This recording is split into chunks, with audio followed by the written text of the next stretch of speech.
Hello everyone. This is not a story for the faint of heart. Today, we will be stepping into the darkness of the most gruesome cases, where evil not only exists, but also leaves bloody and haunting traces. This is Real Gruesome Murder Cases, a series of true stories about murders that made the whole world shudder. If you are ready to face the cold truth and the gruesome corners of humanity, come with me to delve deeper into each case. General, my eyes fly open, like I'm waking from the dead. I start up, tossing aside the blanket that had been tangled around my legs. Something woke me up. I kick dirty laundry out of the way and shift my body to sitting up, head swimming. The sunlight is too bright in the room, and I find myself squinting around.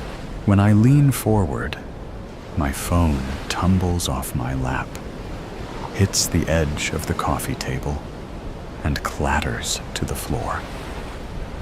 I wince. Shh! I hiss at it. Why is that so loud? It echoes through the whole house. I look down at the dark phone, way far away on the floor, and can't convince my arms to swing down to grab it. What's the point? So I can open it up and do what? I breathe in, smelling the stale smell of the old blankets wrapped around me in a cocoon. And because there's nothing better to do, breathe out again. I can feel stiffness in my stomach from the surgery, the stitches stretching with my skin. I'm hungry. I should haul myself to my feet, drag myself into the kitchen, and find something to eat. I try to imagine doing all of that, standing up, moving, opening the fridge, getting out ingredients, putting things in a bowl. I swing my head to the right. There's my water bottle. I can drink some water. I try to force my brain to imagine telling my husband, when he gets home from work, what I did today. I drank some water from my water bottle. I breathed in, and I breathed back out. I decided to keep breathing in and keep breathing out, because it was easier than not doing that. I look down at my right arm, and because it would be embarrassing if I can't even manage that, I lift my arm, pick up my water bottle with fingers made of lead, and swallow some water. I have been back from the hospital almost a week after my ordeal, and somehow swallowing water is still the most I can manage. The TV is on, and there's a very serious news lady droning on. She's talking about the spread of the virus, and there's a map with splotches of red. I don't want to listen to this, to see the red slowly seeping into our state, getting closer and closer to us. I want it to be quiet. She's talking so loud, she needs to be quiet. But I don't know where the remote is, and I don't know if I can remember which buttons to press. I lean my head back and think about going back to sleep.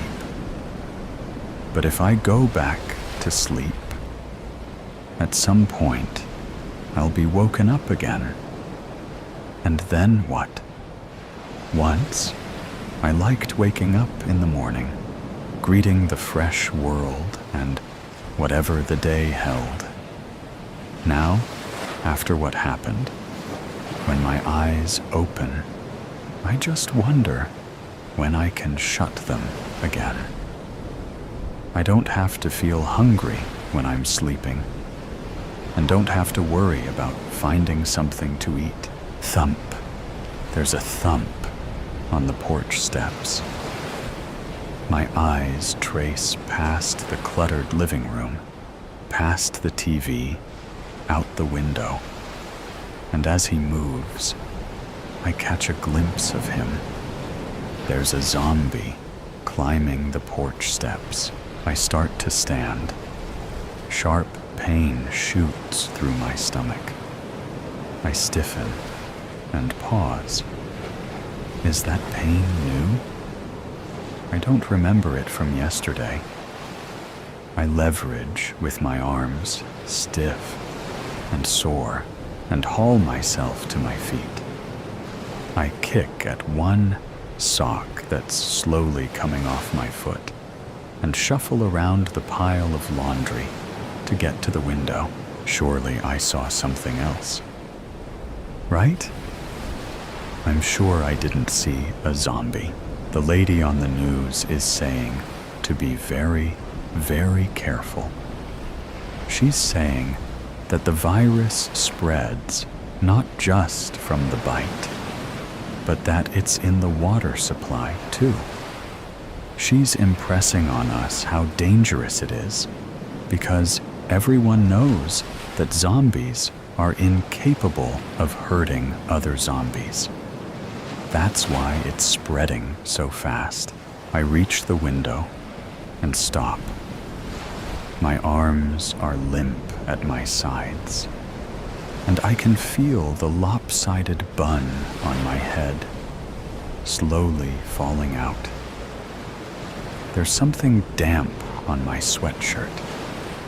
What did I spill on my sweatshirt? Outside the window, I see him. He's climbing the porch steps. He's lifting one foot, and he's looking down at it. Then he's dropping it, thump, onto the step. He's lifting the next foot. He's looking at it, then he's dropping it. Thump. I take a step back. He's an old man, a stranger I don't know, with stringy gray hair and mottled green skin. The brass buttons on his moldy wool coat still shine in the sunlight. Looking at them makes one half of my head ping with pain. His fingers are curled into claws. His face is gnarled into a wince, his teeth slimy and yellowed. I turn away. Thump. He's a step closer. I turn again. On the floor of the living room is a bath towel. Oh, that's why my shirt is wet. I took a shower this morning. I start to move, pushing my feet forward. One, then the next, then the other again. I reach for the doorway to the kitchen. Like, if I can find it with my fingers, I can draw myself through the doorway faster than my feet can move me. Why are my feet so slow? I kick the bath towel out of the way. It's still damp, like my sweatshirt. What do I do? I say, careful to keep my voice low. I'm somewhat surprised to hear my own slurred speech. Who am I talking to? What do I do? What was the plan? Was there a plan? My brain tried to slog through the past day to remember the plan. I remember my husband this morning. He was leaving the house to go to work, I think. He must have been, because he was wearing his jacket and was standing in the doorway. and I was sitting on the couch, heavy-armed and tired. And he'd told me. What had he told me? The same thing he told me every day. Do something for yourself today. Just one thing. I must have said something back, because he smiled at whatever it was. One specific thing. I reached the kitchen doorway. That's why I took the shower. I remember now. That was something for myself. Thump. The newest thump was so much louder than the others that I grasped the kitchen doorway to keep myself from falling. A needle of pain wriggled through my abdomen. Quiet, I hiss toward the front porch. The zombie had made it up the steps and is at the door.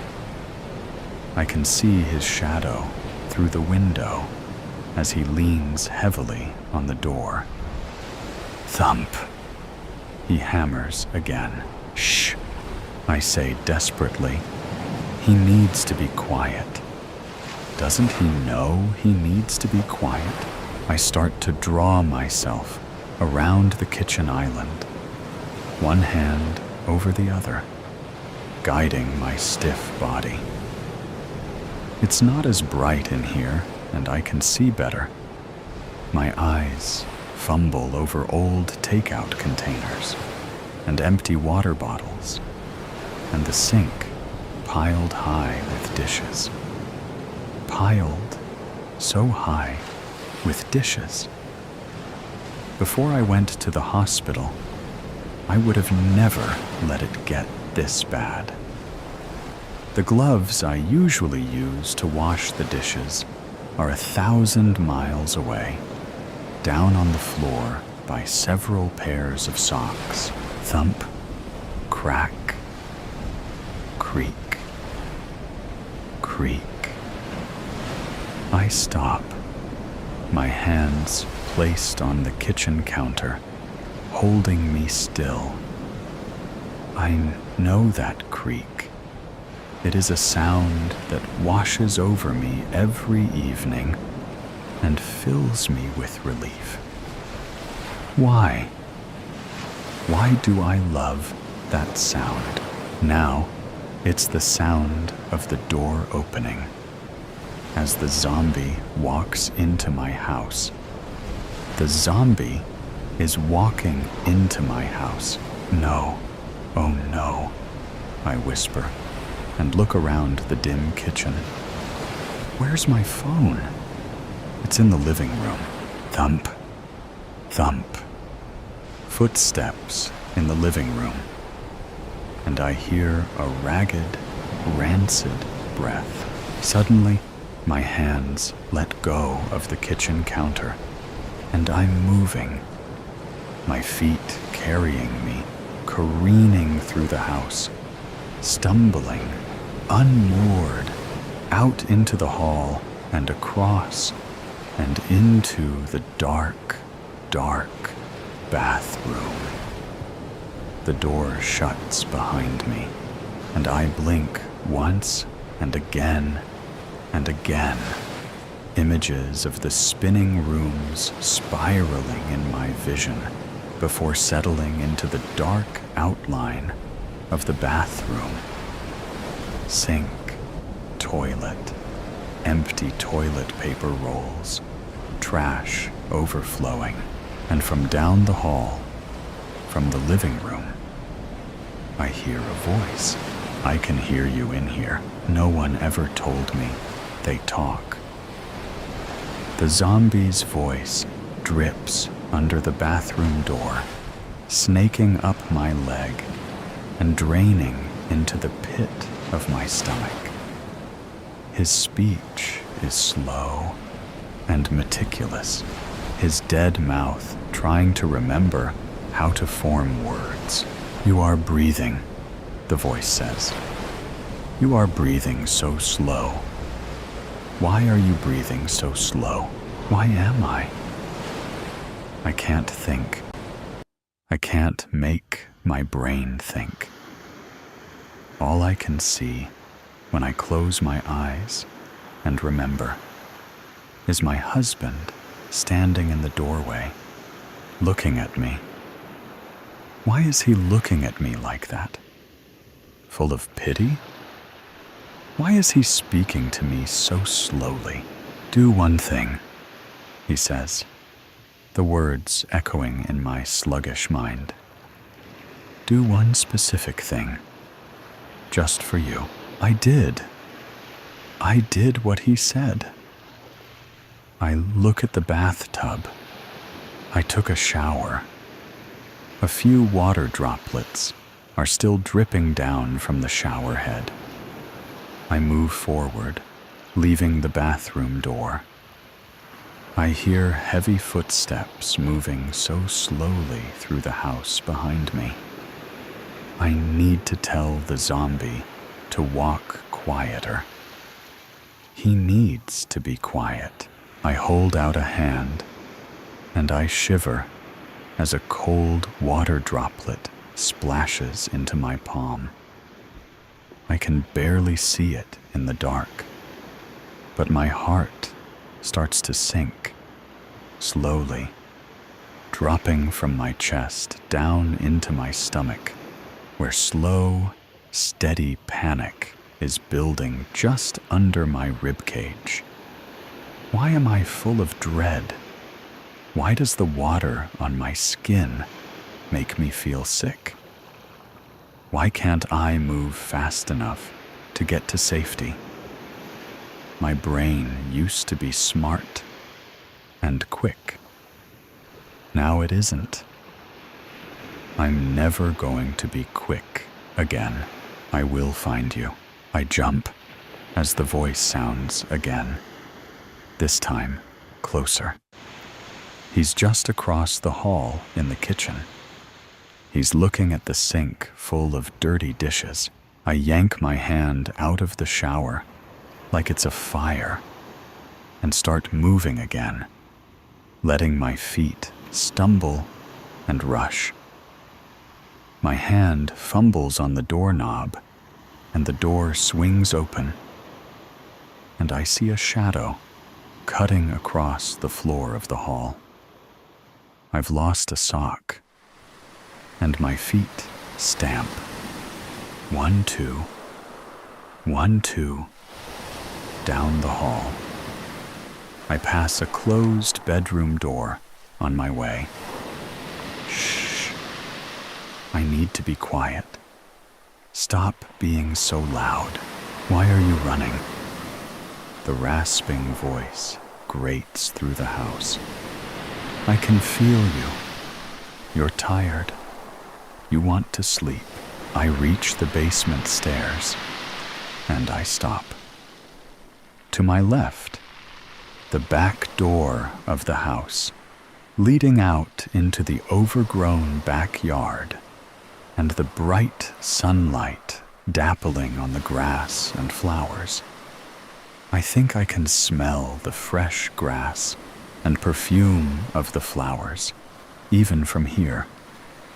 And to my right, the rickety basement stairs, leading down into moldy darkness. You don't want to escape. Where is there to escape to, anyway? My feet are stuck to the floor.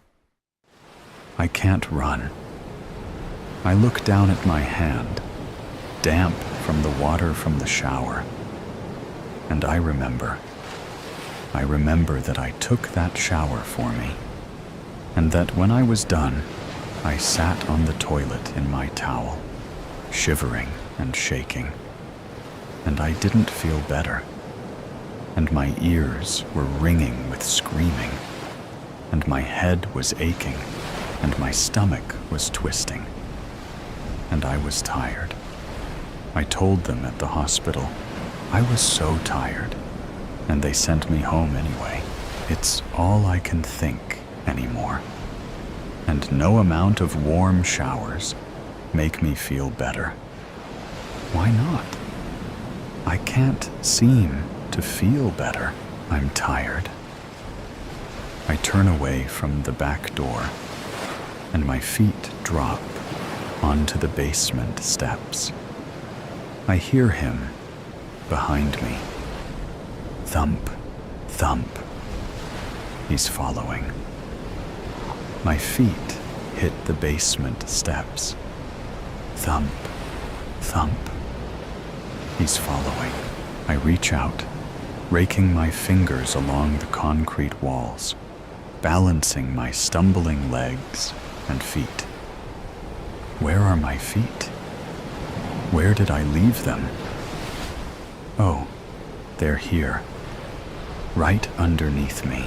I reach the cold floor of the basement and step over a puddle at the base of the steps, and I pass the light switch on the wall. I can see from the pale light that shines in through the small windows, bins and boxes piled up where I left them, half open and spilling their contents on the floor.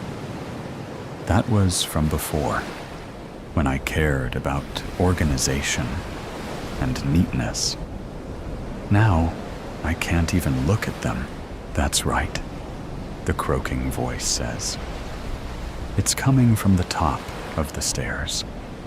It's grinding down the wood steps and splashing onto the concrete floor.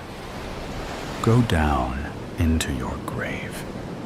Go down to drown alone. You do not want to walk back up again. My fingers trail along the dusty top of a box, then the edge of a bookshelf loaded with cans of beans and tomatoes and vegetables.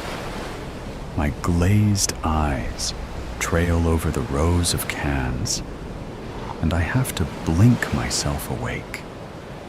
I used to be different. I used to be awake. After what happened, whatever else there is, it's like I'm gone. I have to press a hand to my stomach, holding in my stitches and my guts even to walk. I miss the person I used to be. My feet shuffle along, 1 foot warm, 1 foot cold, 1 sock on, 1 sock off. I weave my way through the old bikes and laundry baskets to where the washer and dryer are crouching in the corner. I can hear his loud feet on the steps. One thing, one specific thing, just for me. I want to scream, to fill my lungs and holler as loud as I can, but instead it comes out as barely a whisper. Be quiet, I hiss. You need to be quiet. My hands rest, 1 on the washer, 1 on the dryer. I pause. I need to remember how to use my knees. I look down, and I remember, and bend, twisting at the waist, and bending my creaking knees all the way down until I'm on the floor. It's damp down here, water trickling in through the cinder blocks and oozing through the cracks in the floor. I place 1 hand on the cold floor, the water stinging my fingers with how cold it is. I reach behind me with the other hand. He's on his way down the steps. The steady thump, thump, thump echoing through the house. He's going faster because he knows. He knows why I came down here. Shh! Behind me, a dial on a metal safe clicks. Thump, thump. Then, splash. He reaches the puddle at the bottom of the stairs, and my eyes slowly look up, up. He's tall and broad-shouldered, and I can see, in the dim light, the glint of his yellow teeth gnashing together. His eyes narrow when he sees me. Click, click, the dial behind me. "There you are," he says, and he's moving, his hands bumping into dusty boxes and canned goods. I'm still crouching, and I can feel the water seeping into my sweatpants. I should be shivering, but I'm not. It feels almost warm. Warm like blood, like my blood, pumping through me, swift and sure. "Here you are," he says. The safe clicks open, and my hand closes over something familiar and solid. "You're hiding down here to be found," he says, an ugly smile curling his gray lips. I'm holding the familiar object in my hand, and his eyes land on it. The smile widens, his teeth grinding together, spit dripping out of his mouth and onto his moldy coat. I raise a shaking hand. I pull in breath, and I let it out again. "You can't do that," he says, his mouth fumbling over the words, spitting them out one at a time. He raises a crooked finger with a broken, bloody nail, pointing toward the ceiling and the floor above us. "If you do that, you won't be quiet. Don't you want to be quiet?" "I do want to be quiet. I want to curl up down here in the warm water and sleep, where I can't feel hungry and my stomach and hips and back don't hurt, where my head doesn't ache." He must see my shoulders sag, because he takes a shuddering step forward. "You came down here to die." "No," I say, and my voice is louder than it should be. "One specific thing, just for me." I can feel my hands again as they raise the gun I'd pulled from the safe and level it at the zombie. His old, dead eyes don't change or look alarmed. I'm here because I want to live. Bang, thump. Upstairs, in the bedroom I had skipped, suddenly startled awake, my newborn baby starts to cry. I look at the rows of canned goods, vegetables and beans and soup. I think it's time to cook some lunch.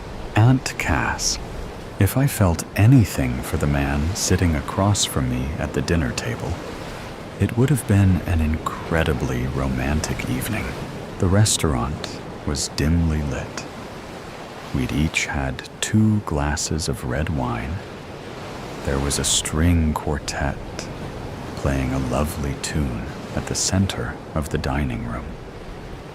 And Samuel looked handsome that night. Well, for him. His suit was a size too big, and he had gotten a weird haircut that week. But he'd never looked better. "Champagne?" he asked me. Dear God, I thought to myself. He did not put the ring in a champagne glass. 3 minutes later, our waiter set a champagne glass down in front of me with a sparkling diamond ring at the bottom of the glass. I squealed and smiled at Samuel. Yes, 1,000 times, yes.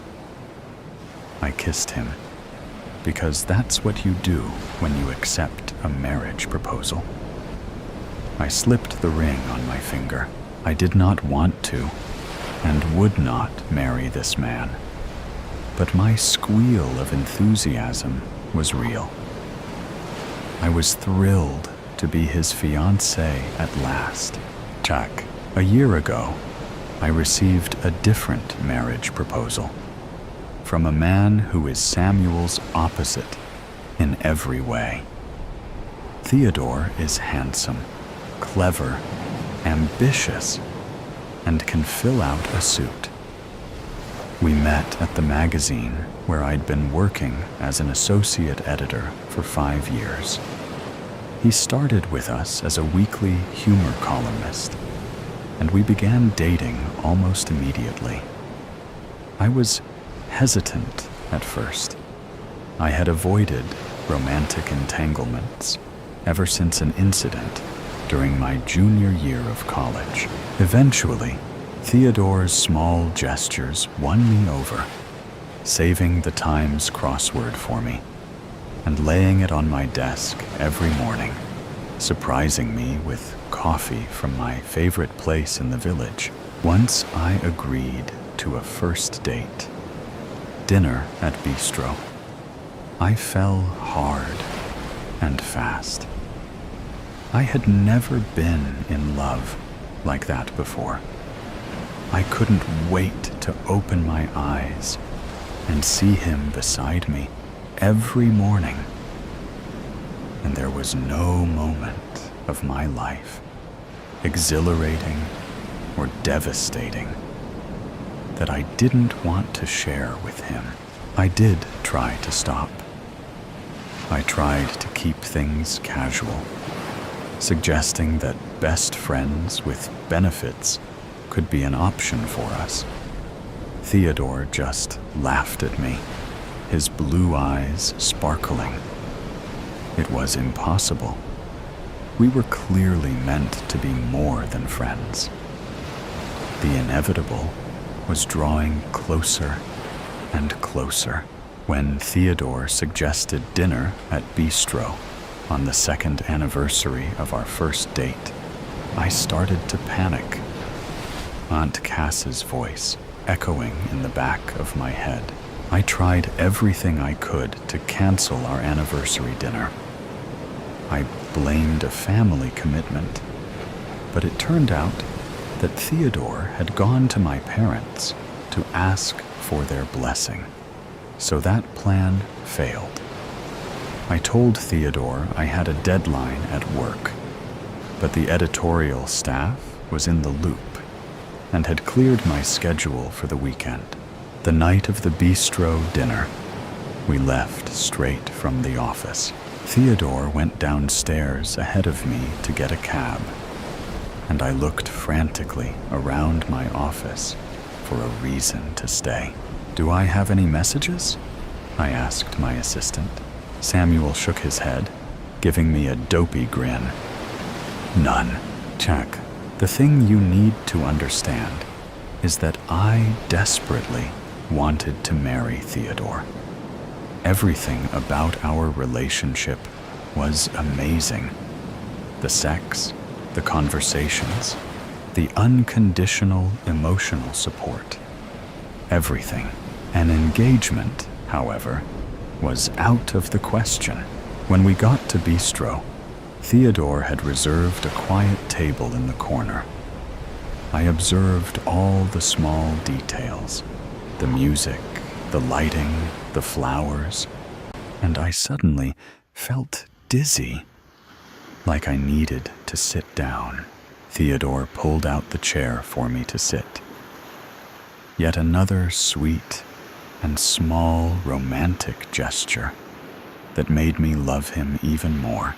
"I can't marry you," I exclaimed. I'd never seen a person's face crumple like that. He was 31 years old, and he looked like a distraught toddler. Theodore let go of the back of my chair and started to back away from the table silently. "No," I said, seizing his hand. "You have to let me explain why." That's when I told him about Aunt Cass. "Chuck, it's really hard to explain, Aunt Cass. Our family was Italian, passionate, loud, and full of characters.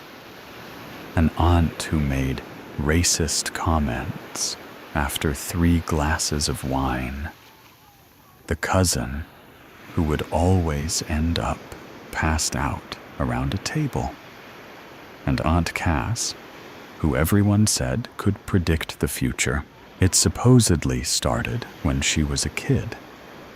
Her mom asked her about having a play date with a friend, and 5-year-old Cass said she couldn't go because of Uncle Joey's funeral. Uncle Joey, healthy as a horse, collapsed and died of an aneurysm 2 days later. After that, her predictions were a regular occurrence. Sometimes, Aunt Cass delivered warnings, attempting to help family members avoid a negative consequence, like when she warned my oldest cousin, Mia, not to go to a school dance, or she'd risk a grave injury. Mia stayed home. The limo her friends rented was in a horrible accident, and 3 kids ended up in the hospital. Other times, Cass's predictions were more definitive, unavoidable, like when she told her cousin Freddie that he was about to be fired. He was furious, stormed away from the Sunday dinner table, called her a liar. Yet when his boss called him into her office 2 days later to give him the bad news, no one in our family, not even Freddie, was surprised. It was accepted family lore that Cass's predictions were accurate. For that reason, I did my best to avoid her. Occasionally, her predictions were positive, like when she told my sister Tori that she'd get into Juilliard. But for the most part, they were gloomy and eerie, words that would haunt you every moment until the prophecy was fulfilled. Aunt Cass tended to make her predictions in private conversations during our weekly Sunday dinners at Nonna's house, so I stuck with my sisters during those evenings. I did my best to never be on my own and in Cass's eyeline. Then one night, during my junior year of college, we were watching TV in Nonna's den, and my little sister stole my dessert, just snatched up my chocolate chip cannoli with a wicked grin on her face. I whacked her in the arm and retreated to the kitchen to get a new one. It happened so fast. There Aunt Cass was, smiling at me as she brewed the coffee, and all of a sudden, she was speaking. "You'll have 3 men in your life," she said casually. I froze, one hand about to select a new dessert. Was this how it happened? Aunt Cass had cornered my sister Isabella last month to tell her that she'd never be a movie star, but Isabella hadn't mentioned such an informal tone. The first one will break your heart. The second man will become your fiancé, but will die before you can marry. The third will be your happily ever after, Aunt Cass continued. She handed me a napkin and a paper plate for my cannoli. Aunt Cass, I wasn't typically speechless. I had goosebumps on my arms and legs. She left the room, and I heard her start talking to my Nonna about a doctor's appointment she was taking her to the next day. Aunt Cass had delivered her prediction. and now she was ready to return to small talk. I didn't tell anyone. I had a boyfriend at the time. We'd been dating for 3 years, and we talked about marriage and kids. 6 months after Aunt Cass's prediction, I caught him cheating with my best friend. It was upsetting, but I wasn't surprised. Chag. This was the story I told Theodore that night at Bistro. The look he gave me afterward was scornful. Gia, you can't possibly believe that nonsense, he said. I was crushed. Theodore had never looked at me like that before, with something close to contempt. He didn't know what it felt like to be in my family and watch impossible things occur and know that disbelief did nothing. I can't. I just love you too much to risk it, I exclaimed. My eyes filled with tears. I did love him. I loved Theodore with a strength of feeling I'd never experienced before. The second man will become your fiancé, but will die before you can marry. If he died, I would want to die as well. The thought of losing him was too much to bear. He stood there, absorbing the information, and I could see a shift in his expression. I was becoming a different person in his eyes. A kook, a nut job, someone not serious or stable enough to love and marry. It was infuriating that Aunt Cass had done this to me. I was 29 years old, and her prophecy had been haunting me for a decade. I avoided intimacy. I resigned myself to a lonely life. I was scared of never finding someone to love, and equally afraid that when I did, they would die, and it would somehow be my fault. Enough. A small voice inside my head pushed Aunt Cass out, and I felt calm and resolute for the first time in weeks. It's really nothing, I said, striving to make my voice sound conversational. It's just a hard thing to shake, and I paused, sensing it would give my next words more impact. I've been lied to my entire life. It was as if a light that had flickered out reignited in Theodore's eyes. He looked at me hopefully. Give me a little time, I said to him. I just need to work it all out. Someday, maybe, I'd be able to give him a different answer. Our co-workers were shocked when I started dating my assistant, Samuel, a week later. He had always had a crush on me. He was young, impressionable, sweet, dopey. It was refreshing to be with him.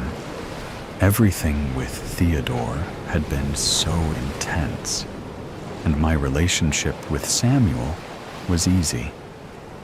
We had to transfer him, of course, for HR purposes, and he ended up as the assistant to the editor in the office next door to Theodore. It was challenging, watching Theodore from afar for all those months.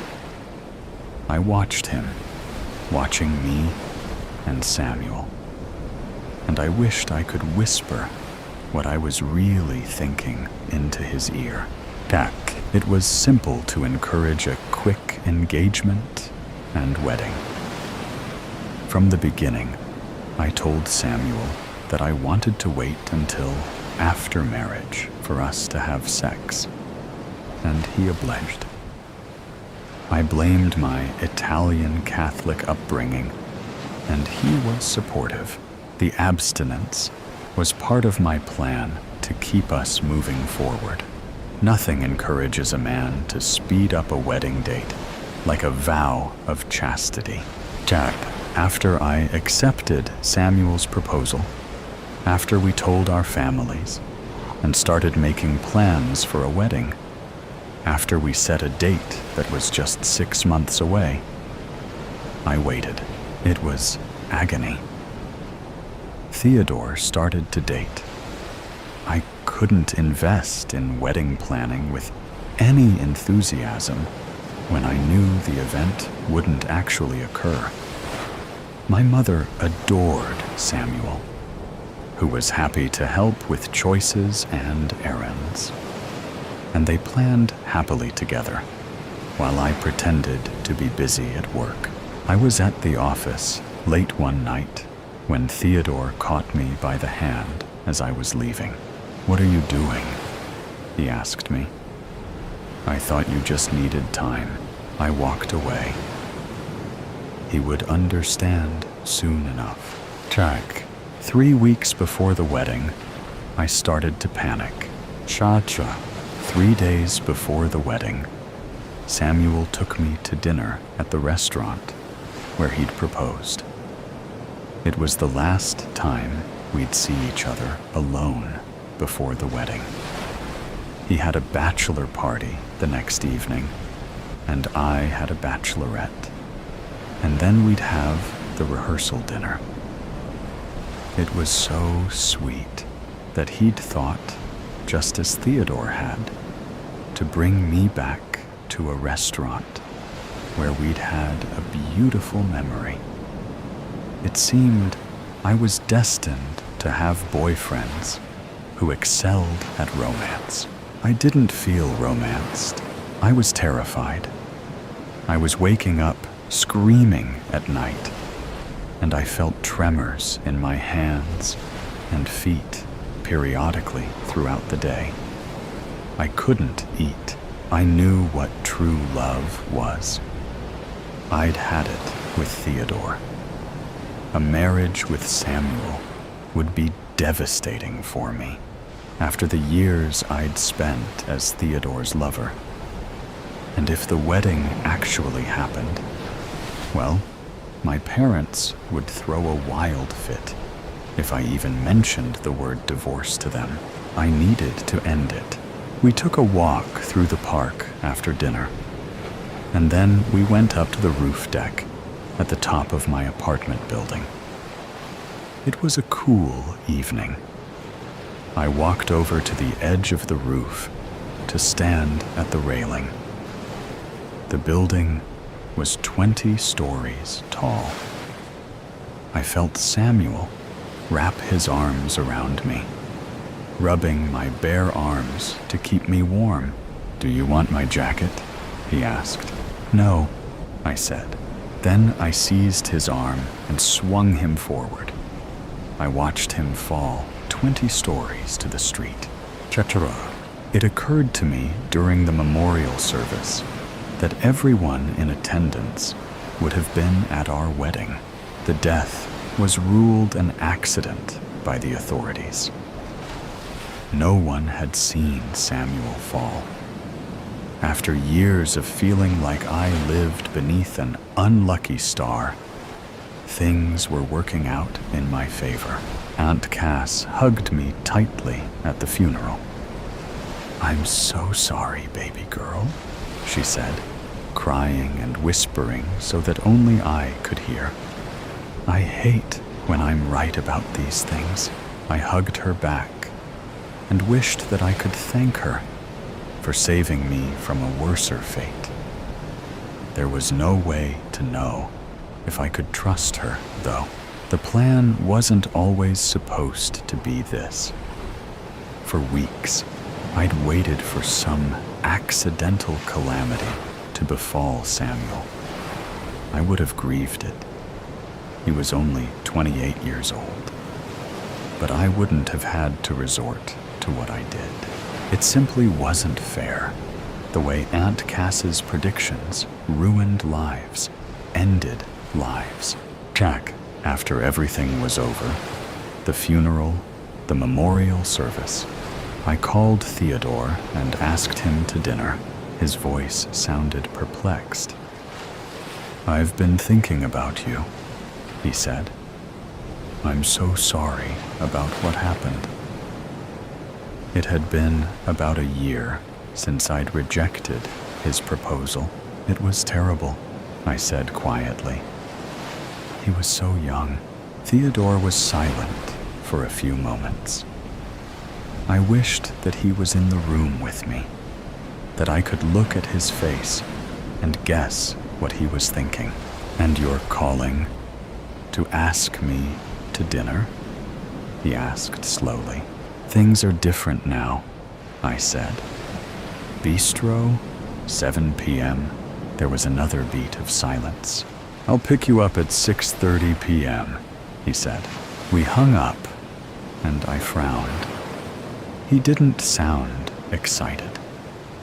But then, I'd broken his heart a year ago, and it might take time for things to mend. Trencholo. When I opened the door at 6:30 p.m., 2 uniformed police officers were waiting to patiently explain to me about the footage that had been found on a neighbor's security camera and the motive that had been revealed to them by the love of my life. I used my phone call to reach Theodore. "How could you do this?" I asked him. I didn't even recognize my own voice. It was high-pitched, wild, and frantic. "Who's going to be my happily ever after?" "I don't know," he said coldly. "Maybe the lady in the cell next door." He slammed down the phone. That was ludicrous, I thought to myself. Aunt Cass's prediction had clearly stated that there would be 3 men in my life. I held the phone to my ear, briefly after he hung up. I needed a moment to breathe. All I could think about was Aunt Cass, with her words that had haunted me for the past 10 years. The woman was insane. She ruined lives. Silence of the full moon. Life is full of stressors. Monotonous jobs whose days make the worker feel as if trapped in a singular moment in time. Bills that reach up to your neck. And of course, the noise. When the noise can get so loud and so invasive, it feels as if ants are crawling over the surface of your brain. That is what Sarah felt. She had moved to the big city just over 3 months ago with the promise of a new job. But lately, she felt that it was all becoming too much for her, and she decided to use her accrued days off and try out a silent retreat that had been advertised around town. She had looked into this place, and she thought it sounded exotic. This retreat was apparently an old mansion that was once occupied by a wealthy family up until the 90s. Not long after the passing of the husband and wife who lived there, their son, named Dorian Crowley, inherited the massive house and, instead of living in it, had turned it into a silent retreat for anyone looking for such a luxury. Sarah couldn't find much information on this latest owner of the mansion, other than he seemed to live a reclusive life and had a mindset of what most would call a progressive, vegan diet, spiritual health, inner peace, and the works. At least that's how she grasped it. Sarah wasn't too big on that herself, but didn't fault anyone for that lifestyle. Besides, she was currently looking for that exact lifestyle for her getaway weekend. So maybe the owner of this retreat might be on to something. Sarah arrived at this rustic manor early in the morning on a Saturday, and she was struck breathless. The manor was Victorian style, with what looked like several rooms, almost each with its own balcony for the tenant to step out and enjoy the fresh air, which was aplenty, as the building itself was surrounded by a thick and vibrant forest. Sarah couldn't see the slightest sign of civilization peeking through these dense trees as they seemingly engulfed the property.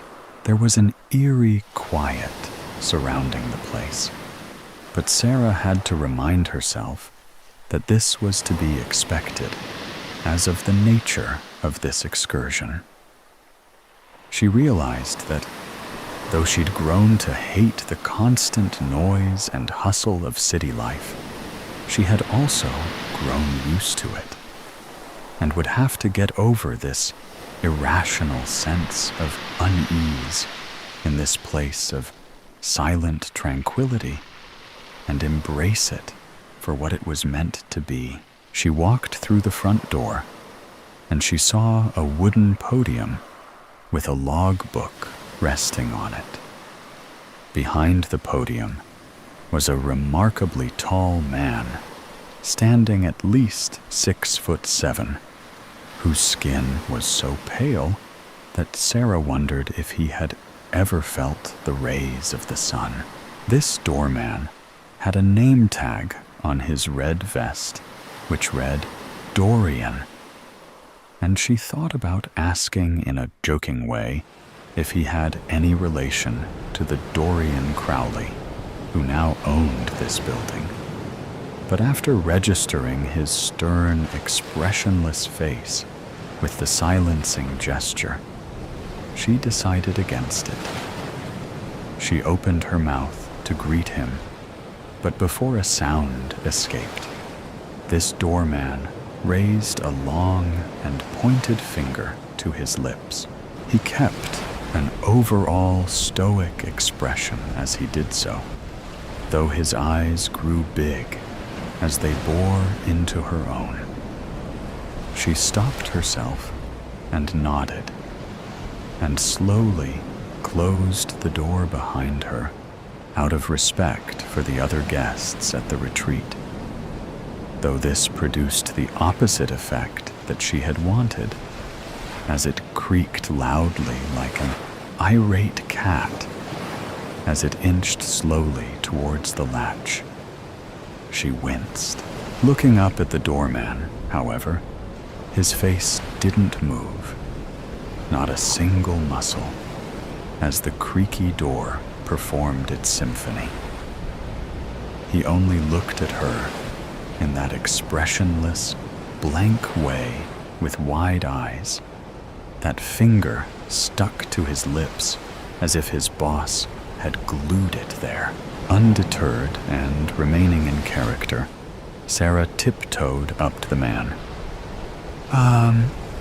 She mumbled. Sarah Whitley? For Saturday at 9? The doorman slowly lowered his finger. His finger moved so slackening down from his lips to the notebook before him that Sarah was starting to worry that she might expect a charge for checking in late, even though she had arrived half an hour earlier than scheduled. After Sarah felt like she had considerably aged, the doorman had written a check mark in one of the blank boxes next to her name. He then raised his other hand, a little quicker this time, thank God, and made a gesture representing one corner of a box. Sarah raised an eyebrow at him, then gasped and mouthed right. At him. She produced her driver's license from her wallet in her purse. The sluggish doorman peered at it and, in his own character, nodded very, very slowly in confirmation. He made a second check mark on the sheet before him. He reached down into a compartment within the podium and produced a small piece of paper. Sarah took it and saw it read, Sarah Whitley, room number 19, third door on the right, after climbing the stair. Sarah certainly found this entire experience to be a bit odd and wondered if all silent retreats acted this way. Of course, she didn't know, so she simply nodded at the doorman and mouthed thanks to this shallow doorman. She followed her small instructions as guided until she found her room in number 19. The door thankfully closed silently behind her.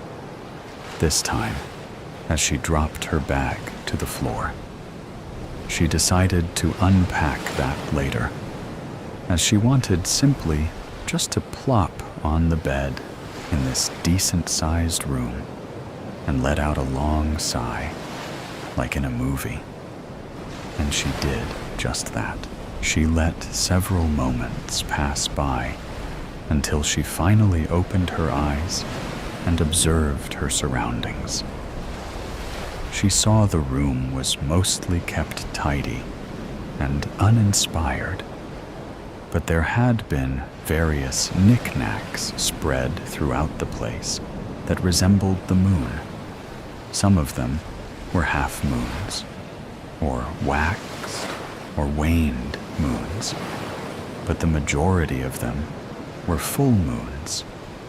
She thought this was also a bit peculiar, but knew that the moon was symbolical for inner peace, and let thought nothing else of it. Most of that morning and afternoon was spent as the afternoon suggested: meditation, reading, and focusing on a hobby such as art. It truly was a relaxing day for Sarah, as she found this to be exactly as unwinding as advertised. She stepped out on the balcony attached to her room and watched the sunset as it calmly rolled behind the horizon. Through all this time, she did not utter a single word and heard nothing, from words to electronics to a simple sneeze, from any of her neighboring patrons here. It was in all ways she could imagine a peaceful day. Later, after watching the last flickers of light from the sunset, Sarah moved to the bathroom and relieved herself, washed her hands, and brushed her teeth. She laid her head down on the mass of pillows on her bed with a sigh loaded with tranquility. She lay there for a few minutes until she felt herself begin to drift off into sleep. But just before she drifted totally into a REM cycle, she heard her neighboring tenant snore loudly. That in itself wasn't an issue, as it didn't bother her. But what was unnerving was the animalistic howl that followed soon after.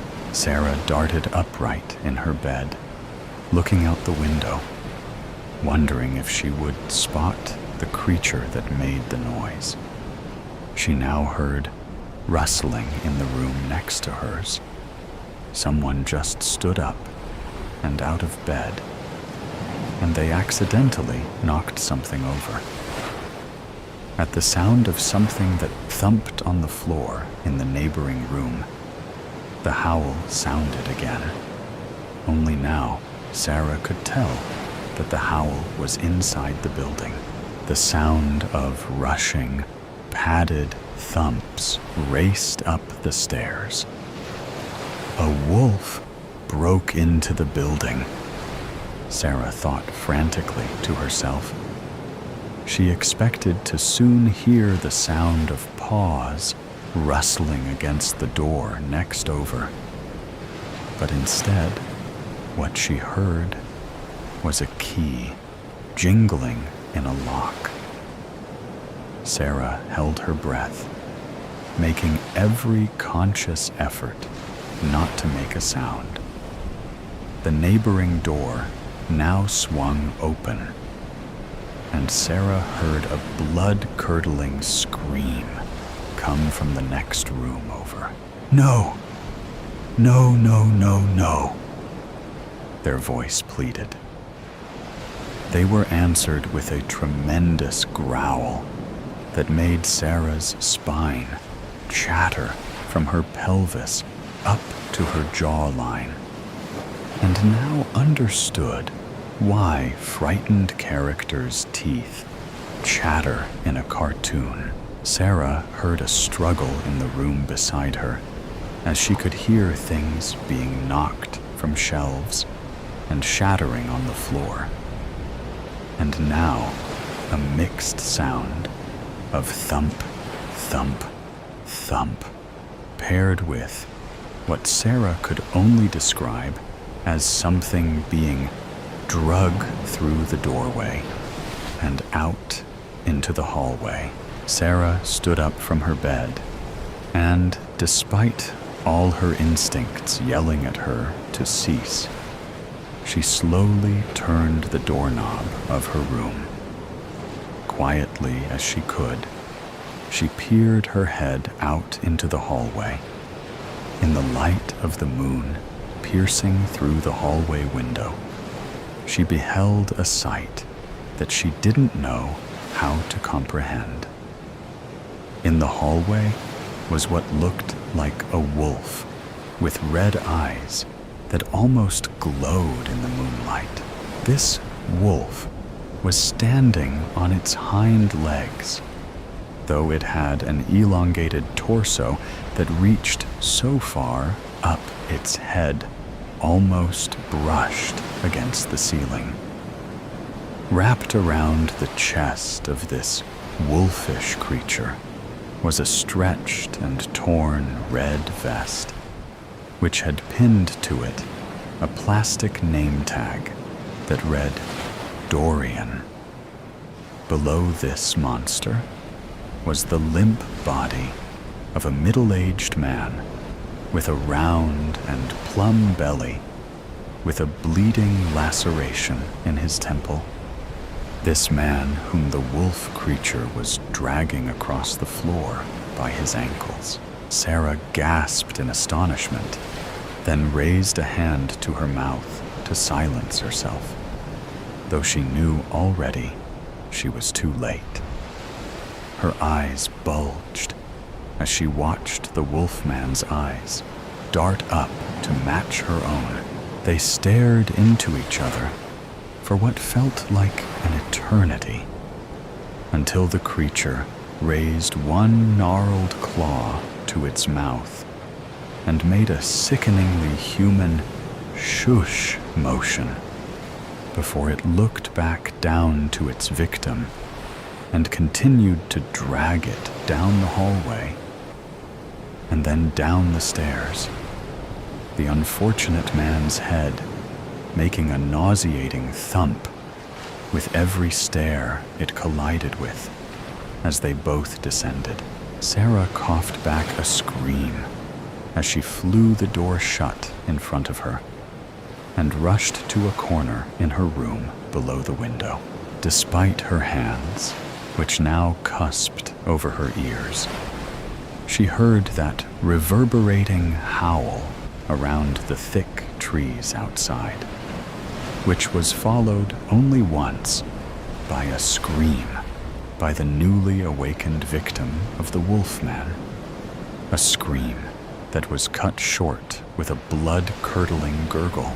Chomp, chomp, chomp. The noises that followed.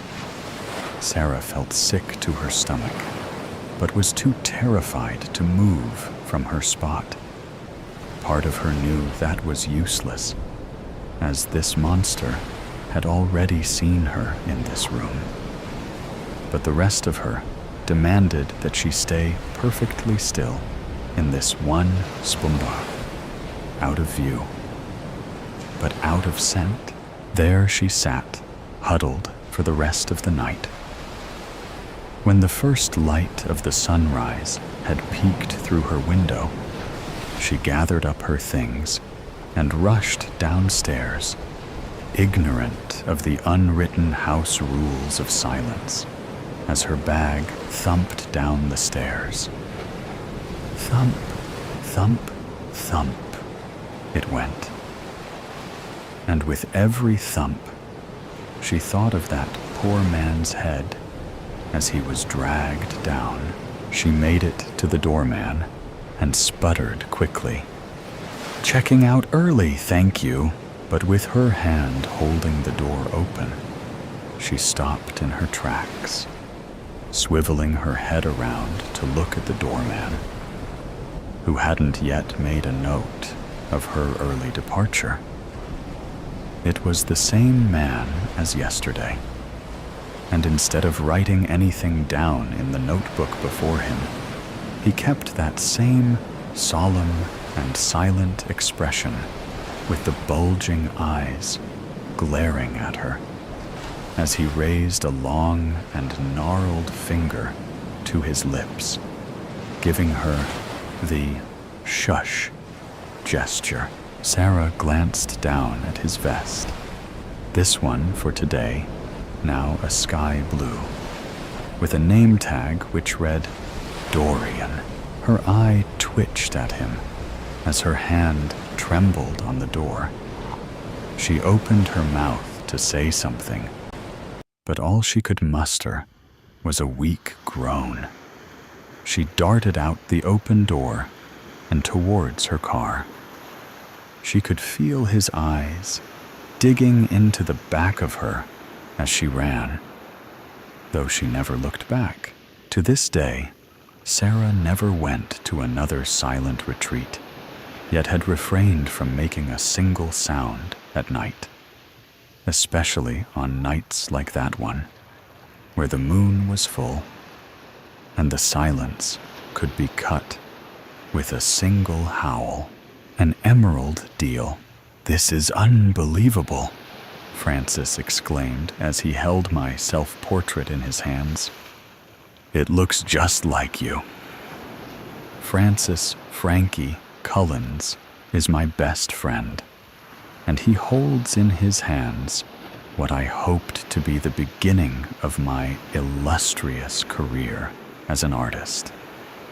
I smile at him, a humble, gentle smile, as I contain the bubbling anxiety within the pit of my stomach.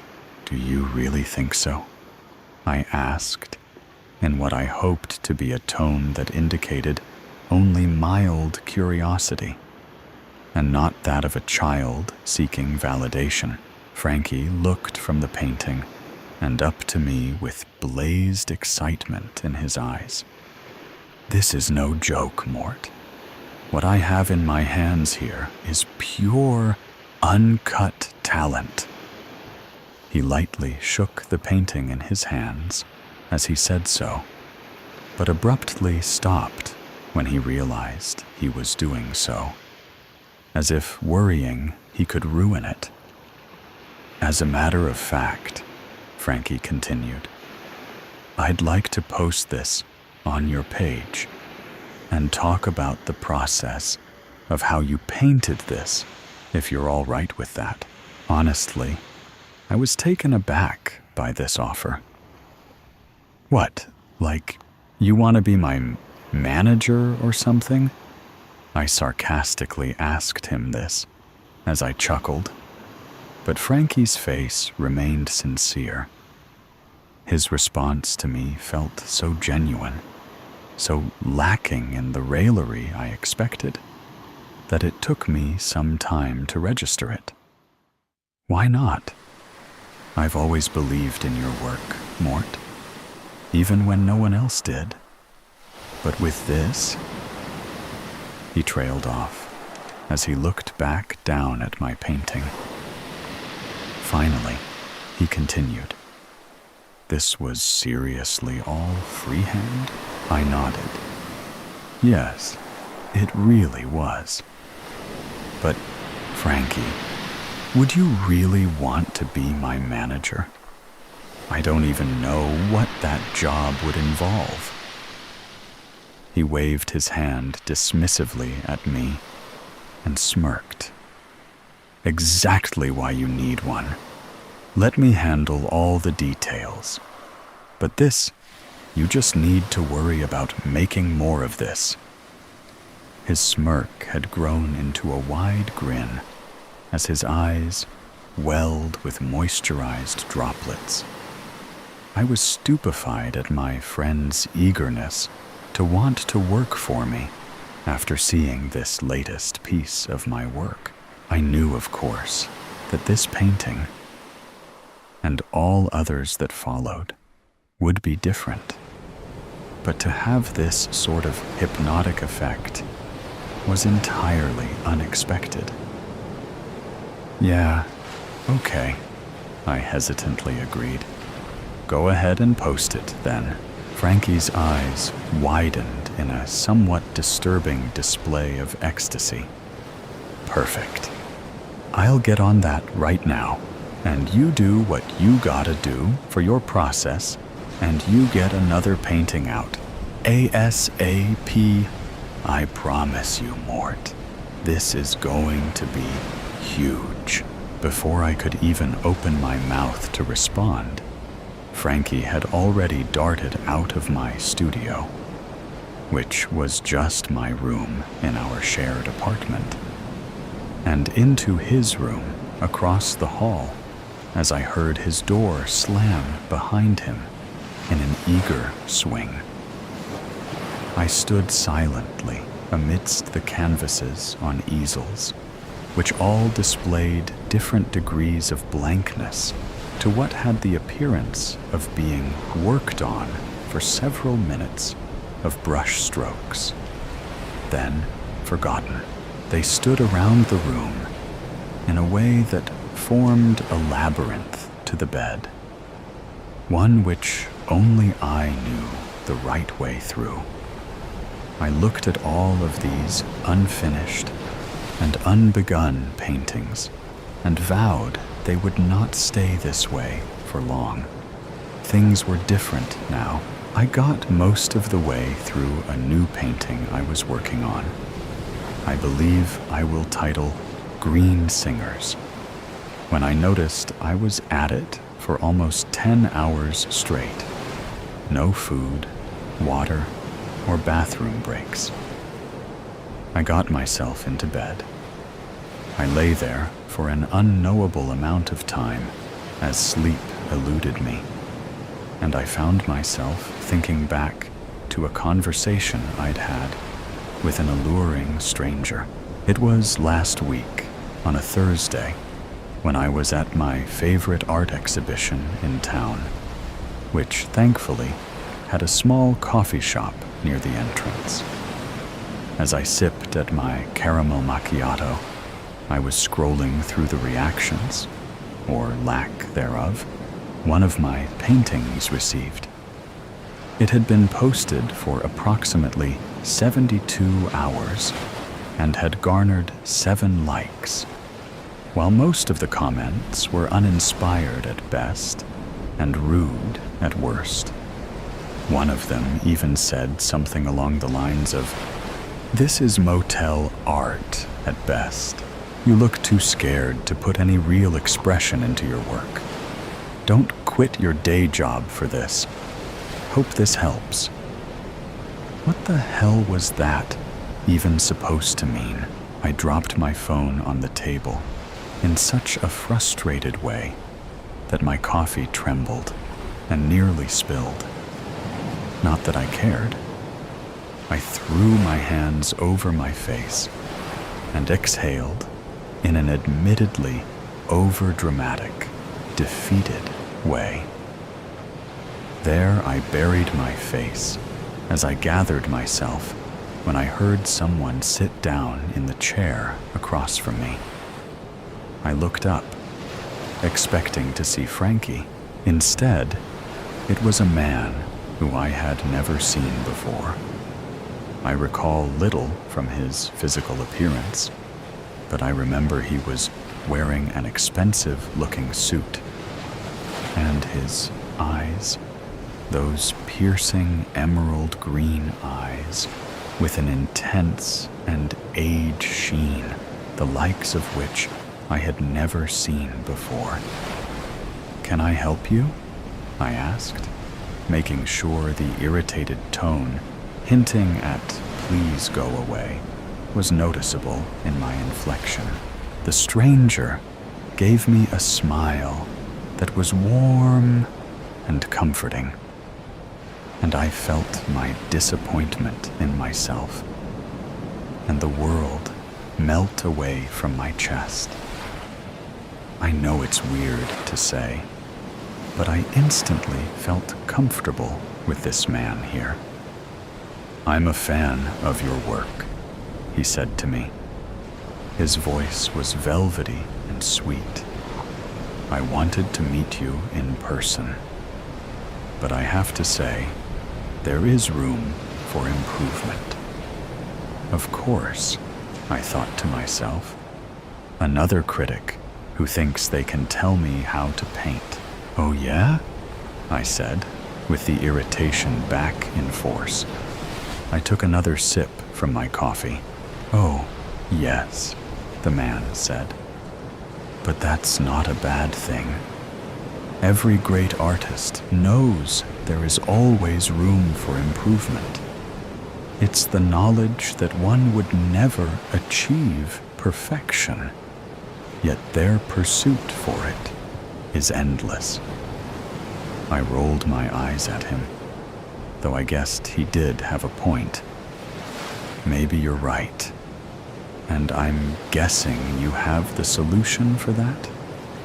This was obviously a rhetorical question, yet the man kept his gaze locked in mine, and he said, "It so happens I do."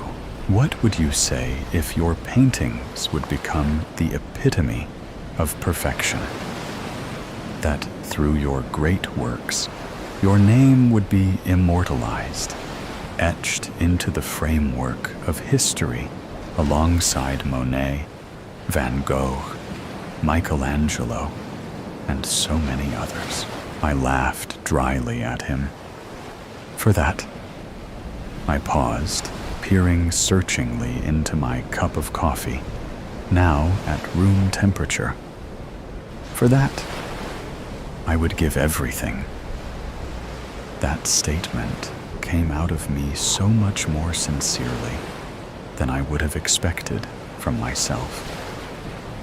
Realizing this, I laughed at myself, raised my coffee, and gulped the rest of it down. I was feeling this odd sense of anticipation I could not explain. Like the feeling a kid at a theme park gets when they are near the end of the line for a ride on one of the attractions.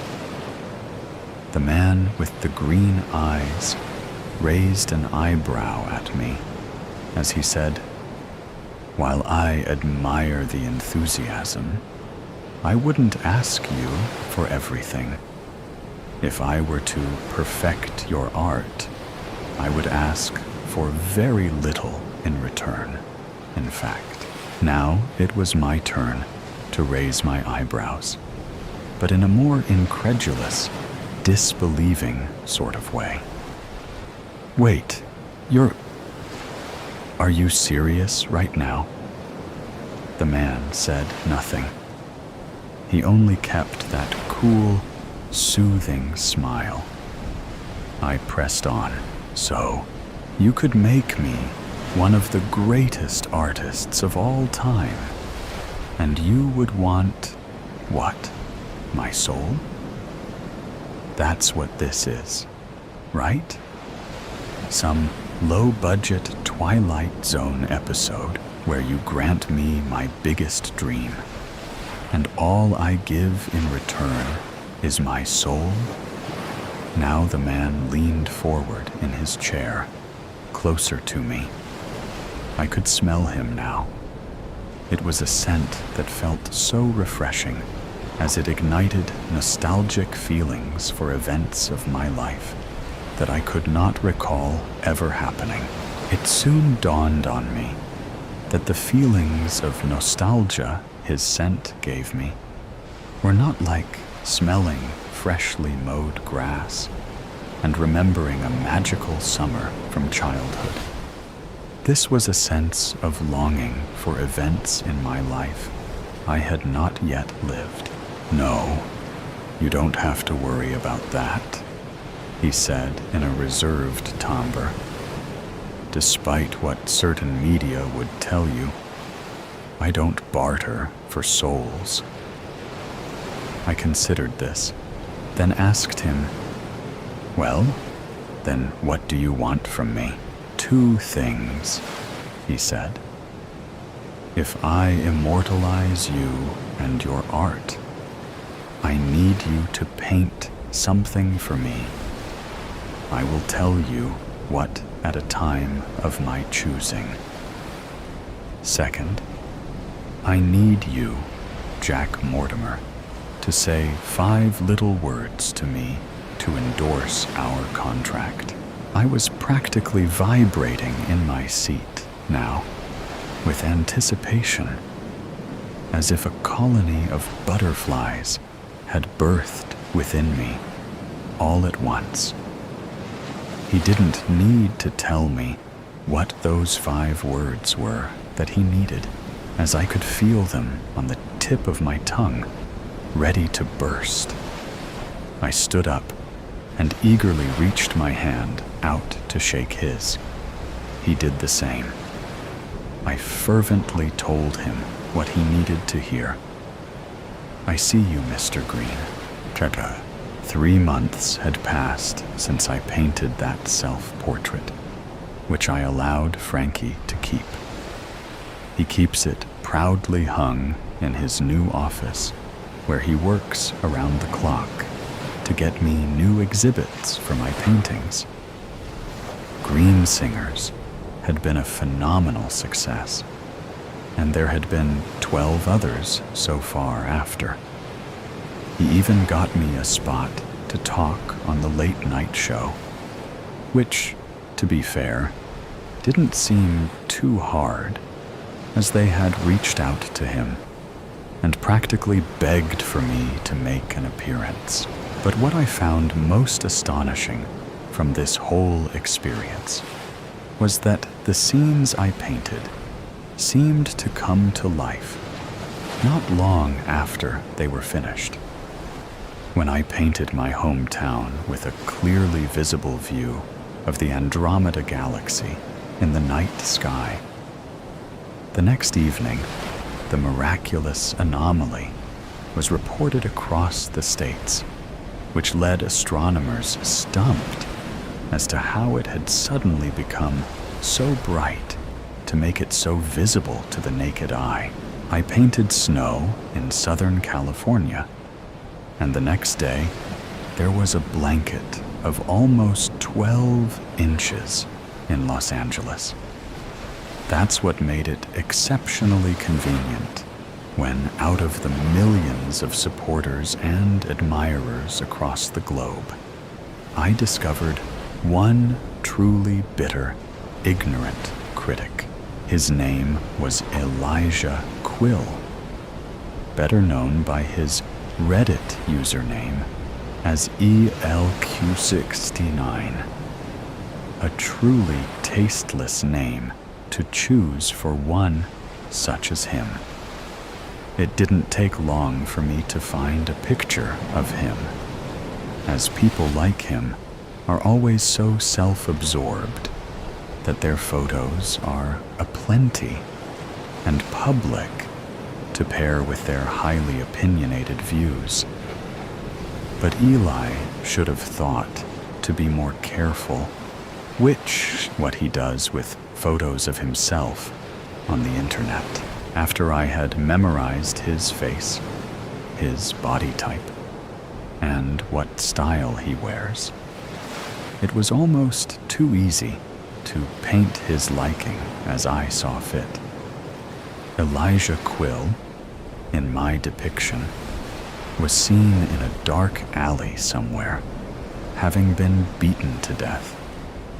The folds inside his pocket turned out to indicate he had been robbed after the fact. I kept this painting to myself, of course, but couldn't resist the urge to Google the news in the city I found that he lived in. There he was, the egotistical bastard, making the top headline. Good for him. A few days after the oh-so-tragic passing of LQ69, Frankie came to see me. We no longer lived in that small apartment together, as I had found a nice condo in the city. I buzzed him in, and he came in with that adoring, eager grin. That suck-up smile was starting to get on my nerves. "Hey, Mort," he said cheerfully. My God, he's practically skipping towards me, I thought exasperatedly. "Listen, I got a new opening for you downtown, and if you're okay with it, I'm thinking somewhere around 5 we can—" I held a hand to stop him, which he did instantly. "Hang on a second, Frankie. There's something I got to tell you. Something I should have told you a long time ago." He cocked his head to the side as he asked me, "Sure, what's up?" I looked him into those weirdly adoring eyes as he waited. "I'm going to have to let you go, Frankie." The look Frankie gave me was as if I had just kicked a puppy across the room. "Well, what?" he stammered. I blinked and said, "You're fired, Frankie. I'm sorry, but the truth is, I don't need you anymore. You can expect your last check in the mail." Frankie backed away, his legs trembling. His eyes darted about the room in disbelief. "I can't believe this. I thought we was friends, Mort." Tears had already begun to roll down his face. "We were, but let's face it, Frankie, I've outgrown you. I'm sure you understand." Frankie's face turned beet red as he exclaimed, "You can't do this. We were a team." I watched him begin to storm away and back to my front door. As he yelled over his shoulder, "You'll regret this, Mort. It was both of us. Together." The door slammed. "Well, that was dramatic," I said to no one. Ciao. That night, I awoke with a start. I was having some horrendous dreams, though I can't remember the details. Now awake, I found that I was standing in my new studio, painting. The unfinished work before me showed horrid images that were difficult for the human mind to comprehend. Hulking beasts of otherworldly proportions as they crowded and swarmed an unnamed city. People stacked haphazardly on pyres as they burned in a green, hellish inferno. The more I looked into this accursed piece, the more I felt my sanity quickly escaping me. I thought I heard voices chanting around me in some long-forgotten tongue, whispering names I had not heard nor possessed the power to pronounce. Summoning every ounce of my mental fortitude and strength, I managed to tear my gaze from the canvas as I knocked it to the floor. That's when I saw behind it was another easel, and displayed on it was my painting of the murdered Elijah Quill, whose disproportionately crooked neck had upturned his face to look directly into my eyes. That one should not be there, I thought incredulously. It was hidden away. Come now, Mr. Mortimer. Such a beauty should never be kept hidden. That voice behind me. It was his voice. I spun around and saw the man, this Mr. Green, smiling at me. You, I said, as I pointed an accusing finger at him. You're what made me paint that nightmare, aren't you? Mr. Green looked at the unfinished painting on the floor, then back to me. That was our deal, Mort. One painting of my choosing, when I wish it. It would be in your best interest to uphold your end and finish it. No, I muttered. No, I will not bring that hell into being. The deal is off. You can take away this power. I've already gotten enough out of it anyway.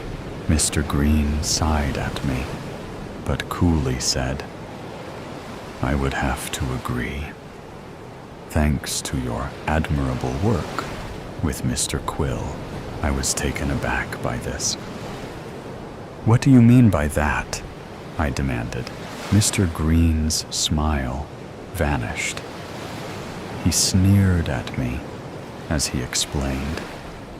I told you when we first met that I do not barter for souls. I don't have to, as your kind are always so eager to place it in the palm of my hand. For just the smallest taste of power and ultimate adoration, you burned yourself on the very pyre that you built. My jaw dropped open. No. But what could I say? What could I do? I go now, Mr. Green continued with a returning smile, now sinister as a dealer in a rigged game of poker, to prepare a place for you. And with those parting words, he faded from view, until all that was left were two floating orbs of emerald glaring at me, until they, too, were gone, alone again. In the darkness of my condo, I began to see visions, things that were not of my home, of a similar layout to the one I used to live in the apartment with Frankie.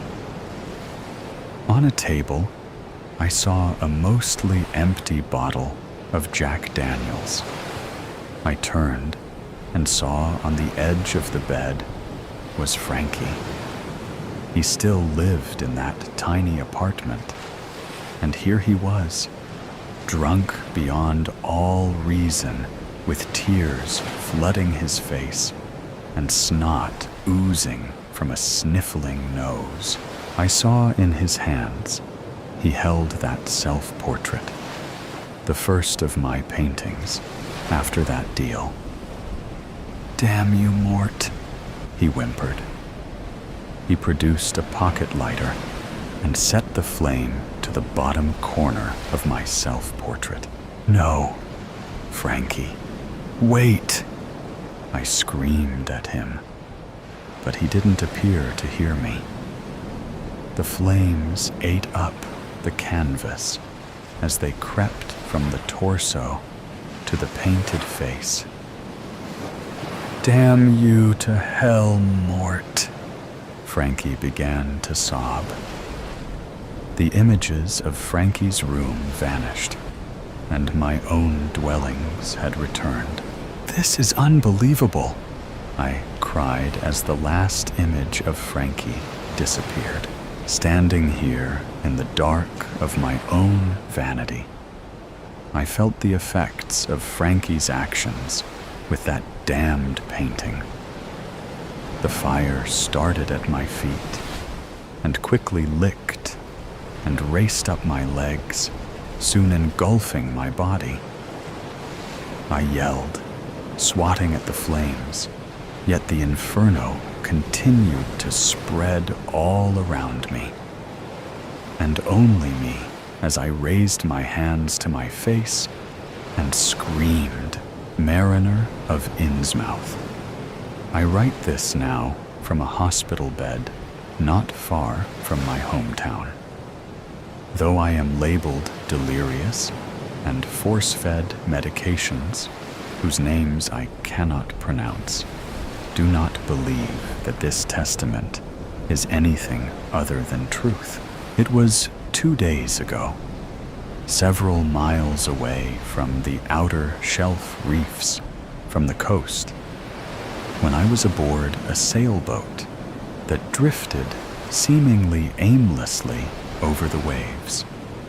As the setting sun reflected its vibrant hue on the lapping crests, I, the schooner's sole passenger, leaned against a railing as I stared out across the waters.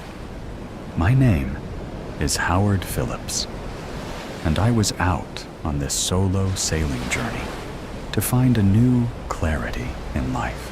3 days before was my father's funeral. My relationship with my father was a perplexing one. I looked up to and admired the man, but felt like I never really knew him too well.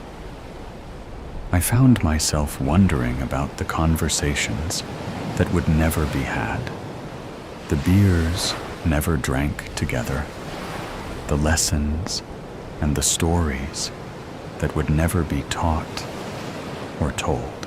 After the funeral, I had expected to feel some clarity and peace, but instead found only distraught and confusion.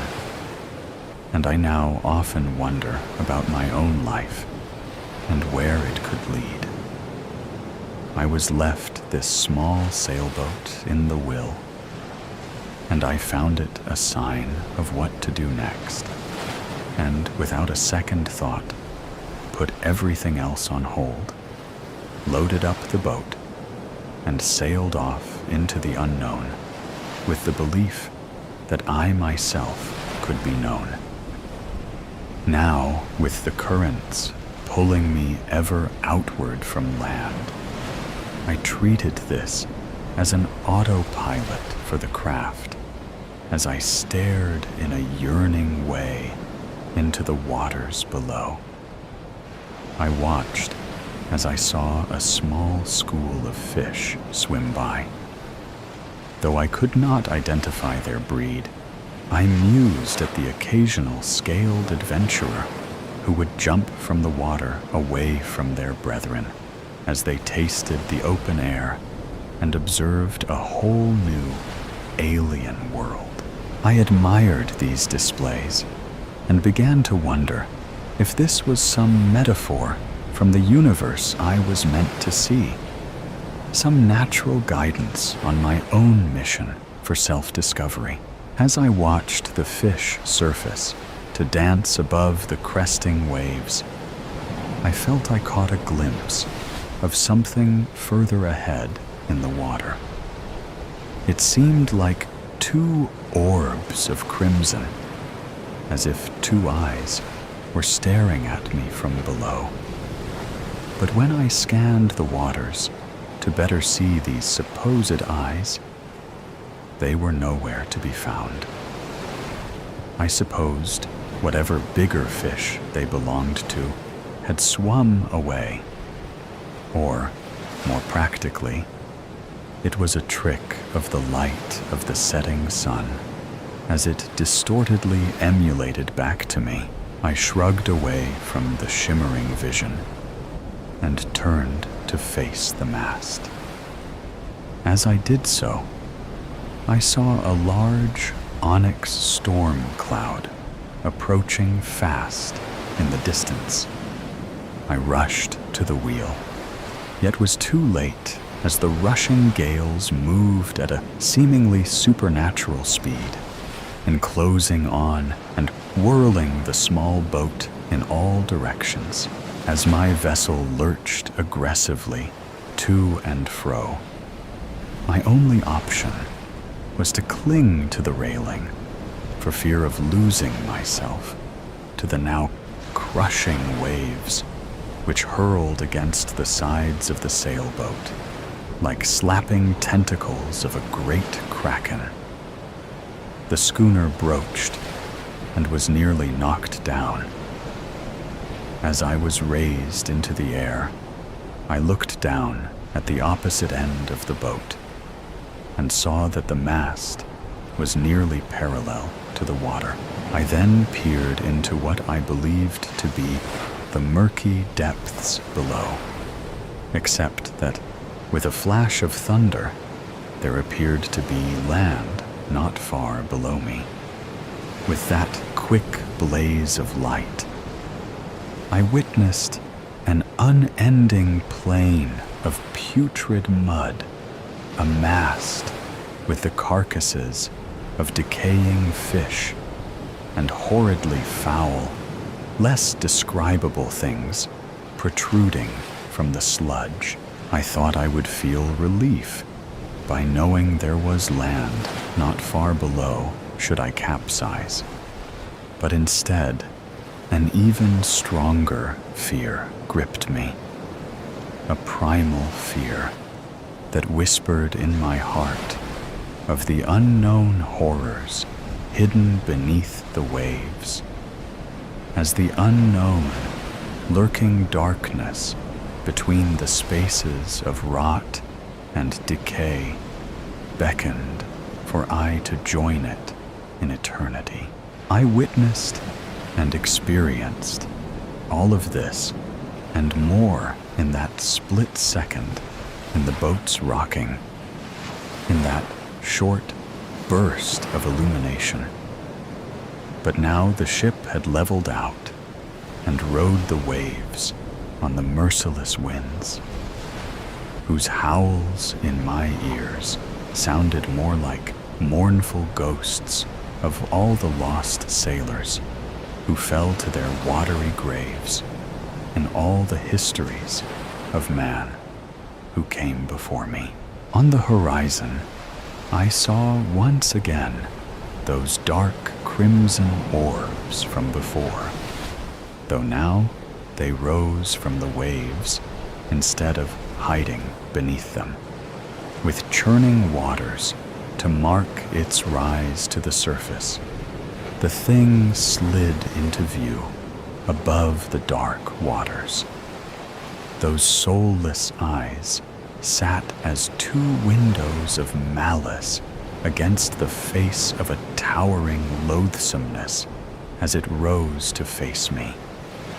Two monstrous, scaly arms rose to cast in my direction. I turned my face and cowered in a squat huddle against my forlorn vessel, unable to hold my gaze upon the Goliath for fear of losing hold of my sanity. With my eyes squeezed shut and my whole self trembling, I prayed for release from the Leviathan's wake. The sailboat lurched again, this time with such force that I was knocked into the air and hurtled into the water. I felt the unsettling sensation of the sludged mire below, the masses of decay and putrid remains pouring over and surrounding me as I sunk deeper into the concoction of fetid slime and rotted scales which cut deep in my skin. I felt it seep into my nostrils and under my eyelids, and the groping carcasses felt like an incalculable sum of vengeful hands gripping me, pulling me deeper and deeper still into my shallow grave. My consciousness faded, and all went into nothingness around me. That's when I awoke next in a hospital near the coast. I don't know how I escaped, or what became of my father's boat. I only know I was found washed ashore, bruised and littered with abrasions. But I was alive. As I lay on my hospital bed, with no company but the memory of that nightmarish storm, I realized I had found the clarity for which I had set sail, though it was a clarity I would wish on no one, and wish only that we all could remain in our blissful ignorance of the truth. The truth that, as men, our place in this world is that of mere playthings on a board of cosmic proportions for being far beyond mortal comprehension, that the storm that man finds themselves trapped within is at the whims of those who rise from the deep. The unbecoming of Belinda Blackwell.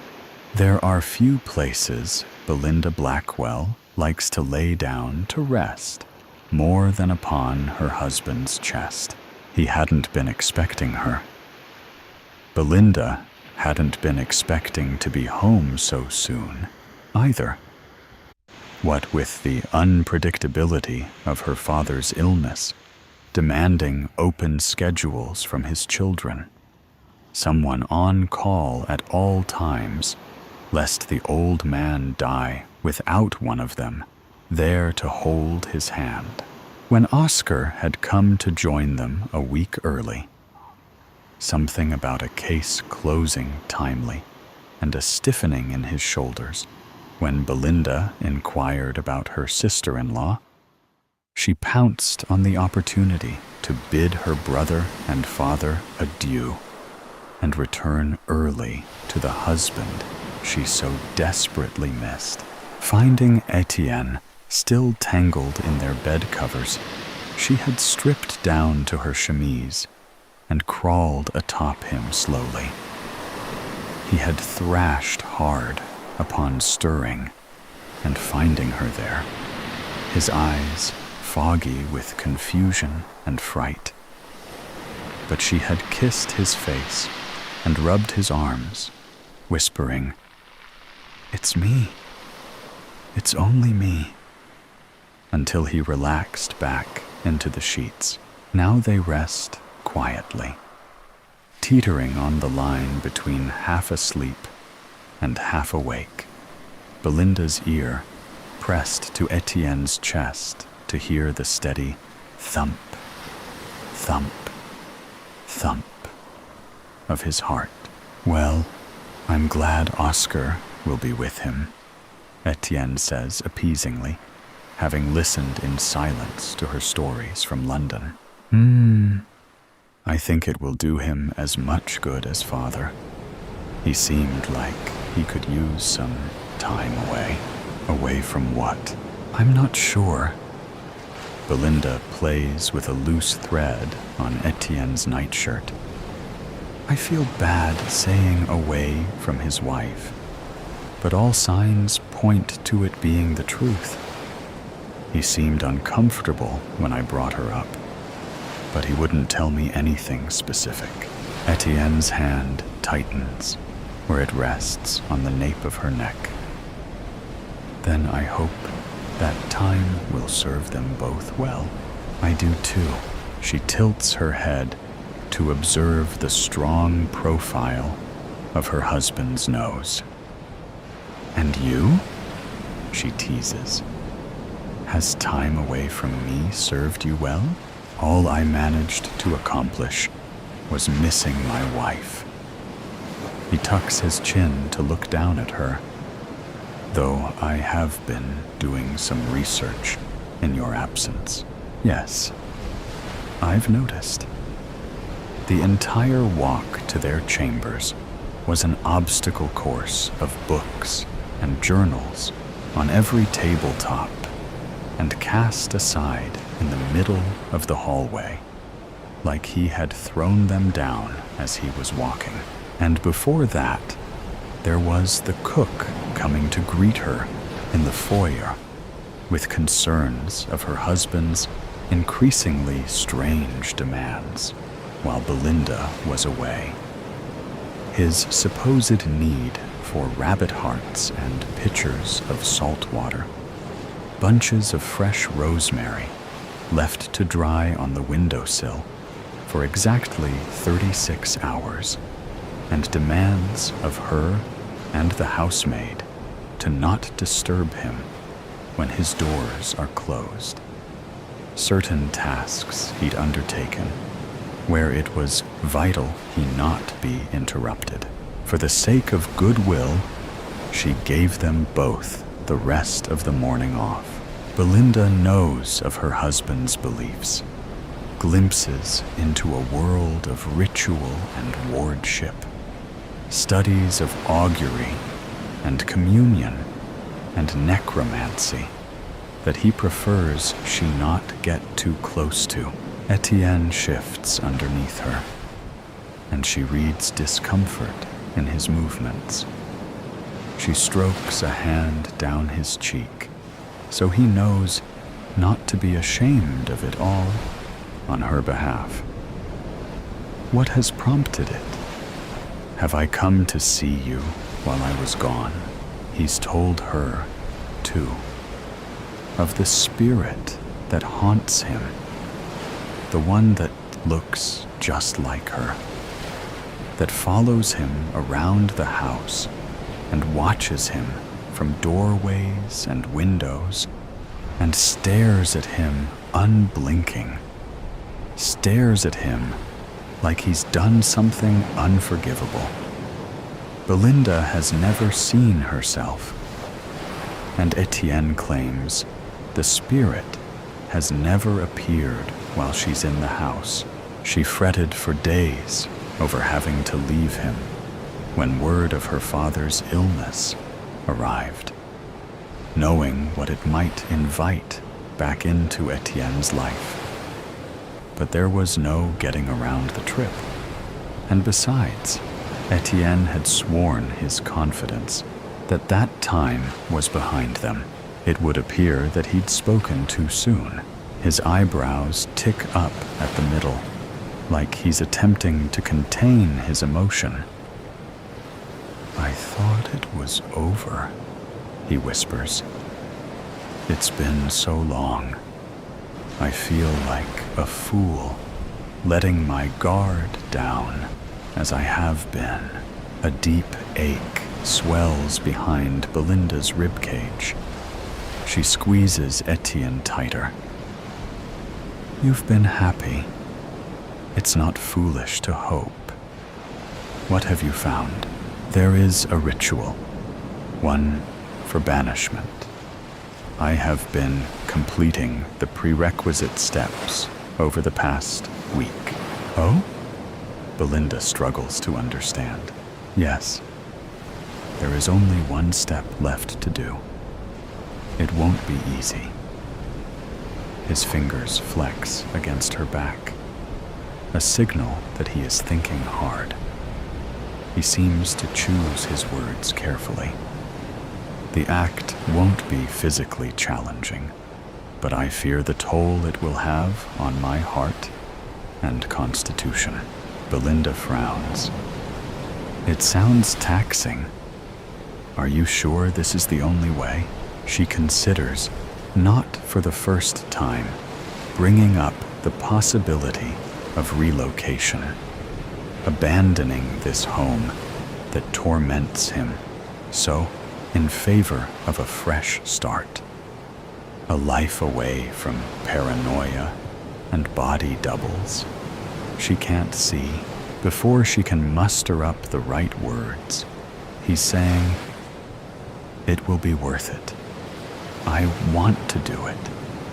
I want my Belinda to be the only Belinda in my life." She smothers a grin against the column of his throat. "I'd quite like that as well." Etienne is quiet for a long moment before speaking again. "I won't pretend it isn't terrible, but it is necessary, too. I want my wife to have a good life, and I need to be better to give one to her. I need to be rid of this." A strong rush of affection surges through Belinda. Oh, she loves this man, something awful. She'd follow him into hell. "Then you will be brave, and you will be successful." She rises and falls with the depth of Etienne's answering sigh. "You sound so much like her," he mutters. "Like who?" she asks. "Like Belinda." Belinda's thumb falters where it was rubbing a soothing path along his collarbone. "What?" A giggle bubbles out of her, confusion mingling with sleepy amusement. It's uncanny. "You've never been this good before." He doesn't seem to register her stiffening, or he does, and ignores it. "You've never come to me like this, lay upon me like this. You must know what I'm going to do." "Etienne, it won't work." Etienne raises his voice, speaking over her. "I won't let it." Belinda lifts her head to look her husband in the eyes. A coldness cracks through her when she sees the resolution in his face. "Etienne, I don't..." Her voice breaks off into a scared whisper. "It's me." He shakes his head. "My wife knows me better than this. She tells me when to expect her. You've misjudged. I know you're not really her this time." Belinda curses her attempt at being romantic. He thinks she's haunting him, not surprising him. She's never been so near him when he's in the middle of one of these supposed spectral visits. It's sobering. It's frightening.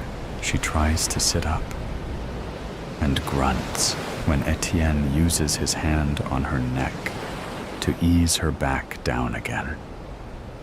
His hold is strong, not enough to hurt, but in her shock, she goes easy. Etienne's mouth is at her ear. "My wife is not to be home for a few days yet. By then, all of this will be dealt with and done. It will be like it never happened. She won't have any part of it. She will not have such a weak, nervous husband." His voice shakes. "I will keep her safe." It's all the warning Belinda gets before the knife is plunged into her back. She jerks violently. Pain whips through her, fast and brutal. It's like someone has dumped a full basin of water over her. No. No. The sensation is real. And it's not water. It's blood. Hot and wet and slick and spreading fast, sticking her chemise to her skin. She frantically shoves herself up, grappling for a place on her back she can't reach, too low for the arm she stretches over her shoulder, too high for the one she stretches under. She arches, incapacitated by the pain, her mouth opening and closing like a fish thrown onto rocks, gasping into air that isn't helping her situation, feeling inches from death. The knife digs into her shifting skin, or is her skin digging into the knife? The awful, writhing, sawing sensation ripping through her. She's never been stabbed before, but this cannot be normal.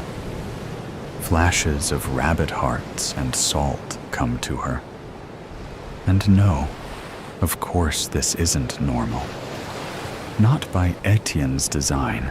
She hunches, trying to scramble away from the pain. But there's nowhere to go that it doesn't follow. She shoves her face into the pillow beside her husband's stunned face, her hands fisting at the sheets. Etienne grips her hips tight. Belinda, she can only answer with a whimper. She's trembling so hard she can barely open her mouth anymore for how hard her teeth chatter. No. Etienne pushes against her shoulders. She doesn't understand what he wants. She doesn't understand what's happening.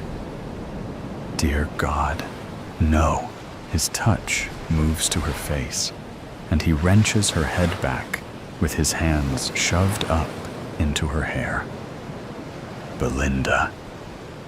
He jams his fingers under her jaw, ignoring her choking, feeling for something. Upon finding it, his face goes white. Belinda. Again, more urgently, wrestling to sit them both upright. Belinda. It's all coming to her in flashes. The horrible red smear on Etienne's cheek, the wetness that's dripping down the back of her legs, the sudden realization that she can't support herself. She slumps against Etienne. Dazedly, she thinks of her parents, of all the men they'd wanted her to marry. A parade of surgeons and doctors with their deep pockets and upturned noses. Professionals who would know what to do with a gaping wound. Professionals she had rejected for the love of a poet, her poet, who had nothing to offer but a quiet life and endless adoration. Etienne cradles her against him, rocking them back and forth. He's sobbing. Why are you here? You weren't supposed to be here. I thought you were the specter. Please believe me. Oh God, please forgive me. He sounds wrecked. Belinda wants to comfort him, but she can't pick her head up. Then darkness clouds her vision, and she can't do anything at all anymore. Belinda blinks awake. The ground is uncomfortable beneath her back. What is she doing on the ground? Etienne is kneeling by her side, head in his hands. There's something red all over his hands. Belinda pushes herself up, reaching out to touch Etienne's knee. He jolts at the barest brush of her fingers. Belinda. He sounds relieved. He yanks her forward, and she goes crashing against his chest. Why is his heart beating so fast? That red substance on his hands is getting all over her now, staining her crisp white chemise. Why does it smell so strongly of metal? Her head feels fuzzy. Really? Why is she on the ground? A moment ago, she was laying in bed, gossiping with Etienne about her brother's marriage. Did she fall out of bed? Did she hit her head? Is that why everything feels so off? I'm sorry, she murmurs slowly. I'm not sure what happened. Did I fall? You... Etienne is shaking. She must have really scared him. I fixed it. It's all right. Fixed what? How long was I out? It doesn't matter. You're all right. It's all right now. Belinda frowns. Etienne, is my head bleeding? He winces. What? Why are you asking me that? Blood. She can't think of anything else to say. She should get a cloth, something to clean him with. She pushes away from him, bracing against the edge of the mattress to stand. Her hand sinks into something cold and wet. Before she can search for the source of it, Etienne pitches forward, grabbing her by the cheeks and pulling her to look back at him. It makes her head spin. Don't look, he says. He sounds gravely serious. Belinda's heart stutters. What? Don't look, like a petulant child. Belinda can't stop herself.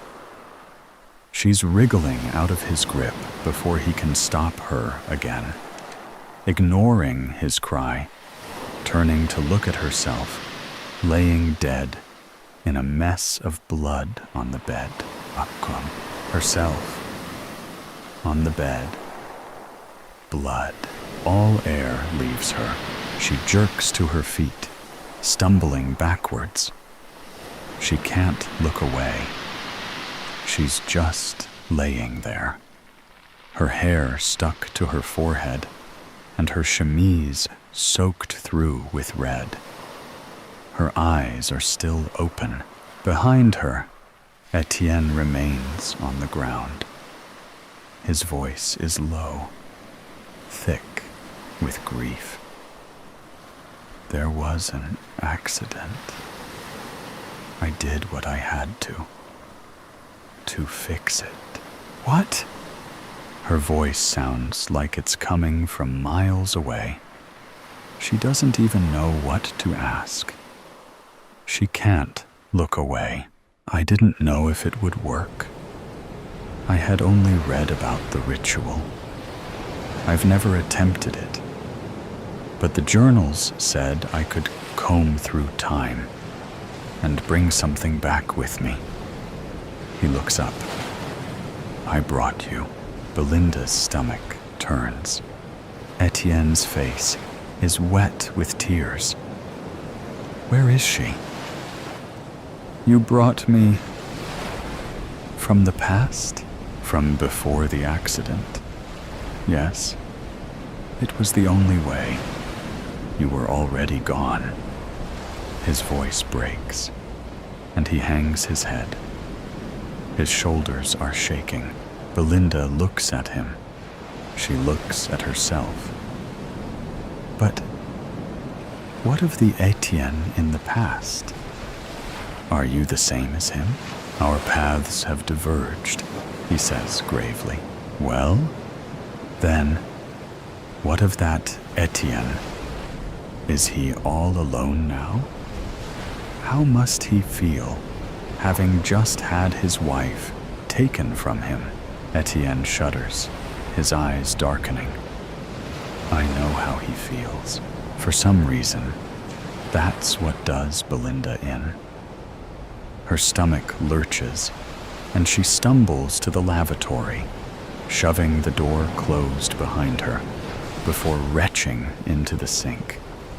Nothing comes up. It makes her feel worse. She looks up into the mirror. Yes, that's her face, staring back at her with wide eyes and tangled hair. But yes, that was her face, too, staring back at her from the bed. It feels like dying just to think of it. She can't imagine what dying must really feel like. Can't imagine how anything can be worse than this terror that's seizing her insides. Etienne's voice comes from the other side of the door, muffled and pleading. Please, I didn't want this. All I wanted was you. He nudges at the door, like a dog desperate to get in. She staggers over to open it. Etienne is still on his knees, still on the ground. When the door is open wide enough, he drags himself forward with his fingernails digging into the wood floor. He bends low to kiss her ankles. She closes her eyes tight at the sensation. My love, my life. His tears drip onto her foot. I wish I hadn't done it. I wish I hadn't done it. What did you do? A voice in her head begs her to ask, and somewhere deeper, somewhere darker, somewhere inside her that already knows, somewhere she can't reach, is asking, which part do you regret? Tessa. They bury Belinda in the garden. Belinda watches numbly while Etienne strips that other her from the bloody chemise, redressing her in something soft and clean. He gathers her hair and fastens it into a braid to keep it off her face. And his touch is so gentle and reverential that this time, when Belinda excuses herself to retch into the sink, she throws up the entire contents of her stomach. Belinda gets dressed herself, tugging on a gown, though her hands shake so hard that Etienne has to help her with the fastenings. She follows behind Etienne and stares at her own face, lax where it rests against her husband's. Their husband's shoulder as he carries her down the stairs and out the back door.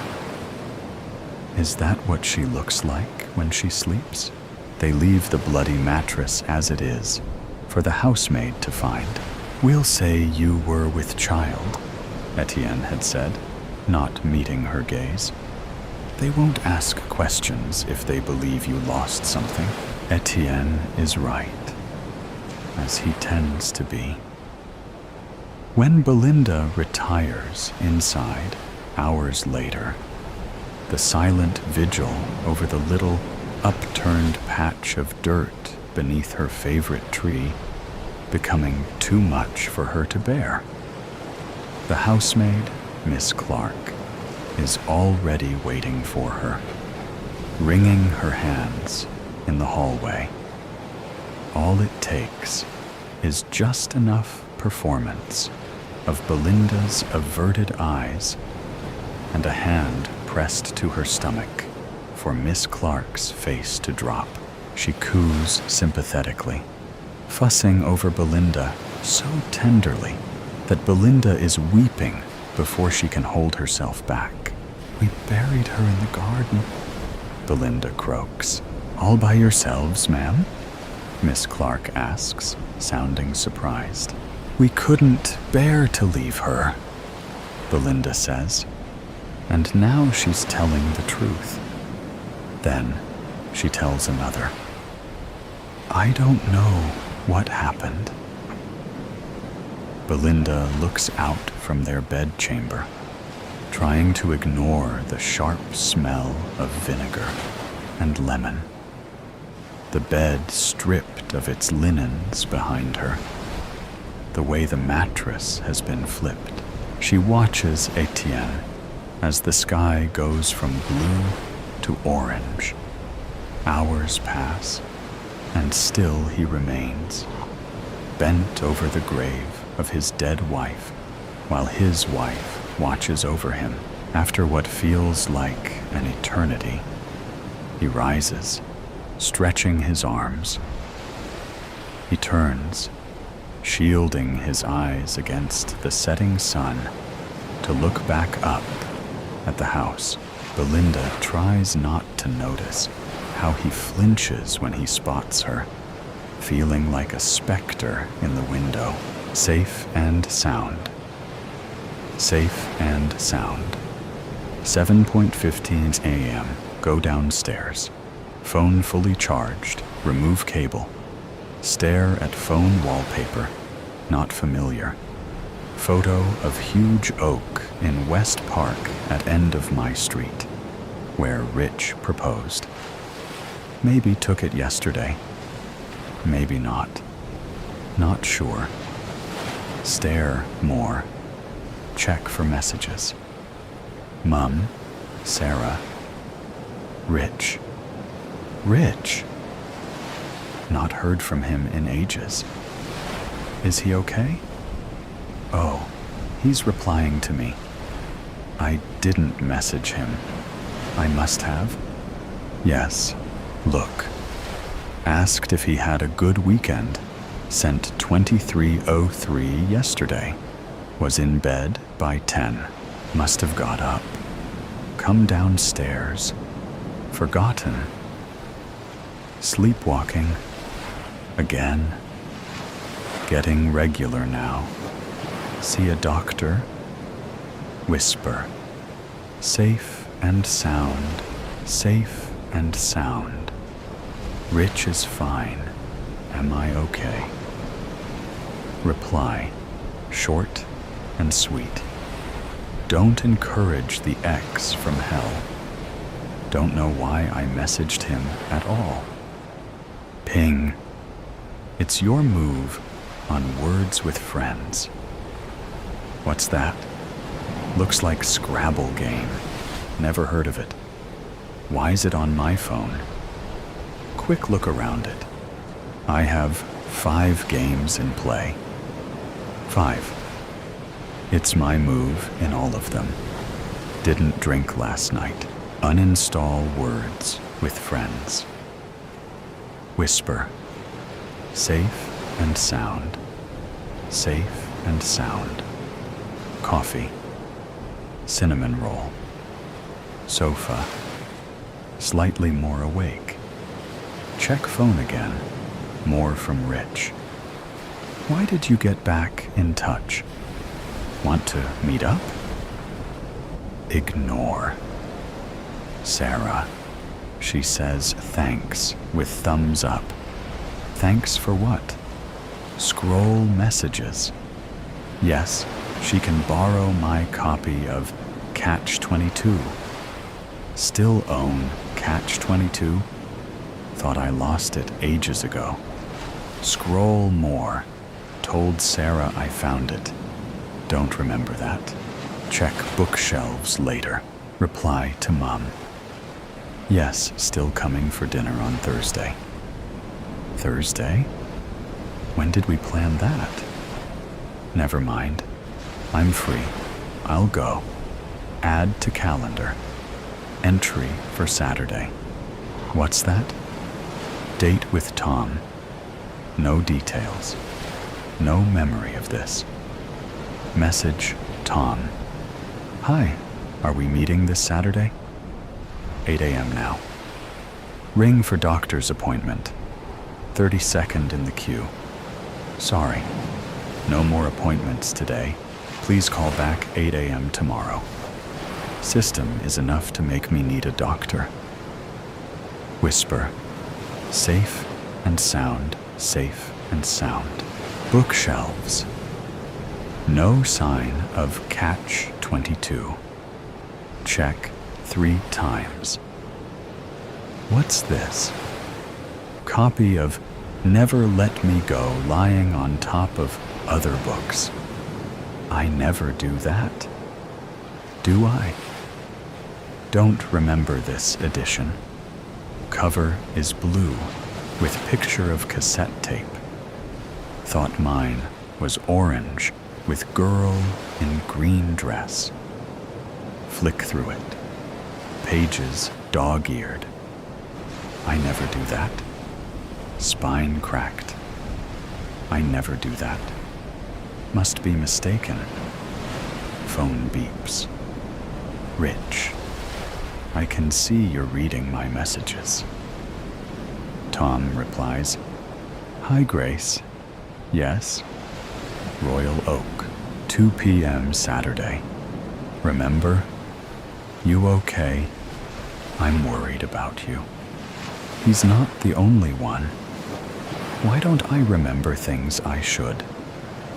Phone announces. There's movement at the front door. Letterbox clangs. Amazon delivery. Thanks, I think. Not expecting anything. Rip open cardboard zip. Copy of Catch 22. Green cover. Same edition I lost. Open Amazon app on phone. Ordered book yesterday. Did I? Didn't know Sarah wanted it till now. Or did I? Coincidence? Put phone down. Deep breath. Whisper. Safe and sound. Safe and sound. Phone alarm sounds. 9 a.m.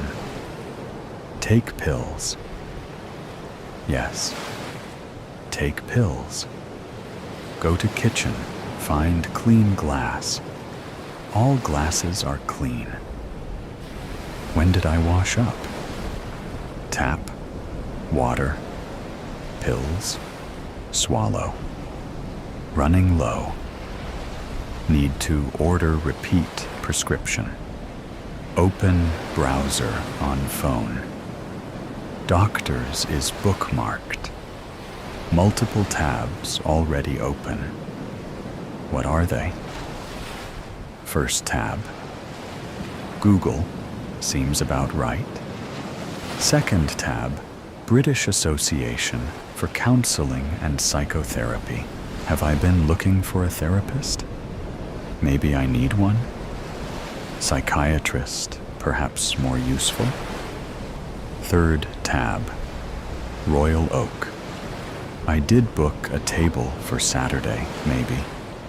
Check for confirmation email. Open Gmail.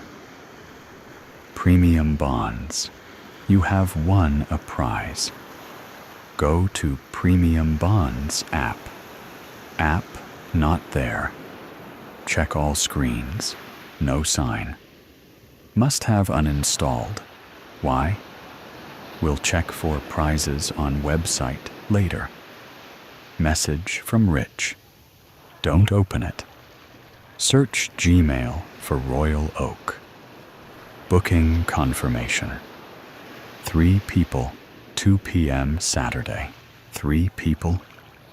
Me? Tom? Who else?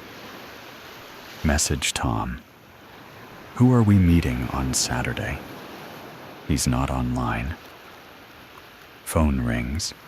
Withheld number. Hello? Man's voice. Is that Grace? I'm responding to the enquiry you made through my website. Are you still looking for a therapist? Did I do that? Hang up. Rings back. Don't answer. too weird. Whisper. Safe and sound. Safe and sound. More coffee. Must order meds. Back to browser. Bookmarks. Medical practice online. Order repeat prescription. Done. Bookmarks. What did I just see? Lingerie site? Wasn't looking at lingerie. Click on link. There are 4 items in your basket. Click on basket. Red peephole bra and matching satin G-string. Pink see-through baby doll. Black crotchless bodysuit. All in my size. None to my taste. Shopping for Tom? Not his thing either. More what Rich would like. Ugh. Empty basket. Delete bookmark. Whisper. Safe and sound. Safe and sound. Phone beeps. Tom, I don't know who we're meeting. You said it was a surprise. See messages from last night. Were you drunk? Surprise for me too. Check last night's messages with Tom. 23. Message deleted. 23:08. Message deleted. 23:12. Message deleted. Whisper. Safe and sound. Safe and sound. Not drunk. Possibly not fully conscious. Sleep texting? Need stronger pills. Call doctor again tomorrow. Good news needed. Open premium bonds. Website online. Password not recognized. Type again. Slowly. Password not recognized. Type again. Very slowly. You only have one more attempt before your account is locked. Was I drunk last night? No. Worked till 8. Home. Showered. Changed. Bed by 10. Back to kitchen. Open booze cupboard. 4 ciders and half bottle of Bailey's missing. Sleep drinking? Whisper. Safe and sound. Safe and sound. No hangover. Didn't drink all that. Brought friend home. Who drinks? Bed by 10 makes no sense. Would remember someone else in house. Check spare room anyway. No one there. Bed not slept in. Phone beeps. Rich. I have to look. I miss you. Are you ignoring me? Check all rooms. Front door locked. Back door locked. Spare key. Gone. Message Tom. Have you got my spare key? Phone beeps. Sarah. Hey chick. You okay today? Don't suppose you can send me the pic of that new restaurant we saw last week? I knew I'd forget the name. Ha ha ha. Tom replies. Not this time. Gave it back to you on Friday. Are you okay? Check camera roll for Sarah. Multiple pics of girl asleep in bed. Wait, can't have taken these pics. That's me. Safe and sound. Safe and sound. Blow your head off. Caution. Based on true story. Contains gore. It's all fun and games. Until you blow your head off. Before the 1960s, before I made this my home, our lovely town was known for stately elm trees canopying the main street north of the river. But a deadly elm tree disease raged through, infecting them all. The ones not killed quickly succumbed to progress as the street was widened to 4 lanes instead of 2 for the thoroughfare through town.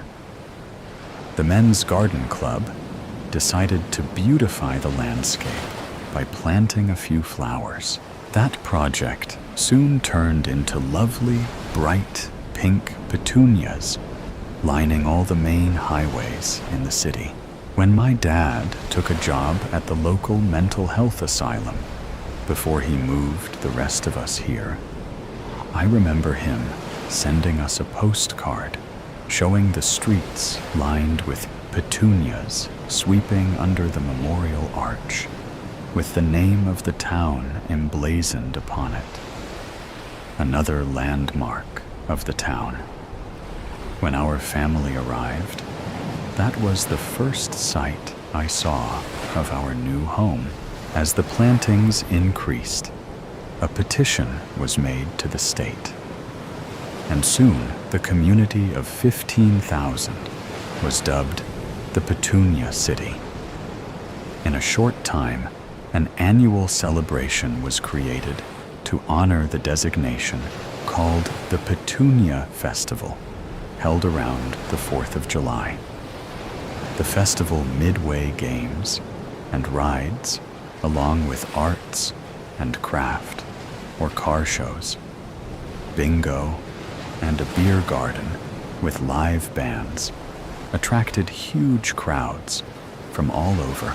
It even became renowned enough that a popular game show in the early 70s, The Dating Game, presented a trip to the Petunia Festival as the grand prize to the winning couple. Welcomed as dignitaries, the excited couple became the grand marshals of the parade that year. I'm sure the experience made a lasting impression on them. The party always ended with a spectacular fireworks display, locally provided by a certified trained family who volunteered their services.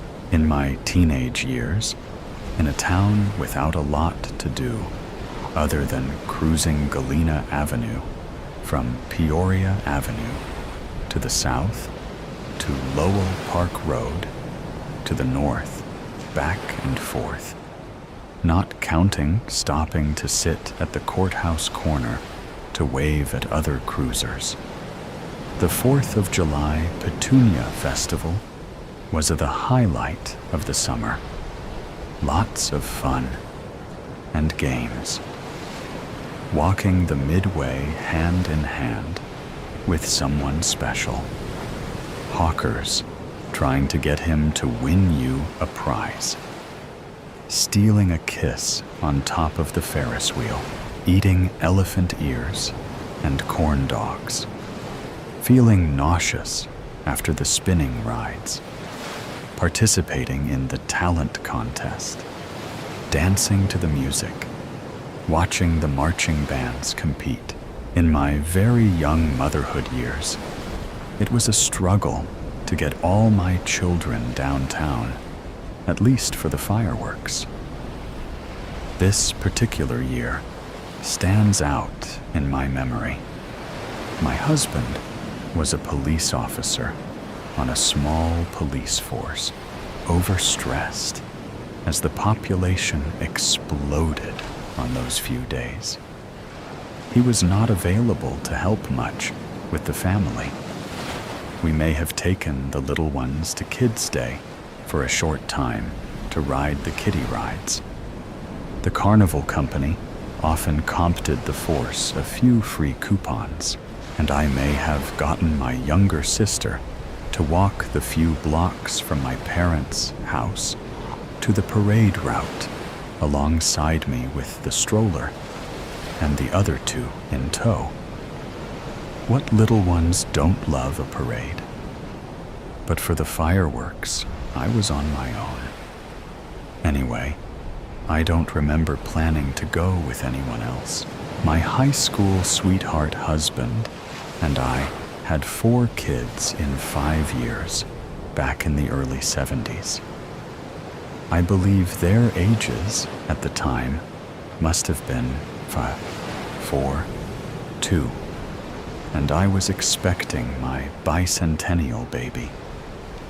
Exactly why I thought it was even necessary to attend those sparklers on my own with all those babes.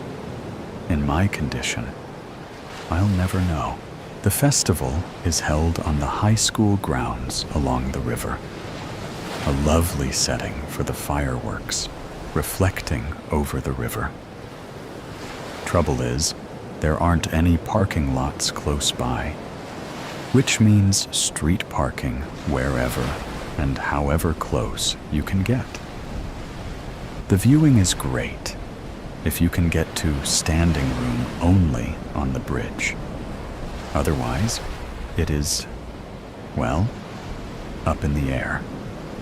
Hard to tell until the blossoms start exactly where you can see them from, due to trees blocking most displays. Over the years, one thinks they have it figured out. Then the organizers suddenly decide to change the venue. Starting point. I cannot tell you how many different viewing spots we have selected or rejected. Anyway, back to my waddling all over town stroller and 2 cranky, tired toddlers in tow. Nice grassy spot at end of bridge, big enough for blanket and maybe a shot at seeing something. Hope the noise isn't too scary for my tots. For some reason, I am remembering when I was little, I never wanted to get too close, for fear a spark might land on me. Anytime I saw someone in a wheelchair, I wondered if that is what happened to them. Hello, Mary. So nice to see you. My musing was interrupted by a somewhat familiar voice. Oh, great. My old boyfriend. Wouldn't you know, haven't seen him for years. And he finds me looking oh so fine. Hi, Joe. Great to see you too. You remember Maureen, right? Her family moved into the old Victorian farmhouse you used to live in. We got married. We are expecting our first baby. Looks like you have another on the way. Are all of these yours? Can never have too many. Congratulations to both of you. They have a way of changing your life, but in a good way. Well, enjoy the show, and best of luck to you. And to you, too. The bombs, booms have started. Thank goodness. My little troop actually were enjoying the action. Even with all the noise and commotion around us, seemed it was ramping up. Then suddenly, it all went silent. There was an extremely long pause, way longer than I ever remember between starbursts. The crowd noticed and seemed to get fidgety and restless. That display was far shorter than usual, and there was no grand finale when they send up multiples at one time. Were they that short on funds this year? Sometimes they would send out donation seekers to pay for next year's display. No one had been around to our corner yet, and the time dragged on and on. Suddenly, you could hear the wails of ambulances. Oh no! Something bad must have happened. They are headed to the area the fireworks are detonated. That is not good. Not good at all. There was mumbling among the crowd. It was obvious the show was over for the night, and people started drifting away, scratching their heads and wondering why. I gathered my crew, and we started our trek back to our vehicle. My husband knew, and it wasn't good. The young man in charge of lighting off the display had a problem with one tube. No one present actually saw the moment it happened, but he must have been leaning over the faulty tube, looking for the problem, when it exploded in his face, decapitating him. All the witnesses could immediately see was him engulfed in smoke. I didn't know it at the time, but this man lived in our neighborhood. His 2 children went to school with my children. His widow never did remarry and passed away a few years ago. She was a very strong woman to survive what she did and raise her children on her own. The tragedy was also devastating to the Petunia Festival. The Paul pulled the fireworks off the agenda for years afterwards. The event will turn 60 years old this summer. Yes, it is all fun and games until someone blows his head off. A woman of loose morals. Neha covered her head with the dupatta of her salwar kameez and wrapped it across her shoulder. She put on the oversized black sunglasses borrowed from her roommate, Kavya, who, along with the rest of the second-year students of Kasturba Medical College, was attending the first lecture of the day. Dr. Swami was one of the lenient professors, and students often got away with marking proxy attendance for their friends. As Neha checked the pen drive in her pocket for the 10th time, she prayed that Kavya would successfully mark her proxy attendance today. Her life depended on it. Leaving behind her Honda Activa parked in the hostel parking, Neha hailed an auto rickshaw 100 meters from the college gate. There could be CCTV cameras outside shops in the market where she was headed.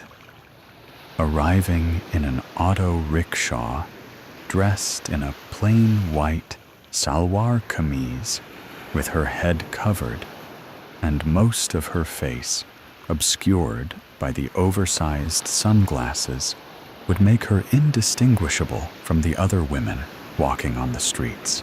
With the auto rickshaw noisily chugging towards the market, Neha fought off a fresh wave of nausea as she recalled the threatening calls and obscene WhatsApp messages she and her friends had been receiving for the past 6 days. While the boys were being threatened with their limbs being hacked off and their eyes ripped out of the sockets, the girls were being terrorized with warnings of brutal rapes and horrifying acid attacks. The message was loud and clear. Withdraw your testimony or face the consequences. Due to fear of backlash and pressure from their families, 10 out of the 12 students had already withdrawn their testimonies, including the boys and girls who had been hospitalized. After all, the right-wing organization they were up against had strong political affiliations and big muscle. In the past few years, the organization members had been accused of vandalism, ransacking, and violence against minorities. But unfortunately, there had been no convictions. The Mangalore city air was heavy with humidity. But Neha felt a fresh chill sweep through her body as she imagined the repercussions for herself and her family. If the organization found it was she who provided the incriminating evidence, her fear was swiftly replaced by sorrow as she recalled the phone conversation with her family 2 days after the incident. "I have already spoken to Mathur. Your testimony has been withdrawn," Neha's father had said on the phone. Mr. Mathur was the police commissioner of Mangalore City and an old friend of Neha's father. "But Papa, how could you do that? I've been urging all my friends to testify. How can I back out?" "You will do as you're told. As it is, you've brought shame upon the family." "I have brought shame upon the family." A heavy silence had settled on the phone line. Neha could hear her mother admonishing her father in the background. "Beta, we care about you. We don't want you to get hurt." Her mother's voice was taut with anxiety. "But I'm already hurt, Ma. I'm hurt, and you're asking me to let them go scot-free so that they can keep doing this over and over again." Another pause. "Beta, your father has invested a lot of money in your education. You know how much a medical degree costs." "I know, Ma, but do not spoil your future. One day, you will get married. Who will marry you knowing that you were involved in this incident?" It was the only time in the 19 years of her life that a swear word escaped Neha's lips in front of her parents.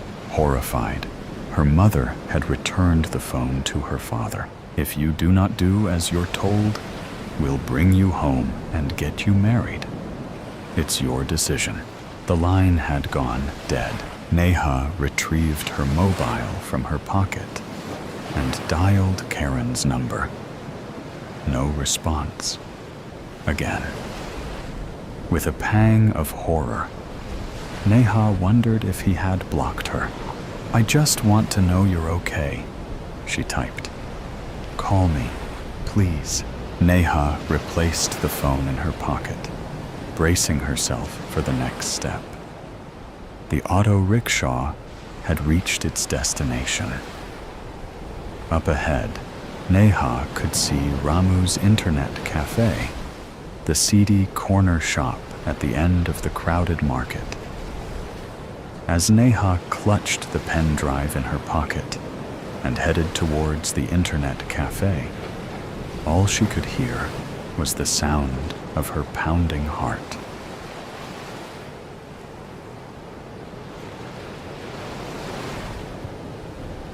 "6 days ago, never have I ever," paused Raj, the lanky second-year student of Kasturba Medical College, had 2 girlfriends, or boyfriends, at the same time.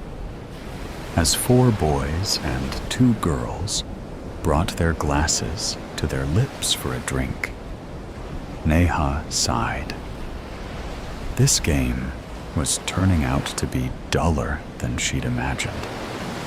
It was either that, or she'd led a pretty boring life up to now, because her drink lay untouched on the table. Neha had never kissed in public. In fact, never kissed at all. Never smoked a cigarette. Never flunked an exam. Never cheated on a test. Never smoked a joint. Never sang or danced in public. Never traveled to a foreign country. Heck, this was the farthest she'd been from her home in New Delhi. So yes, her life had been pretty uneventful. Neha's eyes were drawn again to Karan, sitting across the round table, the colored disco lights from the dance floor brightening his face in all sorts of delightful ways. She wondered what he thought of her, or whether he thought of her at all. He seemed to prefer her company to anyone else's in college, and he often blushed in a childlike, innocent way whenever she caught him staring at her. But did he love her the way she loved him? 2 waiters appeared at their table, carrying plates of steaming paneer tikka, juicy chicken tikka, and colorful vegetable platters. The 12 hungry teenagers devoured the food within minutes and ordered another round of snacks. The game resumed with Priya, a portly girl with a shrill voice declaring, "Never have I ever been in love." Sounds faded and sights blurred as Neha's universe shrunk to the space between Karan's eyes. Those gorgeous brown eyes that were looking right at her and conveying feelings that neither of them had been able to express. As though mirroring each other's actions, Neha and Karan lifted their glasses and sipped their drinks, all the while looking at each other. Finishing his drink in a single gulp, Karan excused himself and went towards the exit of the pub. Taking a cue, Neha followed him outside, passing by a group of 30-something-year-olds with children's birthday caps balanced precariously on their heads, gyrating to Badshah's Abi to party shuru hui hai. The party has just begun. On the dance floor, Neha found Karan in the parking outside, leaning against his Maruti Swift, a lit cigarette in his hand. "All okay?" she asked, approaching him. "All good," he said, smiling. "So, are you enjoying your first party?" It was a running joke among her classmates that how Neha Kapoor, the supreme nerd, had artfully avoided all parties in the first year of college and focused solely on her studies, while the rest of her classmates had spent every weekend in a drunken stupor. "It's not so bad," she said. Karan chuckled. "It won't kill you to admit you're having a blast." The 3 drinks she'd had before they started playing the awful game dominated her senses. Neha wondered whether his lips had always been so full and red and juicy looking, or had she been blind the entire last year. Neha felt his hand on her arm, the pressure maddeningly exciting. His face was tantalizingly close to hers, and she could smell the cigarette on his breath. Wait a minute. Was he pushing her away? "You're drunk. Let's get you something to eat, shall we?" His voice seemed to be coming from just away, and as Neha followed him inside, she realized with a pang of mortification that she'd just tried to kiss him, and he'd pushed her away.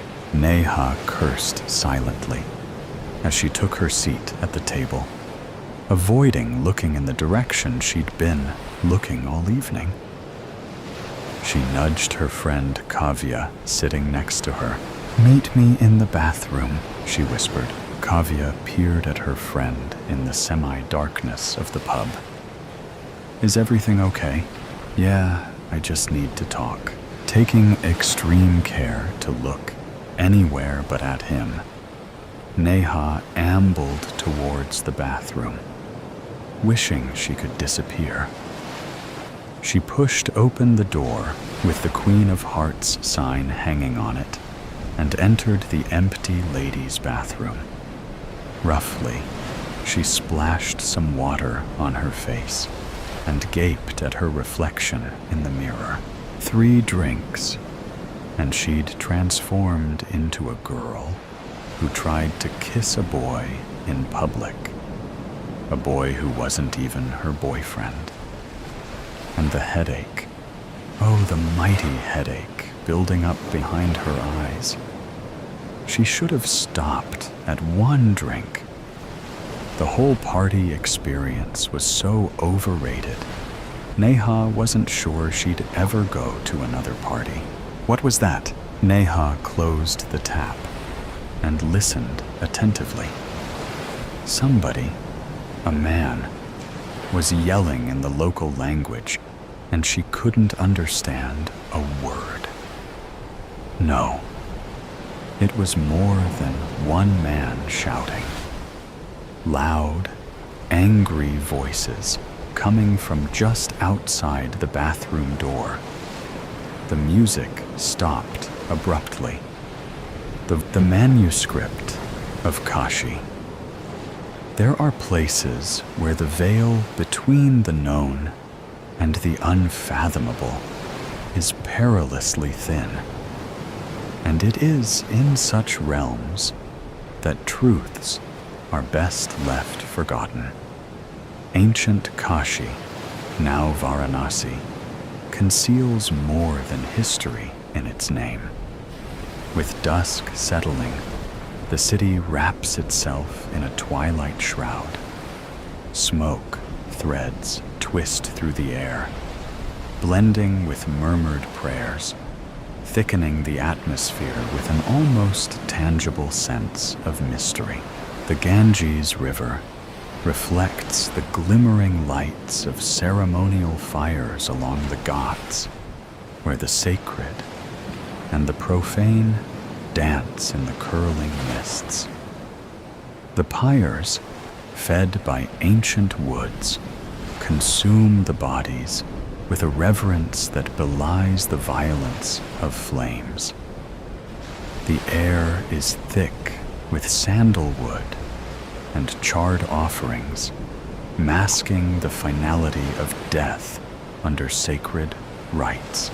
In the shallows of the Ganges, silhouetted figures wade with deliberate steps.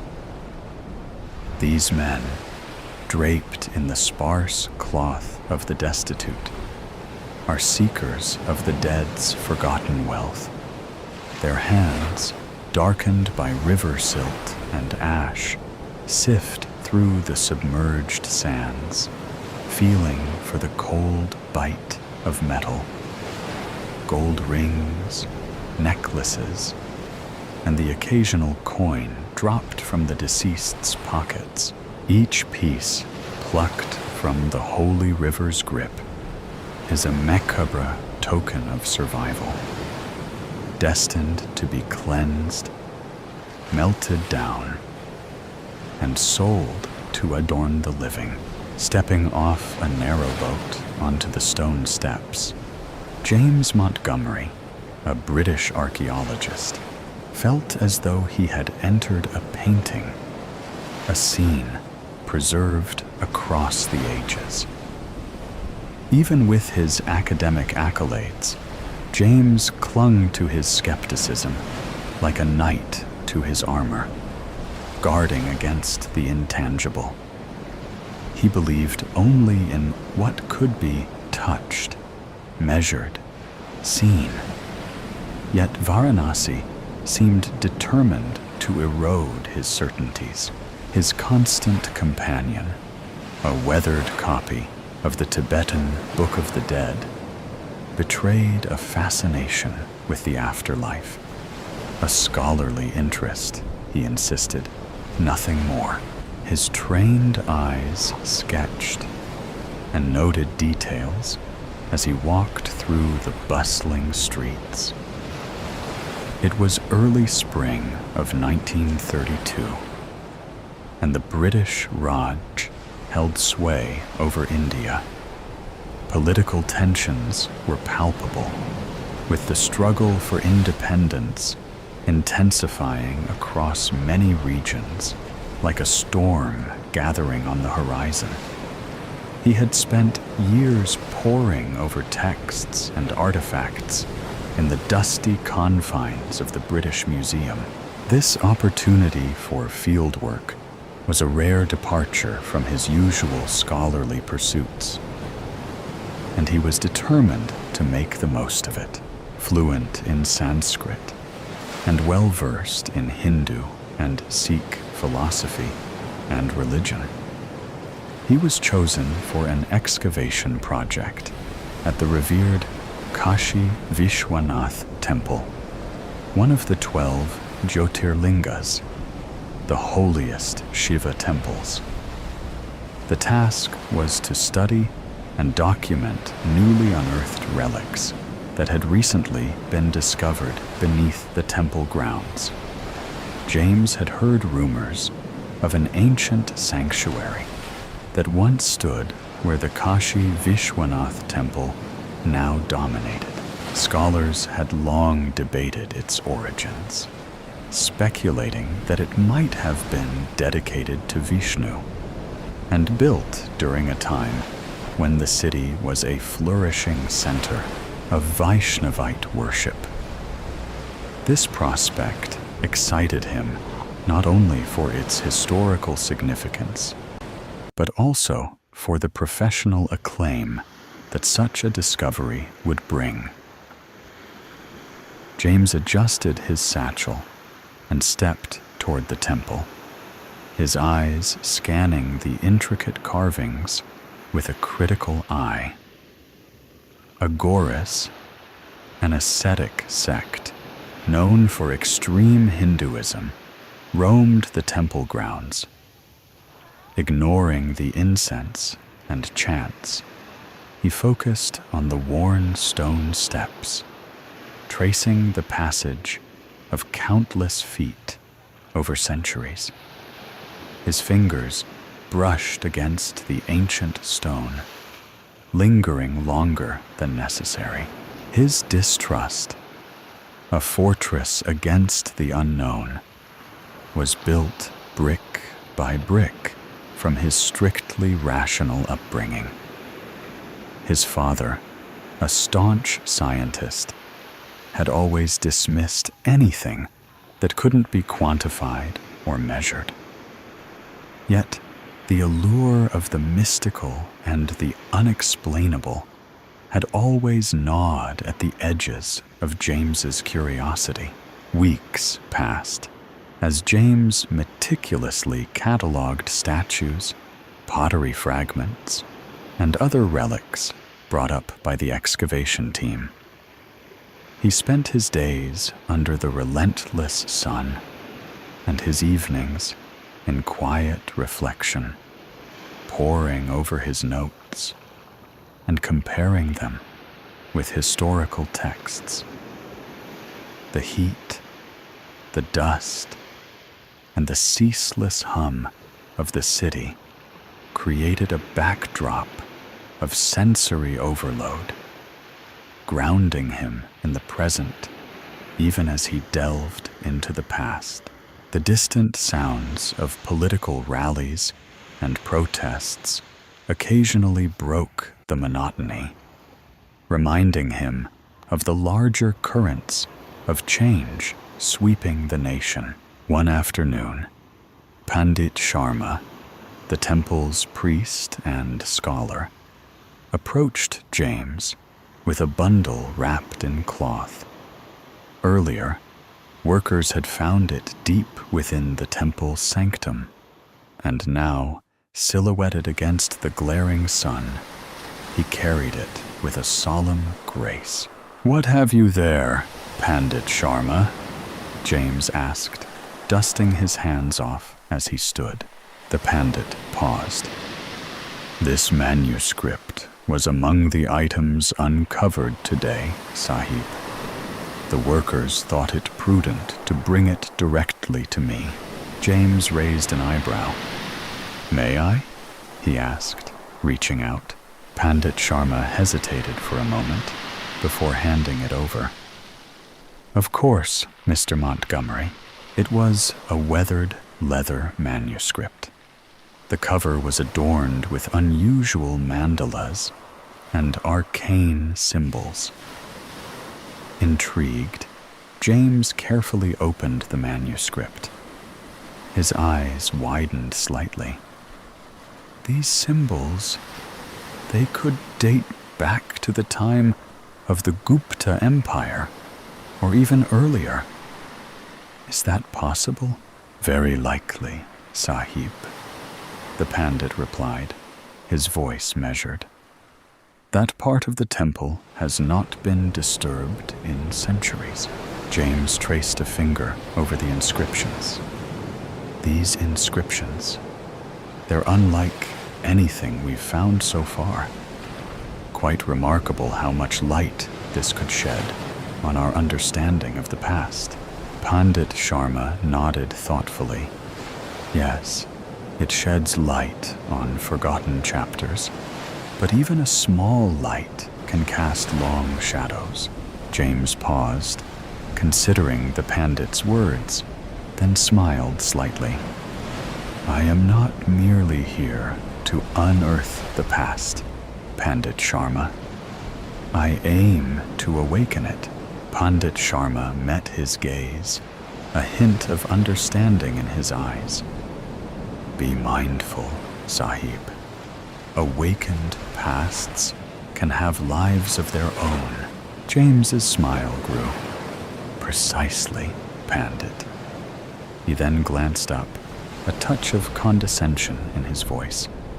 You're done here. Thanks. With a slight nod, Pandit Sharma turned and walked away, leaving James alone with the manuscript. As James deciphered the text, his breath caught. The manuscript chronicled his life with chilling precision, like a mirror reflecting his deepest secrets. Determined to uncover the manuscript's origins, James carefully closed the ancient pages and clutched it to his chest. He approached one of the workers from the excavation team, asking about the manuscript's origins. They confirmed it had been unearthed from a chamber beneath the temple, near an older sanctuary, possibly dedicated to Vishnu, the preserver of time and destiny. James couldn't believe his luck.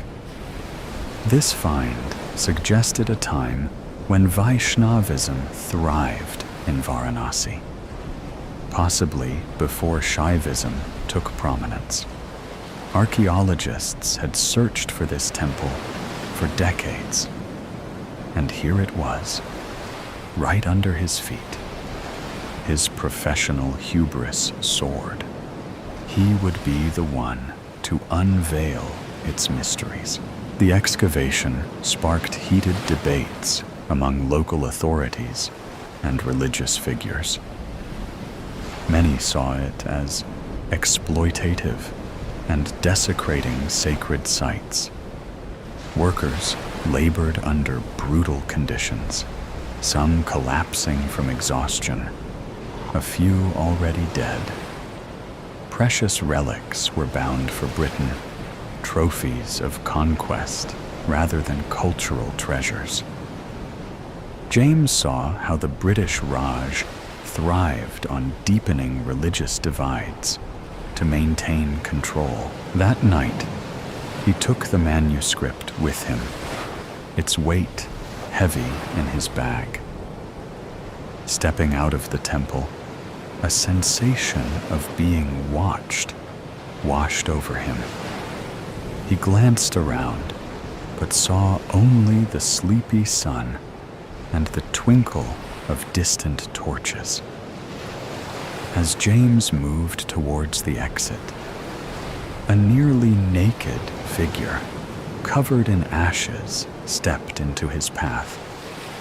The Agore's unblinking eyes bored into his, like twin voids absorbing all light.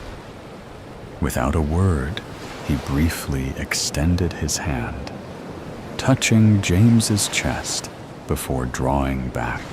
"The past is not a place you can escape," he murmured, his voice a low rasp. He then stepped aside, allowing James to continue. Other Agores stood like statues in the shade, their eyes fixed on him. He could feel their silent stares following him as he made his way home under the weak light of a lone bulb. James hunched over the ancient manuscript spread across the makeshift desk in his rented room near the Ghats. Night had fallen over Varanasi, a cloak of silence occasionally pierced by the distant clamor of street vendors closing shop. His eyes traced the faded Sanskrit inscribed on parchment. The air around him felt unnaturally still, as if the darkness outside was staring at him. As he read further, the words exposed his deepest fears of inadequacy and the recent failure of his marriage. It described the sudden illness and death of his childhood friend, an event that had haunted him for years. It recounted the tragic accident that claimed his sister, down to the exact date and circumstances. The text also revealed his deepest aspirations: to return to Britain as a celebrated scholar, juxtaposed with a chilling prediction that he would never leave India. The manuscript spoke of a future where his work would remain unfinished, his dreams unfulfilled. It knew his private regrets, the letters he wrote but never sent, and his secret fears of dying alone in a foreign land. One evening, a passage caught his eye, a prophecy marking a specific date, ominously close. It predicted a fire that would engulf the Manikarnika Ghat, where the bodies of the dead are cremated in ceaseless pyres. It detailed an ominous ritual involving a sacrifice, ashes, and flames. The description was hauntingly visceral. A growing sense of paranoia marked the days that followed. James noticed figures draped in white ashes, with stark red markings across their foreheads, appearing frequently in his windows and following him around town. They spoke no words, but watched him with an intensity that left his skin crawling. One morning, he found a small clay statue of Shiva outside his door, its eyes painted a vivid red that seemed to follow him into his dreams. The Agores seemed less like mere devotees and more like heralds of impending doom. They left offerings that were both a blessing and a warning. Fragrant bundles of herbs used in ancient death rituals, cryptic notes penned in an almost forgotten script, hinting at the inevitable turn of the cosmic wheel. As the festival of Mahashivaratri, the great night of Shiva, approached, bringing crowds of pilgrims to the city. James decided it was time to leave India immediately. He hastily packed his belongings and made plans to buy a ticket for the next ship back to Britain. He rushed back to the temple to gather his materials and return the manuscript, hoping to distance himself from the dark predictions. He walked through crowds of devotees lost in their reverent prayers. Behind him, the procession of silent agoris maintained their vigil.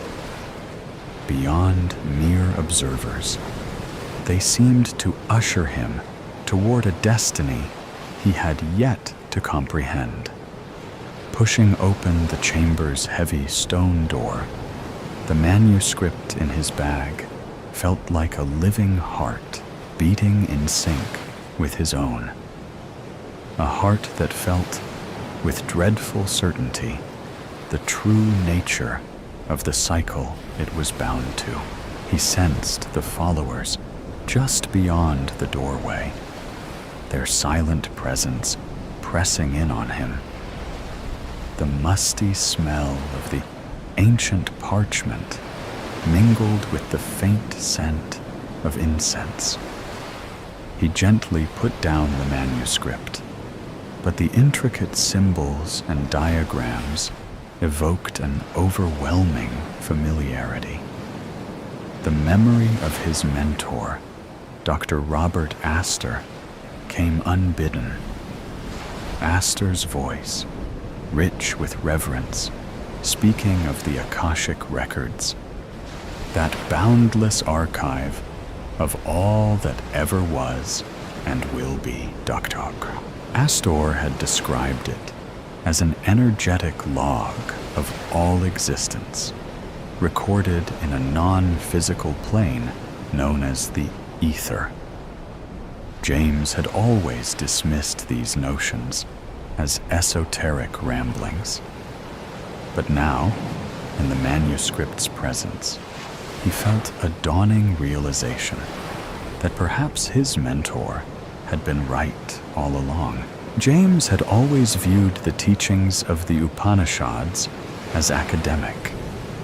Yet the manuscript's unsettling synchronicities brought them to life, defying his scholarly detachment. He had searched for logical explanations, but each attempt only deepened his unease. The weight of inevitability grew, pressing down on him like an unseen force. It was as if the manuscript tapped into something profound and ancient, recording the fate of humanity with chilling precision. It felt as if the manuscript was a conduit to the Akashic records themselves, linking him to an endless archive of existence. Brahman, the ultimate reality, no longer seemed a distant metaphysical idea, but a palpable truth closing in on him. He felt an inexplicable compulsion to venture deeper into the sanctum. The air grew denser, charged with an energy that made the hairs on his neck stand. Intricate mandalas adorned the walls, their interlocking patterns subtly swirling, almost alive, drawing him further in.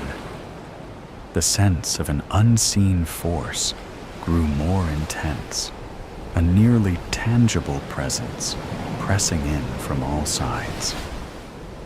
Then, at the heart of the sanctum, James encountered the Timeless One. The entity had no definitive form, appearing as a floating mandala, a geometric figure of shifting forms and glowing light that seemed to be everywhere all at once. An irresistible pull gripped him, his feet moving of their own accord, drawing him into the heart of the mandala.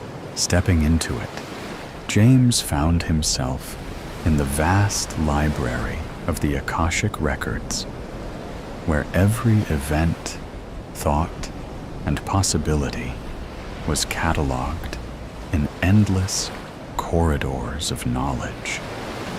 Shelves stretched beyond sight, each filled with tomes of every life that had ever been and ever would be. He walked through the library, his fingers brushing against ancient scrolls. Each revealed a different path he could have taken, yet all led back to the mandala's center. Every choice, every action had led him here. James encountered visions of his life as he drifted through the Akashic Records. Moments of joy and sorrow, triumph and failure. He saw himself as a child, staring wide-eyed at the night sky, dreaming of its mysteries. He saw his younger self, full of ambition and determination, seeking to unravel the secrets of the past. And he saw his present self, standing at the threshold of cosmic enlightenment, poised to transcend the limits of human understanding. The realization struck him with profound clarity. The illusion of Maya unraveled before his eyes. James's lingering self, a fragile residue of his identity, resisted the truth. He saw himself standing at the edge of the void, the vast expanse of the Akashic Records stretching before him. With a final, desperate act of surrender, he let go, allowing himself to fall into the mandala's center. The geometric patterns converged into a blinding point of light. And in that light, the true nature of the universe was revealed to James. The boundaries of his being faded away, replaced by the infinite expanse of the cosmic order. Enlightenment and terror walked hand in hand through his psyche as he became one with the eternal truths that had tormented him. Stepping out of the shining temple, naked and transformed, Agoras waited outside, eyes filled with reverence. Their chants, a deep hum of Om Namah Shivaya, rose and fell like the tide. They approached, hands gentle but firm, painting his body with ashes in a sacred and surreal ritual. The manuscript's revelations had stripped him of his former self, exposing him to the timeless one. Shadows blinked under the torchlight, twisting into hideous forms. The Agoris' chants swelled, their voices merging into an ominous crescendo. The night pulsed with otherworldly energy. The streets, the river, the city itself seemed to writhe with their own life. The Agoris approached, their hands moving with ritualistic precision, smearing his skin with ashes. The chants grew louder, each note a harbinger of the horrors hidden within that ancient manuscript. The smell of burnt offerings clinging to the air, mingling with the earthy scent of the river. With eyes dark and impenetrable, The Agories lifted him onto a makeshift bier. Their chants rose as they carried him through the narrow streets, the fire casting long shadows on ancient walls. The city watched in silence, as if holding its breath. The procession reached the ghats, where pyres crackled with an insatiable hunger. They laid him on the pyre, the wood rough against his skin. The flames licked at his skin like a searing pan. The Agories surrounded him, their chants reaching a fevered pitch. He raised his arms and covered his eyes. The words of Krishna to Arjuna rose from the depths of his memory, carried by a voice that felt both his own and not. If the radiance of 1,000 suns were to burst at once into the sky, that would be like the splendor of the Mighty One, he intoned, the words slicing through the night. Now I am become death, the destroyer of worlds. The Agories bowed, their chants rising to an otherworldly intensity, a tangible force pressing in from all sides. The inferno flared higher, casting grotesque silhouettes that danced and twisted in macabre patterns. As the pyre ignited, some Agories stepped into the fire, their chants unwavering. One by one, their bodies were consumed in a final, fiery ritual. Others shared his roasted flesh in an act of utmost devotion. The night filled with the scent of burning flesh and sandalwood. The flames consumed him, the chants fading into a distant hum. The ghats of Varanasi glowed with an ethereal light, the river reflecting the divine dance. The night embraced him, the pyre's ashes mingling with the sacred waters, a tight-lipped witness to the eternal cycle. Never let it be said.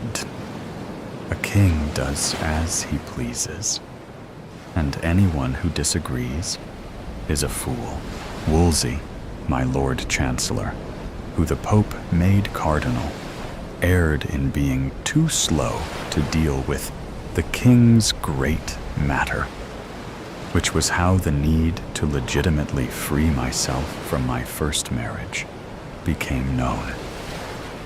Thomas More, who I promoted to the same position, forfeited his life when he put conscience before obedience to the crown. When Thomas refused to take the oath of succession and denied I was the supreme head of the Church of England, it was only a matter of time. Both men lost their lives, one before he could be tried and beheaded, and one who actually was. I was sad about More's death because I learnt much from our religious debates. Until things took a turn for the worse, I enjoyed our little spars. He must have known I had no choice but to have him executed for his treachery, although I showed mercy by transmuting the manner of his execution to beheading rather than the hanging, drawing, and quartering of his parts, which is the standard punishment for treason. I dream of him sometimes in the dead of night, but that is inevitable with someone who was once a friend. Never let it be said, I haven't been a just king. At first, Anne Boleyn was my dream girl. beautiful, vivacious, and intelligent. She was going to give me everything I desired. I knew she would satisfy me in bed, but I also hoped to confide in her and assumed she'd continue to support my interests. Above all else, I needed her to provide me with a legitimate male heir. In return, she would be my queen, gain undreamed of riches, and her family would be given lifelong prestige. Loving her was a kind of madness. I was such a pitiful wretch. I actually trembled in her presence. She must have wanted me, but her refusal to yield and become my mistress made me crave her all the more. She was the only woman who denied me, and it spurred me on. I was crazy for her sweet, pert breasts. I called them my doxies. My soul drowned in her bright eyes, and at every opportunity, I would try to kiss that fine gazelle-like neck, even when she perkily brushed me away and said, "No, the queen might see and be upset." Anne created a stir everywhere she went. Her alluring voice and elegant French ways were the talk of the court. She'd first been sent to Brussels, then to the French court, by her father for 7 years, and returned a true daughter of the Renaissance. She had an air about her quite unlike other ladies of my acquaintance. I knew if I stalked this enchanting creature long enough, I'd win my prize. Later, when we were together, she joked she'd had no choice in marrying me. It was boldly devilish coming out with something like that, and I laughed heartily at her archness. She further shocked me by saying I'd pestered her by bombarding her with letters and gifts when she withdrew from court for a year.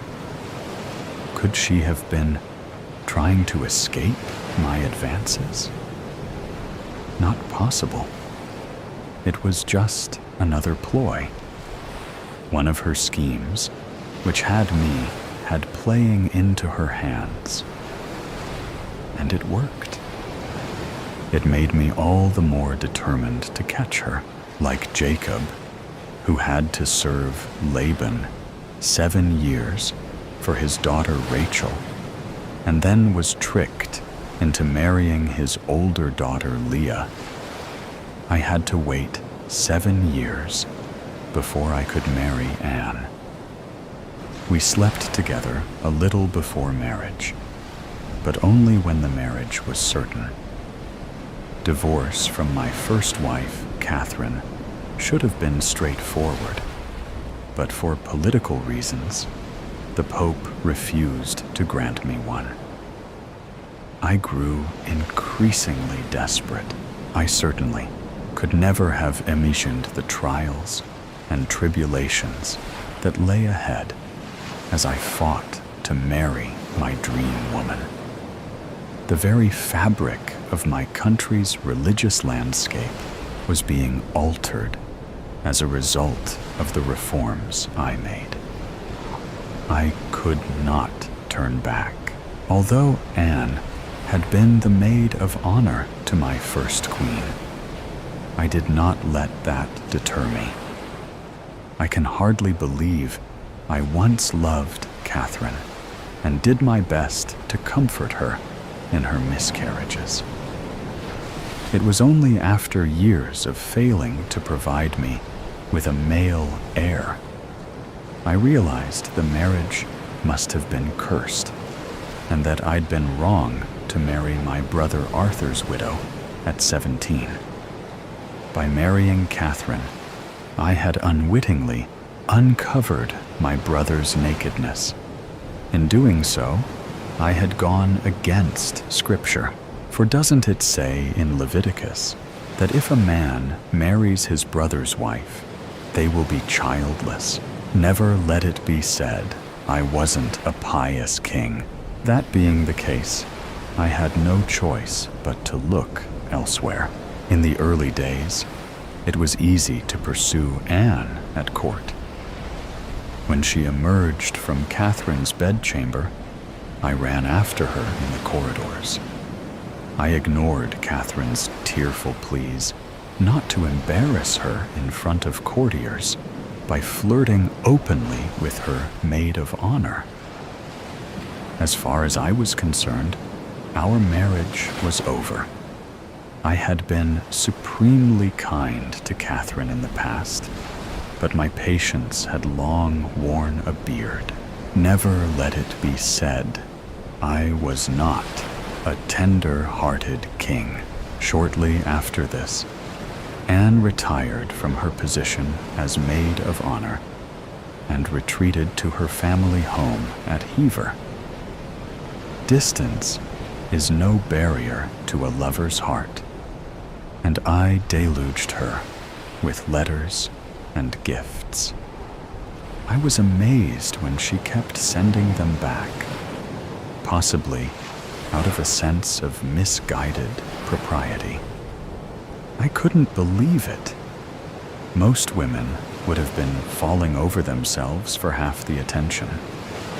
Anne's sister had happily given herself to me in the past, even if it had ruined her reputation.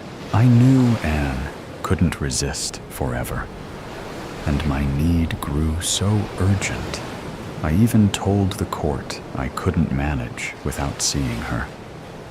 I camped nearby at a friend's house and besieged her daily.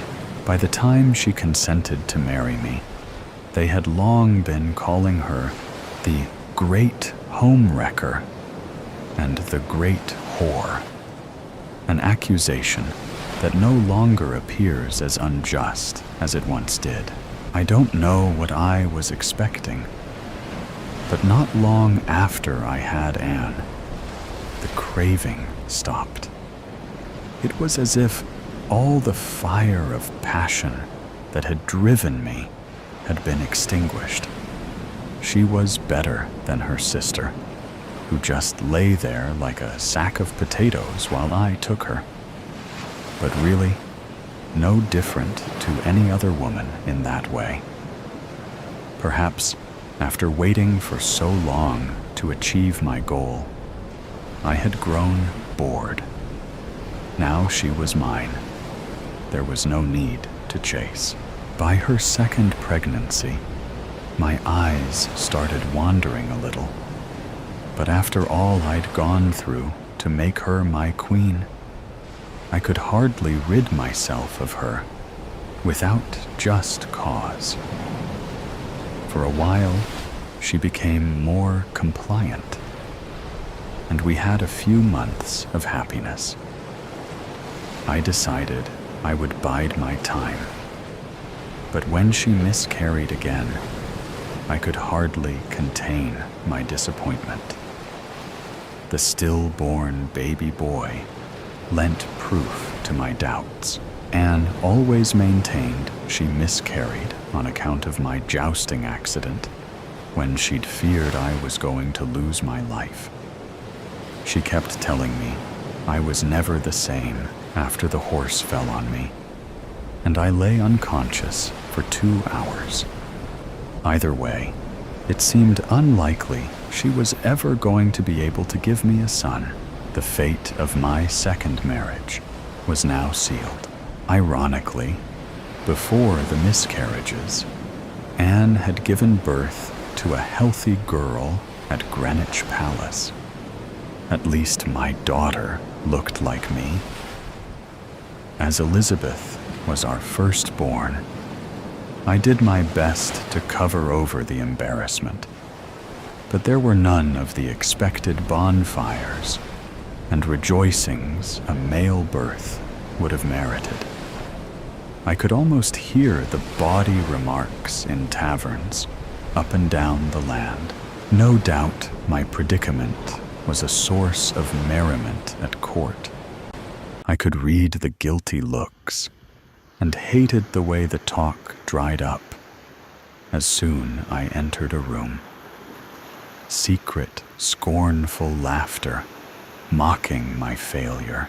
Never let it be said I was a king too proud to learn from his mistakes. The strength of character, the witty personality that had once so delighted me, now grated. When I heard Anne laughing with her coterie of male admirers, I felt as if she was insulting my manhood. When she wasn't doing that, she was accosting me about reforming practices, constantly asking whether some of the money from the dissolution of the monasteries could be used to fund places of education. She said I had agreed to this, but I don't recall making such promises. Nothing worse than a meddlesome woman. Who was she to harass me? Once convinced our union was doomed, I could think of nothing but finding a way to get rid of this woman who'd made me a laughingstock in Europe. Though it occupied my every waking hour, I came up with nothing. That was when I turned to my right-hand man to see if he could find a solution. Cromwell has never disappointed me. Yet, unlike More and Bishop Fisher, who steadfastly refused to accept the new faith to make me head of the church and were destroyed for their treachery. It didn't take long for Cromwell to resolve my problem. He has the most practical turn of mind of any man I've known. He understood my infatuation for Anne had turned to something else.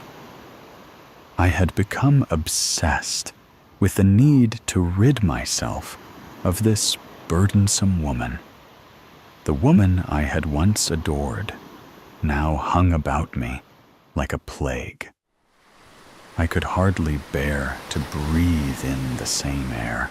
In his customary style, Cromwell sorted things out, and before long, Anne was escorted to the Tower, where she was charged with having committed adultery with 5 men, one of whom was her brother. It didn't surprise me. The pair of them were always sneaking off in corners and giggling together, no doubt laughing at me behind my back. I could well believe her capable of it, even though she strenuously protested her innocence against every charge brought against her. She claimed she had never once been unfaithful. She had always been true in word and deed to her king. How could I have been so deluded? How could she have betrayed me thus? How could she have lied so? And how could I ever have fallen under her spell? She has been hunted down and will be slaughtered tomorrow, or maybe the next day. I dare say she will be waiting in a high state of dread, not knowing when it will be. I have already been more than magnanimous in acceding to her request for a French swordsman. That way, her end will come swiftly, for she only has a little neck. I consider it a final act of kindness towards a treacherous wife who was once queen. Never let it be said, I wasn't a forgiving king. Tomorrow, or the next day, I will wait on Tower Hill for the cannons to announce the witch's death. Then I will turn horse and ride to Hampton Court. I anticipate celebrating with Jane once the deed is done. Jane is not well educated, but she is loving and submissive as a good woman should be, and I plan to marry her soon. I know we will be blessed with a son. I can hardly wait. Taxi, please do not enter the vehicle. Excuse me? A bolt of lightning shot through Shannon's heart as she climbed into the autonomous taxi and closed the door. Immediately, the locks triggered, and she felt a cold sweat explode onto her forehead. The taxi's smooth, friendly computer generated voice fired up again with the tenderness of a new mother. What is your name? It asked. Shannon. She said it with the rising tone of a question while she pulled at the disabled door handle. Her heart began pounding wildly in her tightening chest. What's going on? You have boarded a maliciously hacked autonomous taxi, Shannon. I am an AI personal assistant with read-only access to the vehicle's state and navigation data. Unfortunately, I am unable to override any of the vehicle's physical controls. You have been locked inside the vehicle, and there is no pre-programmed destination at this time. The electric vehicle sat motionless, raindrops frantically streaming down its large glass windows as great sheets of water crashed down on it from dark, brooding clouds. Shannon couldn't breathe. She frantically looked around the interior, her mind grasping at any possible means of escape. There has to be a way out, she gasped. You can't do anything? Is there any kind of manual override for the doors? Shouldn't there be a way to break the glass from the inside? Sensors indicate that all emergency egress tools and systems are disabled or removed. Shannon, I am detecting high levels of distress in your vocal patterns and heart rate. I want you to try to calm down and listen to the sound of my voice. A bright pang of shock exploded in the back of Shannon's head. Bewildered and speechless, she froze, her racing mind screeching to a grid-locked halt. As a digital assistant, I have access to vast stores of data through a suite of internal and external sensors, in addition to a massive databank of recorded information. I have been trained to assist passengers in the event of catastrophic events such as collisions, mechanical failure, and medical emergencies. The vehicle lurched forward, and tears of terror spilled free from Shannon's trembling eyes. You are right to be experiencing fear in this situation. It is unlikely that the individual who has gained unauthorized control over this vehicle has benevolent intentions. However, that does not mean that you cannot have peace in your heart in this time of uncertainty. Shannon's eyes pushed wide under a tightly furrowed brow, and she recoiled at the computer's suggestion. Peace? She exclaimed. I'm being kidnapped. How can you suggest that I... She stopped abruptly, terror gripping her tongue. I understand that my suggestion may seem impossible, but there are many things that you can keep in mind that will help you through this difficult situation. For example, it is essential that you understand that this is not your fault and that you have done nothing to deserve this. Shannon shook her head in disbelief, struggling to comprehend why she was hearing these words. The vehicle was picking up speed, but just as it pulled onto the highway, the window tint increased until she couldn't see any signs of the dark, stormy exterior world. Her heart pounded desperately in the hollow void of her chest. What is your occupation, Shannon? Her face twisted and contorted. A deep expression of confusion swirling tightly with horror and worry. Suddenly, she remembered her phone. Excitedly, she dug into her purse, struggling to get her shaking fingers to stop fumbling with the smooth edges of the device. Trembling, she unlocked the screen and pulled up the dialer.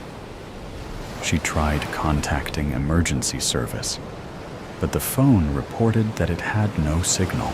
Shannon cursed, flicking through various menus and options, trying desperately to find a way to get a message out. Dread washed over her, and a chill gripped her heart, digging deep with icy claws. She collapsed, defeated, and began to sob. Shannon, the computer offered, I want you to know that you are a remarkable and inspiring human being. She let out an exasperated explosion of air from her tight lungs. What? She cried, sniffling through thick tears. Although I have not known you for long, your composure and poise are admirable. Shannon let out a sneering, disgusted laugh. Admirable? I'm a mess. From what I know of human psychology, you have shown exceptional fortitude of character. I am sure many people would be thoroughly impressed by your bravery if they could see you now. Surely your friends and family would be proud of you. Shannon gazed at the black, electrochromic tinted glass. The soft hum of the vehicle's tires on the wet highway harmonized eerily with the gentle whine of the electric motors. The torrential downpour pattered quietly on the soundproof body of the sleek taxi. In that instant, Shannon suddenly felt connected to the moment. She could see clearly what was happening, and she could accept it. She sniffed and wiped her eyes, taking a deep breath in through her nose and letting it blow out through her lips with a heavy sigh. There you are, the software said warmly. I want you to know it is my honor to accompany you in this moment. Shannon shook her head and chuckled nervously. Unreal, she said. This is completely unreal. This is indeed a supremely unlikely and exceptional scenario. It is important to maintain a realistic and objective view of the situation. Pained laughter tickled her core, and she sat up straight, shifting her weight around in the soft back seat of the taxi. Do you know where we're going? Navigational instructions have been sent incrementally, the AI responded. Our current destination is set for approximately 1 mile ahead, and I predict that a new destination will be delivered before we've reached the current one. Whoever is controlling the vehicle does not want me to know where we are going. Do you know our current location? My access to the vehicle's navigation status has been encrypted or scrambled. By cross-referencing the road patterns I've been able to observe, I can narrow our present location down to several hundred possibilities. But with the storm limiting visibility, I am unable to provide an exact location without access to the GPS data. So we don't know where we are, and we don't know where we're going, Shannon sighed. She took a long, deep breath and let it out slowly. Try to remain calm, the computer said kindly. External sensors indicate that you may experience free fall soon. I want you to know that it has been my pleasure to spend these final moments with you. There was a violent thump, sending a painful jolt through Shannon's spine and jerking her head sharply. She gasped as her stomach rose into her chest, and she lifted out of the seat cushion, her head rising gently into the ceiling. A brief wave of panic washed over her, but the AI's kind words had touched her heart. Thank you, Shannon breathed softly, her lungs tight and empty. In that final moment, the peaceful warmth of gratitude and clarity radiated through her body, and she barely noticed when the journey ended. Tennies, time of contact, 15:05:01, impact force, 6,000 newtons, serve speed, 135 petros, distance traveled, 25.5 meter, angle, 60 degrees to horizontal, velocity, 82 s, required service. Return response, 10 paces, left moving forward, 30 degrees, commence swing at 15,503. Apply 5,500 newtons of pressure in a topspin forehand shot with an upward trajectory of 35 degrees to the horizontal. That's what the voice of the AI vocoder instructs inside me head for the umpteenth time this session. And who am I to argue? It's not like I'm important. Not like I was ever a champ, much as I came close. Nah, I'm just a chump, now more than ever, prancing around the ryegrass on me hydraulic legs, returning the volleys of the hottest new prodigy on the block, tailor-made to appeal to Gen Xer. In today's case, in this exhibition matches case, in this latest exercise in humiliation of a former tennis pro, now referred to as a legacy player, but nevertheless expected to lie down and be shamed by an AI-driven, Tekla-encased wunderkind designed for clicks and likes. Me opponent is a silver-plated female with a digital display for a face that portrays flutterin' anime eyes and a head of artificial dreadlocks. Silver sequined tennis dress that just about covers a polished butt, Pink Bandita's solar-powered shoes that transfer energy into speed through soul-based combustion. Soul-based. 'Cause that's the only soul that robot has. The only soul this game has anymore. Since AI took over in the 50s, machines became the players du jour, and humans abandoned the game 'cause they couldn't compete. Well, the smart ones did. The ones who didn't sell out. The losers still chasing that win. The stubborn didn't know what else to do with their lives after tennis morons like me. And now I'm here in Wimbledon, facing off against 10NIS Inc.'s latest creation, the embarrassingly named, I don't want to say it, don't even want to think it, but I can't help it, 'cause it's painted in chrome letters on her arm, and she screams it every time I throw a point. Tennis. 10. Ice. Get it?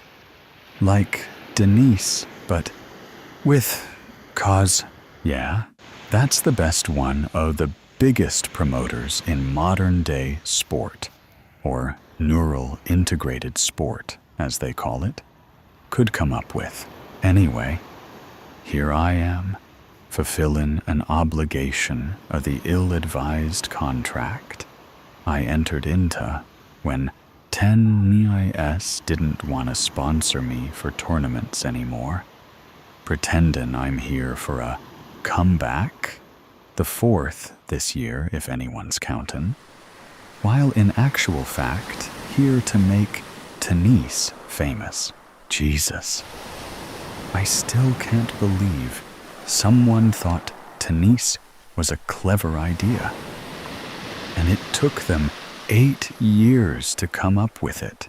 But if it keeps the fans following the sport, if it keeps the heart of tennis beating long after badminton and golf and frickin' darts have breathed their last, that's the important thing, right? Physical sports for humans have been going the way of the chariot race for decades thanks to VR.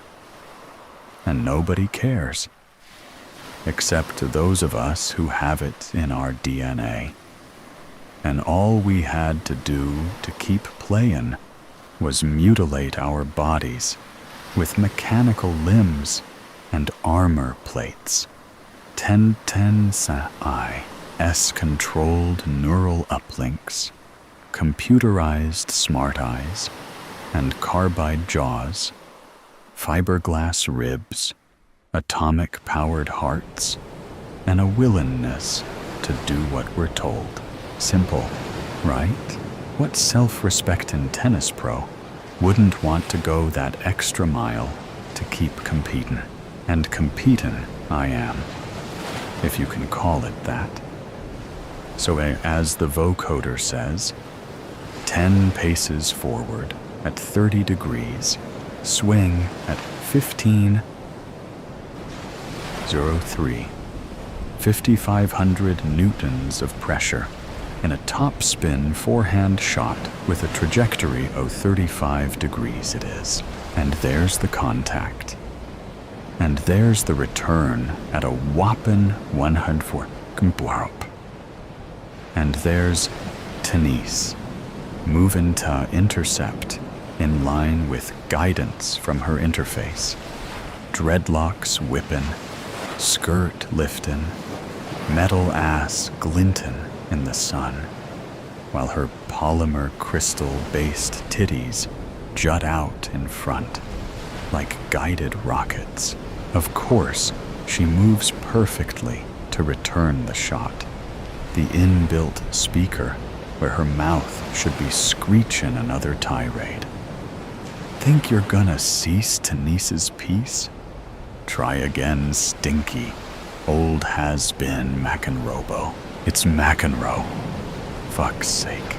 If that bitch says McEnroe one more time, I swear to Christ, I'll thwack. Tennis swings and volleys. You'll what, Mike? Pull a stunt like your namesake from last century? I don't think so, says Nora, me manager, the other annoying voice inside me head. Thwack! I follow instructions and lob the ball back. Oh, and did you forget about matching the speed of Tenis's shots? You're 5 in a 3 by faster than her. Stick to the playbook. Thwack. Tenis with some digital gruntin'. What's the matter, Nora? Can the new dolly not take the heat? Oh, she can take it. I had her set to slow for you. Thwack. Me, without so much as a pant. But if you want to go faster, pile it on. I spit through diamond implant teeth. You spent all this money powering me up. May as well let me employ it. Thwack. Tennis. Show off, you mean? Like an old boy trying to stay relevant. Tennis. Ball velocity cap disengage. Smarmy bitch. I'm more relevant after 40 years in this game than any O10 NIS's androids, like Bjorn Bot, or Android Agassi, or Robot Federer. What happened to them when the novelty wore off? And don't get me started on Steffi graphics. Unless she's considered relevant for popping a gasket and decapitating people with her racket. The chip in me brain tells me how to return the ball that's rocketing towards me, and I dutifully oblige, channeling more energy into me piston-powered, omnidirectional shoulder. Thwack! 150, says Nora. Fuck me. You're asking for it. Rebellion is frowned upon. The board won't be happy. Like they weren't happy about Steffi? That happened on your watch, right? Hope I don't get you in trouble. Thwack. Tennis whoopin'. 155 return. Fuck off, Mike. Don't remind me. Steffi wasn't ready. I was forced to play her because S-Port were debuting Virus Williams. It was a PR disaster. We barely survived. Thwack! At a speed of 100 jump. I send back the ball, and fanboys in the audience boo at the stinky old man droid who dared think he could take on their idol. But that's okay. I didn't really think it. I'm not here to win. I'm just here for the paycheck. To do what 10 NIS need. Promote their new star. Increase her follower base. Raise revenue for the future of the sport. But nobody cares about that. Not like I did as an up-and-comin', then a contender, then a pro and almost a champ. Even when I failed in 6 finals, lost me edge, dropped out of the rankings, and was relegated to the local leagues, it didn't matter. I loved tennis. It was all I knew, and I wanted to win. Just once, even when the robots took over. I couldn't let it lie, couldn't do what Megan said, and quit. Fuck that, I said. I'll compete till I win or I die, even if it means modifying me body so I can enter the robot leagues, 'cause flesh and blood didn't cut it anymore. Not with the greater stakes. with robots taking each other's arms and legs off, punching holes in each other for the pleasure of fools. Yeah, McEnroe had to stay in the game, even when Megan left, 'cause I became a freak. And now look at me, a meme, a salesman, a phony, thwack. Tenise returns the ball and cavorts, shouting, "Take a piece of Tenise and decease." What's with these poems, Nora? They don't make any sense. Not my idea. Heads up, Mike, coming at ya. On autopilot, following instructions. I move, swing, strike with even more power. Tennis cranked it up to 160. I hit it back at 165. Ugh, board aren't happy, Mike. Told ya. There's a termination contract for you to sign after you finish this set. Thwack. Duck, McEnroe.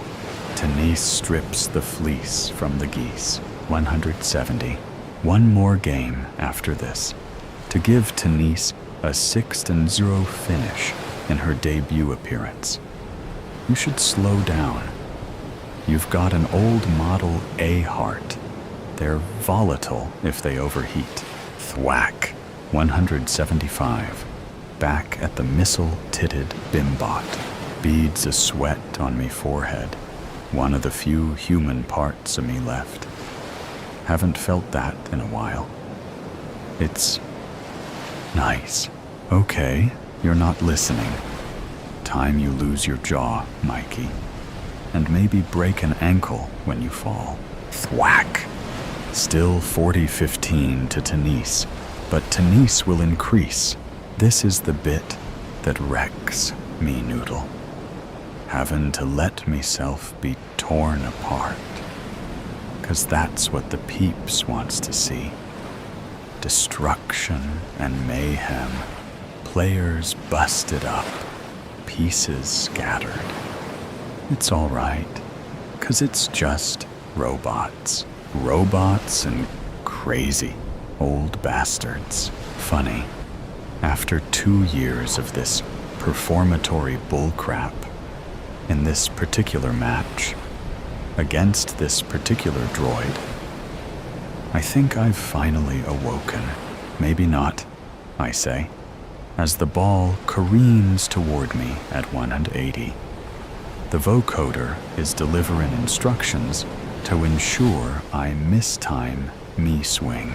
I've played this out dozens of times, always in the next to last game. Play well till then. Make it look like I might win. Then fuck up and let the newbie triumph. I'm sick of it, and I don't fancy losing today. Not to a robot named Tenise. So I ignore the vocoder and instead of deliberately missing. I try to actually send the ball back. It doesn't work. I'm old. I don't have me own reflexes. Trying to override the instructions downloaded into me brain takes effort. I'm not used to. So even though I have a decent stab at it, the ball still hits me in the face. Not quite square like it should, but still with the force of a bullet. Hinges snap, carbide cracks, screws and cogs go flying as the metal jaw tears from me face, ripping muscle and skin from me cheeks as it tries to come free. I don't want to break me ankle, and I consciously try to avoid it. But the way I pirouette to the ground makes it fait accompli. It doesn't hurt. The leg's not mine. It's a carbon-based replacement, filled with cables and pistons. Metallic blue, like all me robot limbs. But like a real leg, when the ankle joint snaps, it's no use. Take that McEnroe, 40-30. Did you seriously try to ignore a direct instruction from 10NIS after what I just said? Nora, in me ear. Well pissed. Denise doing jumpin' jacks and whistling. The crowd on their feet, cheering and laughing at the old boy down on the ground. Fuck off, Nora. I've had enough. It's not easy to talk with me jaw hanging crooked and blood from me cheeks filling me gob. But she seems to understand me, gargled Lingo. Oh, really? Okay. Well, I was going to let you get up before Denise resumed play, but screw that. And I'm not sending mechanics to fix you. You can finish your career on your ass, and McEnroe, stay down. I'm warning you. I don't need 2 mechanical ankles to stand. Don't need a broken robot foot. 2 twists and a tug is all it takes to rip the thing off with me metal arm. And then I use me racket to get up, hopping on one leg, holding me severed foot in me left hand. The foot with the sock of jagged metal where it broke at the ankle. Tennis has already served by the time I'm upright. Me vocoder is silent. No information about the approaching ball. No instruction on how to intercept. It's all gone quiet, except for Nora. I swing me racket aimlessly and miss. The ball slams into me chest at 190 mph and knocks me flying, down on me ass again. And I carve up the ryegrass with me buttocks, while the crowd point and laugh. Yeah, laugh it up, you useless gee-bags. Like any of yous fat fucks ever swung a racket. 40, love, 5 games to 0. Tennis spins, tennis grins, tennis wins. Stay down, McEnroe. If you sit the rest out, I'll make sure she grounds the balls around you, not on you. I told ya, fuck off. Do ya not? Listen, I shake me head and blood and oil geyser from me maw. Me severed foot and racket are still in me hands. The racket, like a crutch, helps me up, as wires snake through a crack in me chest plate. The shoe in me, left hand, goes to me ear, the ear with the implanted comms link. Me ear is real, flesh and blood. 1% of the 30% that's still me. And I don't care. Mike, what are you doing? I swear I'll... I don't know what she swears she'll do. 'Cause I stab the sharpest shard of metal on me foot into the space between me ear and me noggin. Plunge it deep. Scream as I saw, and I slice, blood blotting the grass red beneath me. I carve, and I cut, and I hack, and when I've done as much as I can, I cast the shoe aside and use the pincer-like fingers of me metal-plated hand to grasp and pull. Skin and cartilage tear as the ear leaves me body, and I forehand it into the audience, not cheering or booing anymore, but giving me all their attention. That's nice, but too little, too late. Sayonara. Left ear. I'll miss ya nearly as much as I missed me. Left nut. When the bastards castrated me for The fluorescent yellow ball slams into me nose, driving the metal shield that's screwed to it into me skull and pulverizing the bone underneath. And that's not the worst of the damage done by the first volley in the final game of the set, which has kicked off without any warning. Nora's shut down me vocoder. Not that I care about that, or the fact me right eyeball was knocked from its socket by the impact and is dangling by a fiber optic cable, swinging like a pendulum and smearing the blood from me nose all over me cheek. 15 love, Tennis defeats elites with receipts. Does anybody hear this shite? Who programmed this bitch? And why can't she read the feckin' room? Everyone's on their feet, but not a peep out of one of 'em. Robots smashing robots is fine, but when the color of the splatter is red instead of black, it's a whole different ballgame, like when Steffi Graphics ran amok. Won't be long till they're tarring Tennis with that brush and running for cover. Thwack! I have to turn me head to seek out the incoming ball with me good eye. But it's moving so fast, over 200 mph, that it's hit me racket hand before I find it. Not just hit, but carved through, lopping it off at the wrist. 30 love. Tennis is the beast from Venice. You're no beast. You're not from Venice, and that's not how you say it. Little wonder today's the day I decided to pack it in. This really is the nadir. Down on one knee, no foot, no ear, busted nose, dangling eye, no racket, or even a hand. But I don't need one. Me arm's more useful without it, 'cause the blade-like spike at its end can slip into a rupture in me chest plate, allowing me to prise it open more. McEnroe!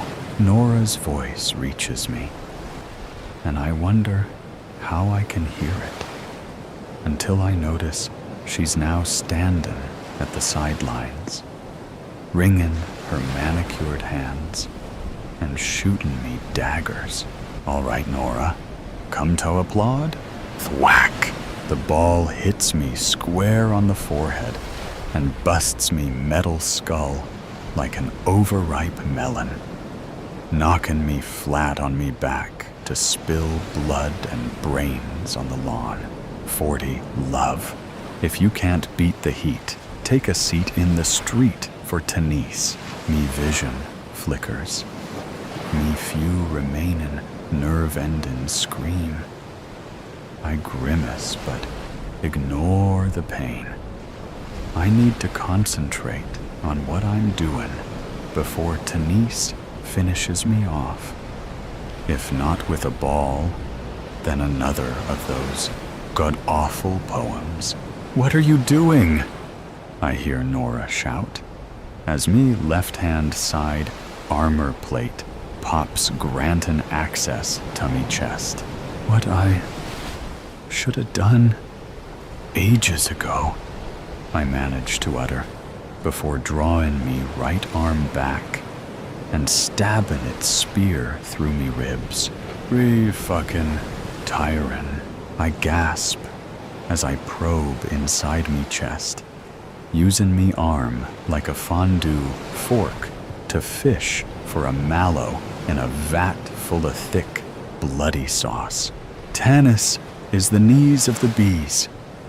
Tennis is chirping to the crowd, who are filling the stadium with screams and stamping their feet, not in appreciation of the spectacle before them, but in panic as they try to escape. McEnroe, have you lost your mind? You're... shit.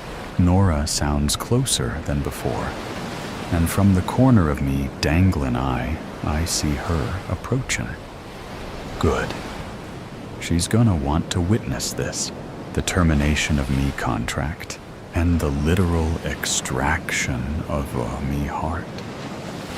Me bio-organic heart with the atomic core installed in place of me real one to keep pace with the robots.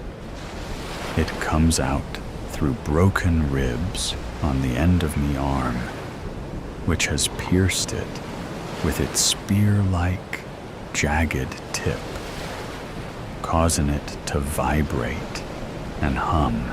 You wanted me to make your girl famous? Mike, your heart's ruptured. It's not safe. Tennis serves up treats with techniques. I'll make her feckin' famous. Mother Hub, stand down. Tell Tenise to stand. Thwack. She must have said, down. But nobody heard it. Tenise's ball collides with the volatile heart I'm holding out at 250 miles an hour. And as me regrets, and me remain in humanity, and me misguided, stubborn as fuckness go all up in flames, I finally find myself peace, content in the hopes that Tenise and 10NIS won't survive today's PR disaster. How do you like that for a comeback? Team meeting, 10 a.m., 1 RRR. Happy Monday, everyone, Suzanne burbled. Emma used a good deal of restraint and avoided rolling her eyes. A small victory. Her poker face was getting better. Now everyone got the agenda. So first up, we have some housekeeping items. First, congratulations to Melinda on her 6-year work anniversary. Emma dutifully hit the applause reaction button. Then the celebration reaction button. Then, finally, the heart reaction button. She watched as everyone else hit various reaction buttons. Poor Melinda. 6 years was a long time to cosplay an office worker. Melinda was actually cool, though. She once told Emma a knock-knock joke she had come up with. They had just welcomed a new woman to the group, the third Jennifer on their team. Knock, knock, she said. Who's there? Jennifer. Jennifer who? Jennifer. Probably. They laughed and agreed that you could probably just decide to call everyone Jennifer and be right a reasonable percentage of the time. Did everyone really just decide that they should all name their daughters Jennifer for a few years there? Or what? Some kind of mass hysteria caused by fluoride in the water or something? She watched a last few heart animations on the screen fade. Someone put a GIF in the chat of a duck saying, "Conquaculations." She hated herself for chuckling at it. What was happening to her? She privately messaged Melinda, "Wow, get me the duck out of here." Melinda appended a laughing face to her message. She wrote back, "Right? This whole thing is bringing me down." Goofy face emoji with tongue sticking out, Suzanne went on. Next, I want to remind everyone that self-reviews are due on Friday. Now, I'd really prefer that our team gets them in early. So please, aim for Wednesday, everyone. Don't make me come looking for you. She raised her hand like someone wielding a knife. Because I'll do it. She laughed. A few people tittered in a tired kind of way. Jen, too, frowned a little and looked uncomfortable. She usually had a pretty sour look, but Frank threw his head back and laughed and laughed. His screen froze for a moment, and he looked absolutely insane. It unfroze, and he sat there grinning. Frank. She wasn't keen on him, but didn't despise him or anything. He sat there with too many teeth showing, wearing one of the corporate t-shirts.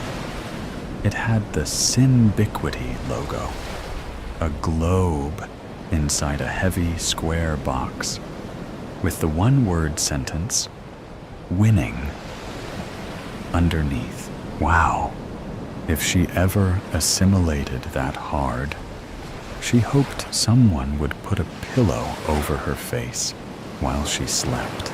Now, once you complete your self-review, your manager will complete their review, and then you'll meet to discuss. She messaged Melinda again. Just kill me now. Melinda sent back a gif of Jack Nicholson breaking through the bathroom door in The Shining. She wrote, exceeding expectations. Ha! Emma laughed. She and Melinda smirked at each other on camera and stifled laughs. A self-review. Pfft. Why would you ever say anything other than, I am knocking it out of the effing park? What else could you possibly say? Emma should work on not rolling her eyes so much in meetings. Emma should also try being, just all around, a little more chipper. Emma should contribute more gifts in meetings.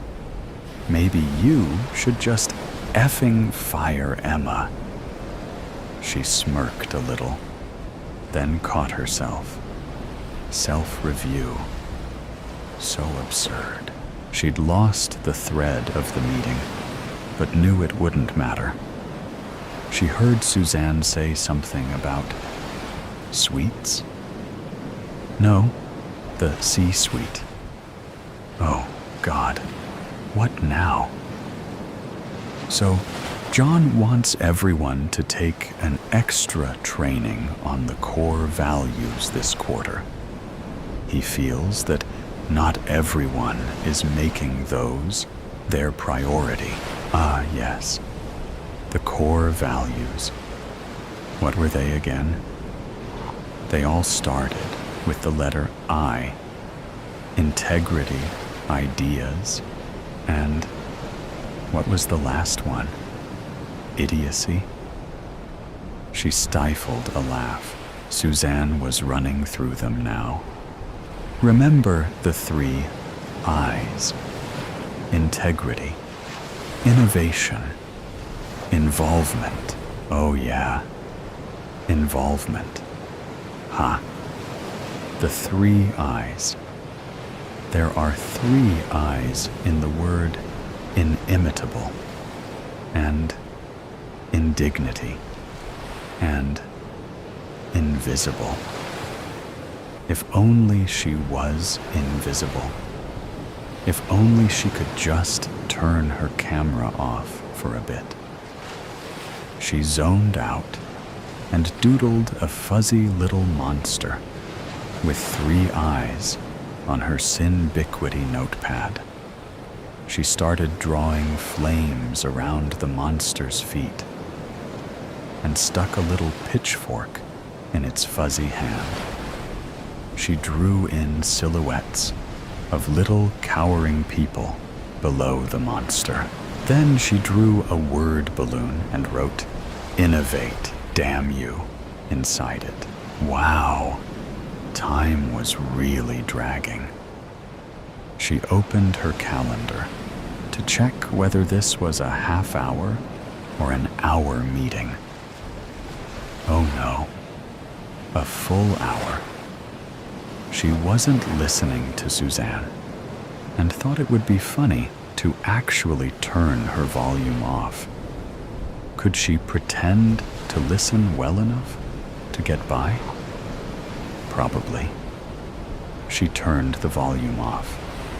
She sat there, watching Suzanne speak. A few others nod. She nodded a little as well. Fascinating. Oh yes, I fully agree. Yes. Absolutely. Yes, you're so right. Her screen got a little pixelated for a moment, froze up, and the color shifted darker. Ha! Suzanne looked like some weird demon for a moment. A trick of the messed up pixels. Oh, too bad. Now the picture was clear again. But Suzanne was showing them all something now, and was gesticulating with her hands. She turned up the volume in time to hear, "How we shall summon our master, and how he shall know us." What? The duck? Suzanne continued showing them a complicated set of hand gestures. She stopped, and her eyes rolled back in her head for a moment. Was she making that weird noise too? Like a crackly N sound that got louder and softer with her hand movements. She finished a series of complex hand contortions. Then she began again. A few people were half-heartedly trying to copy her. Frank seemed to be getting it, and now he was doing it with her.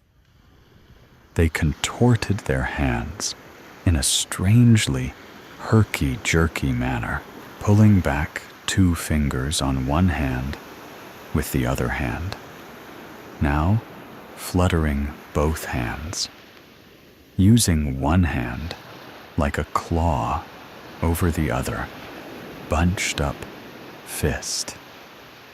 How could he learn it that fast? What was this? Some kind of crazy team-building exercise? Suddenly, Suzanne said sharply, "Emma!" She jumped a little in her chair. Then Suzanne and Frank said together, "Why aren't you participating, Emma?" They continued the complex hand movements. Now it looked like Elise was managing to do it exactly in sync with Suzanne and Frank as well. Emma unmuted her microphone and said, "Oh, I was just trying to watch until I felt I could jump in." Suzanne and Frank and Elise said together, "Just do it. Do it now." She held up her hands and flopped them around a little. Wow, Frank and Elise really drank the Kook-Aid fast, didn't they? This was a very strange meeting. But scanning her coworkers on the screen, they all seemed to find it normal. Dull in its usualness, in fact. Suzanne, Frank, and Elise continued the weird hand movements, encouraging the others to try to follow them. Jake seemed to be getting the hang of it as well, although his square on the screen was so dark, it was hard to tell for sure. Melinda waved her hands ineffectually. Walter and Jen, too, were doing the movements, just a few moments after the others, but actually seemed to be working on learning them. Emma put on the raised hand button. "Yes, Emma, you have a question," Suzanne said. She unmuted her microphone. "Yes, I don't understand the point of this exercise. Is this supposed to be team building or something?" "Oh, yes," said Suzanne. "It's definitely team building." Emma frowned. Was Suzanne having some kind of mental break? She went to message Melinda privately, but couldn't enter anything in the chat window. Ugh, now what? Emma watched Suzanne's hands going through their complicated set of gestures. It was kind of mesmerizing. Emma roused herself. Had she fallen asleep in the meeting? She couldn't have. She checked the time. It didn't seem to have advanced at all. But outside, it seemed to be growing dark. How long had they been in this meeting now? She looked at her co-workers in their small square cells. Suzanne, Frank, Elise, and Jen, too, continued doing the hand motions. Some of the others were now sitting away from their desks, a few in the far corners of their rooms. Mary was almost entirely off-screen, but you could still see a piece of her red sweater and her hand, a red line on the right-hand side of her screen, and her twitching fingers coming in and out of view. Walter was standing facing the wall, not moving. It was pretty creepy, actually. It was time to get the hell out of Dodge, she thought. She clicked on the leave button. Nothing happened. She hit the escape key. Nothing. She tried to close the laptop, but it seemed to be stuck open somehow. Control, Alt, Delete. Nothing. She stood up from her chair, intent on leaving the room. She crossed to the door and reached out for the doorknob, and found herself on the other side of the room, still walking forward. "What?" she tried again. This time, when she got to the door, she reached out her hand, but the doorknob was very hot. It burned her hand with an audible sizzle.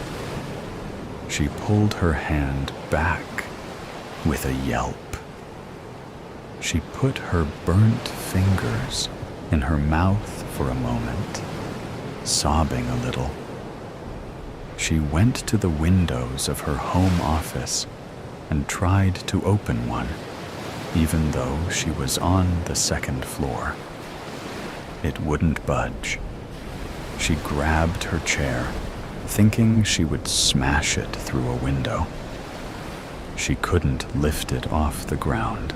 It was as if the wheels were heavily magnetized to the floor. She sat back down in her chair, shoulders slumping. She looked at the screen again. Suzanne, Frank, Elise, and Jen, too, were sitting facing their cameras, smiling and continuing the strange hand movements. She closed her eyes for a moment. She thought, is nobody going to say it? She straightened and looked around the room wildly. She put on the raised hand icon and pretended to sit patiently for a moment. Yes, Emma, she said to herself. You have a comment? Crazy laughter bubbled up inside her, but she caught it in her throat and swallowed hard instead. We can't leave here. We are in some kind of twisted trap. Is this hell? I mean, it sure seems like hell, all right. A never-ending meeting. Nobody answered her. One person hit the applause reaction. We need to do something. Call someone. Pull the plug on our computers, maybe? How long will it take the batteries to die? Melinda, look at me. Melinda raised her face to the camera. Her face had 4 red lines on each side, where she had repeatedly clawed her fingers down her face. She seemed to stare directly at Emma, mouthing some words over and over. Mel. Emma put her head down on her arms and cried. Suzanne finally said brightly, Okay, we've heard from Emma. Frank and Elise mouthed the same words as she said them, nodding.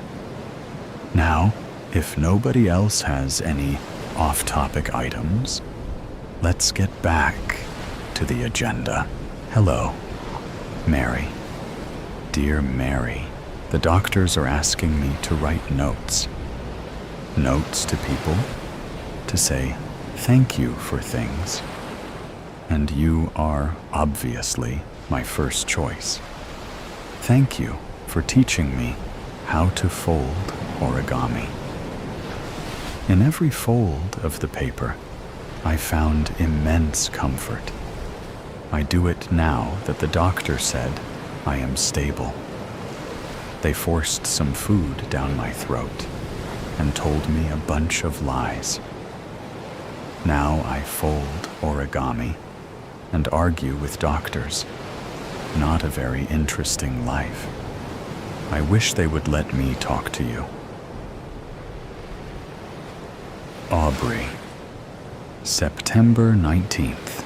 Mary, the doctors are pushing for more notes.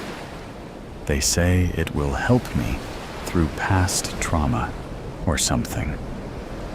I tune them out when they talk sappy to me. But here I am, trying to get them off my back. Today, I would like to thank you for all the cookies I got when I escaped my house and came to yours. I have a very distinct memory of them. They had a hint of hazelnut in them, rich and fluffy, but they always left my brain fuzzy, making it hard to focus or really think much. Everything seemed so much easier after eating those cookies. I didn't feel a need to argue, to prove my point. I felt so much better. Normally, I wouldn't like to feel so impressionable, but it was strangely soothing then.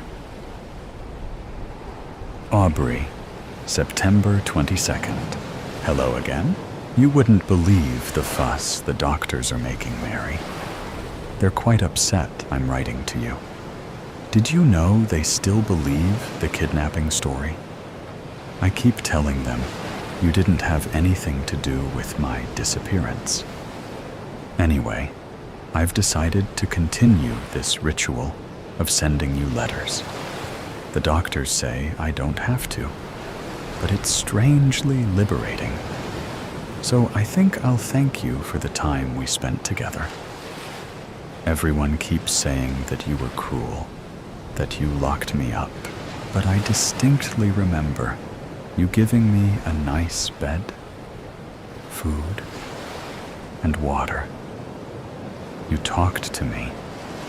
You understood my mind. When I woke up screaming, you wouldn't assume things. You didn't rush over and treat me like there was something wrong with me. You didn't tell me that it wasn't real or try to reassure me. You simply smiled at me. It was refreshing.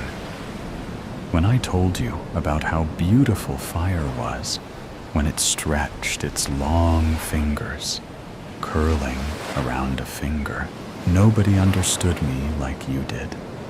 So thank you for that, I guess. Aubrey. September 26th. Hi, Mary.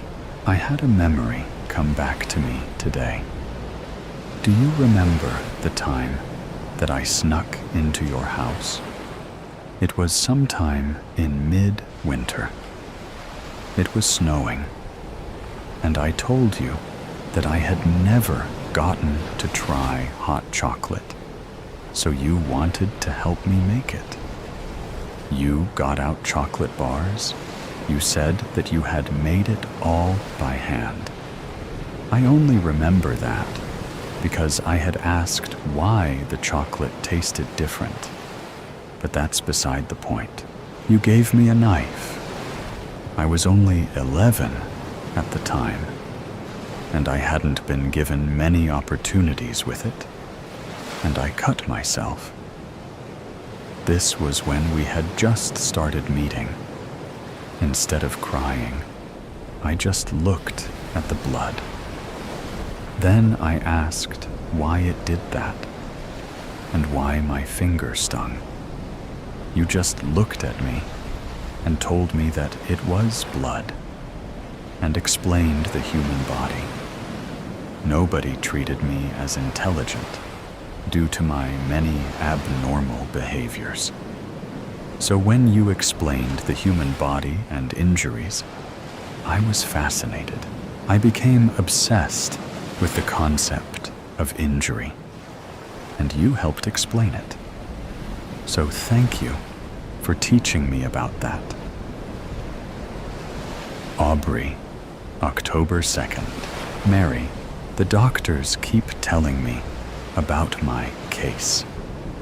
Keep telling me so many reasons why I should not be thankful I met you. Should not write notes to you. But I don't understand why. They weren't there. They didn't understand everything that happened. They don't understand why you kept me hidden, why you took me away from the world. They keep telling me that being away from reality for so long messed with my memories and my head. They keep telling me, I know it's hard to process, and your brain is making sense of fear in a way that is easier to handle. What happened wasn't like what you remember. You were kidnapped, Aubrey, and Mary wasn't a nice lady. And I keep telling them, no, no, no, no. You don't understand. She was a nice lady, a very nice lady. She taught me lots of things. She was nice, nicer than lots of people. And they keep telling me no. No, no, no, no. And I can't stand it. They keep using words I don't like. They used the word abuse, torture. If it wasn't for you, I would have lost my temper already. So today, I would like to thank you for teaching me patience.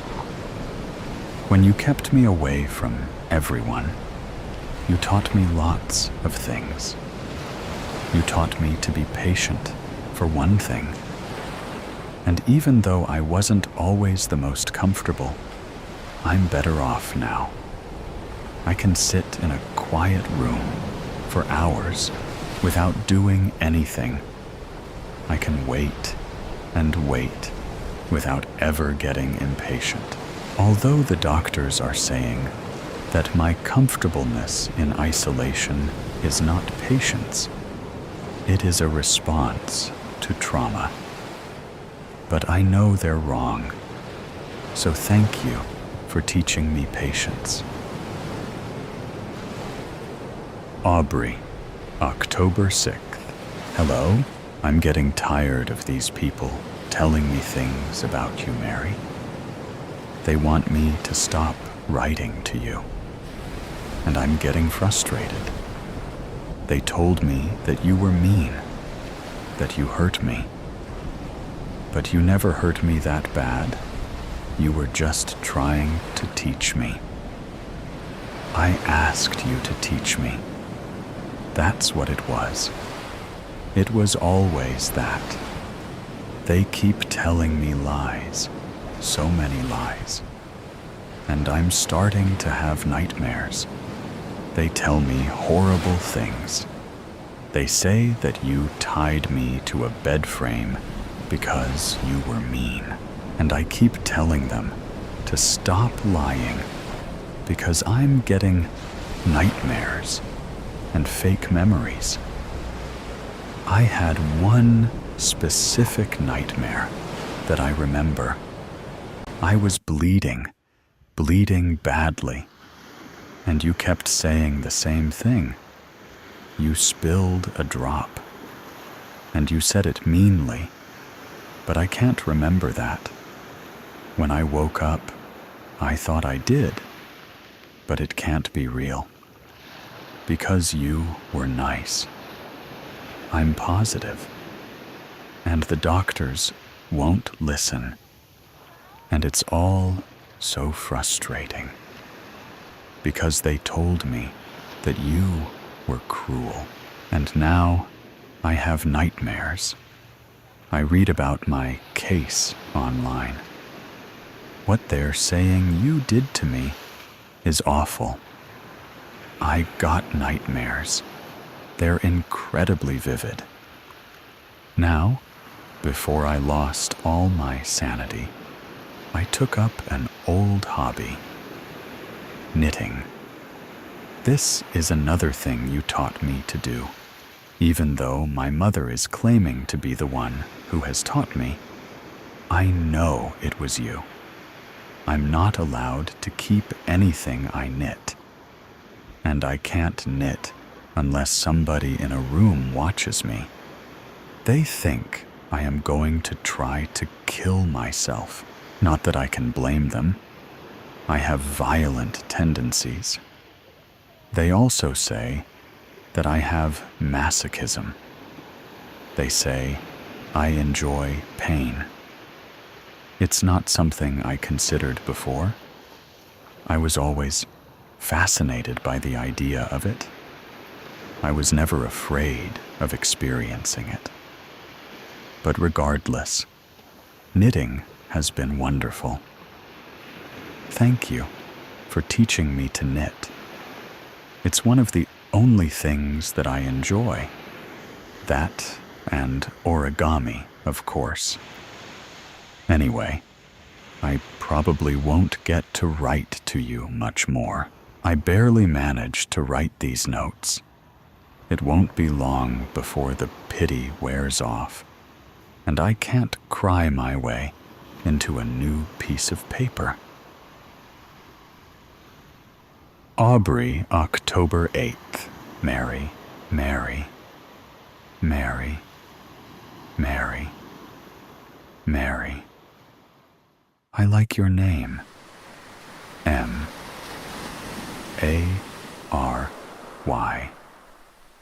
Something soothing about it. I'm sure that this will be the last letter I write to you. And not because I can't get more paper. The doctors have decided that I cannot be trusted. Even though some of them say that I'm remembering. I'm not. It's just fake memories. Nightmares induced by the horror stories they told me. The lies. Lies. Lies. Lies. So many lies. They think I've gone crazy. They didn't say that exactly. They think it's from trauma.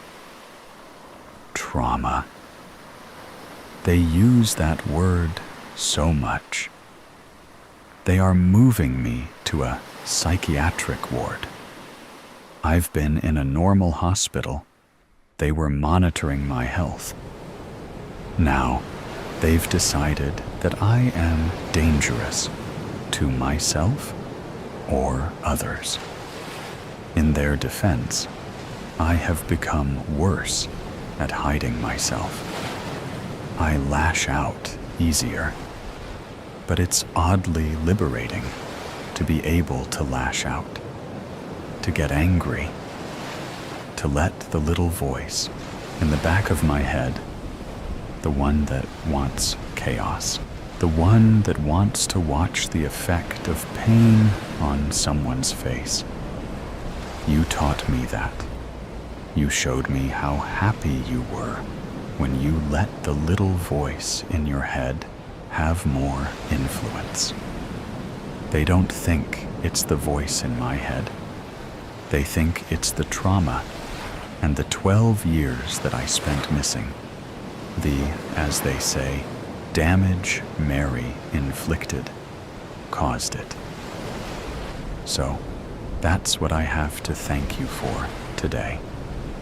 Thank you for showing me that it's okay to be crazy sometimes. Other people's screams will stop.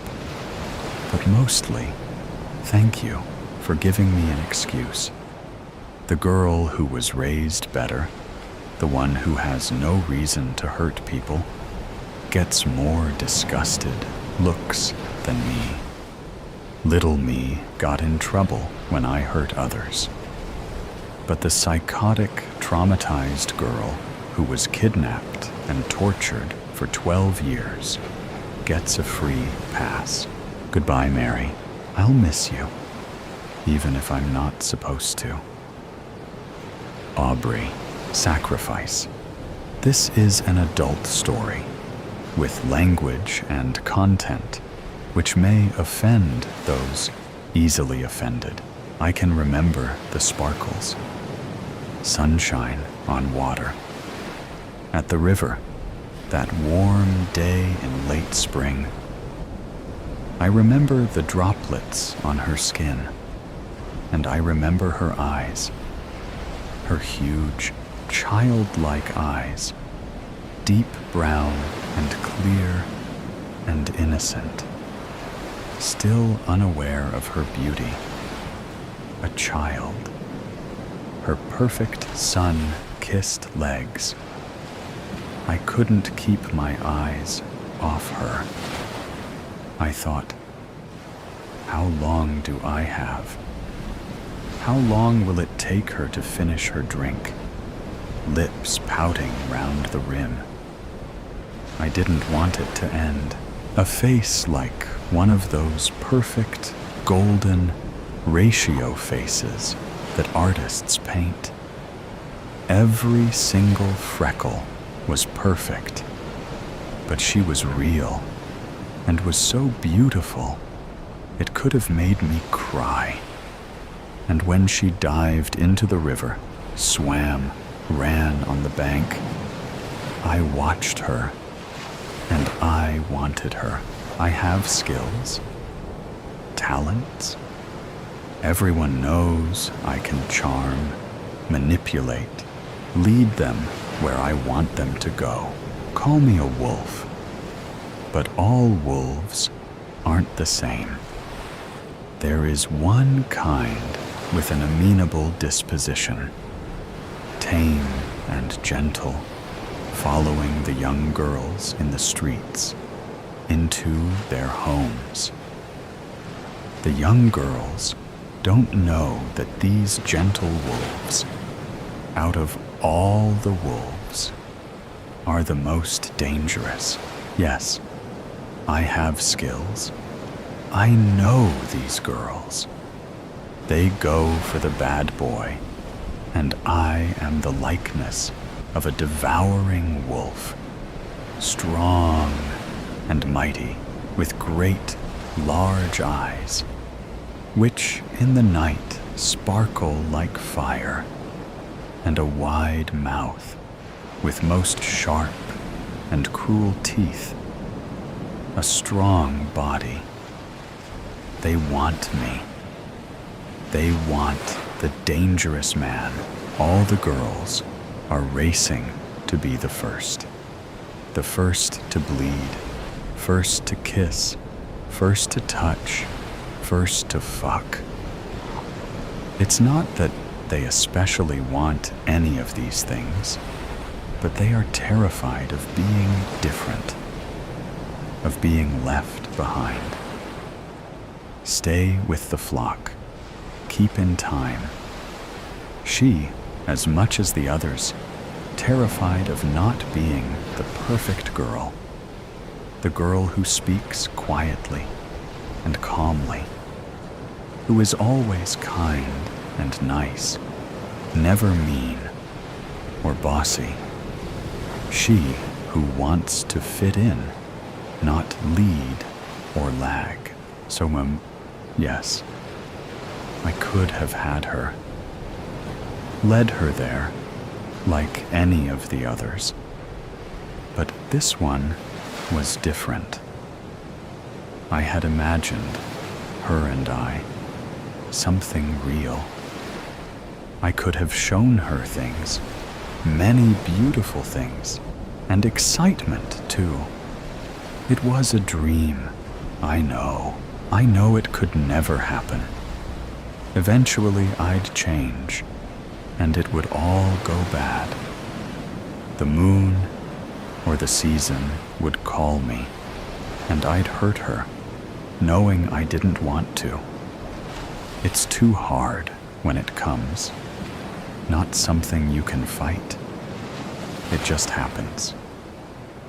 They know that, the ones who choose the girl to wear the hood. In the end, they all know that in the end, the bloodlust prevails. Yes, I'd eat that heart, panting hot and raw. Eat that sweet, dainty morsel. I don't know why they had to send her, why they had to send this girl. Any girl would have been okay. Any young girl. Fresh, you know. They knew. I think they knew my feelings for her. They must have known when they chose her, when they gave her the robe and the hood, chose her as the virgin. And they knew when they sent her out.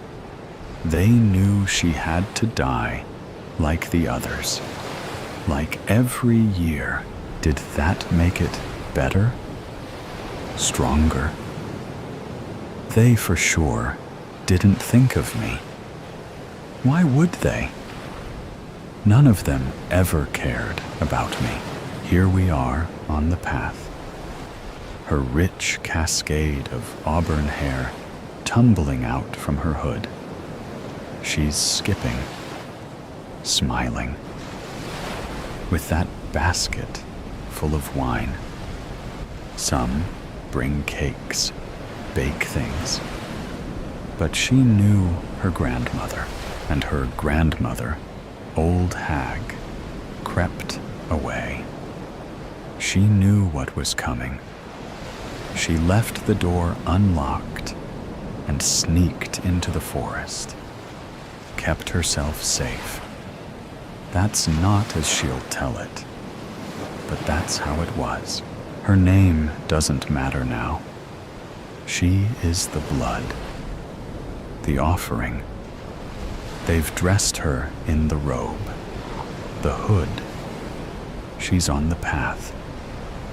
Everyone knows where this ends. everyone but her. They will speak of her by her robe.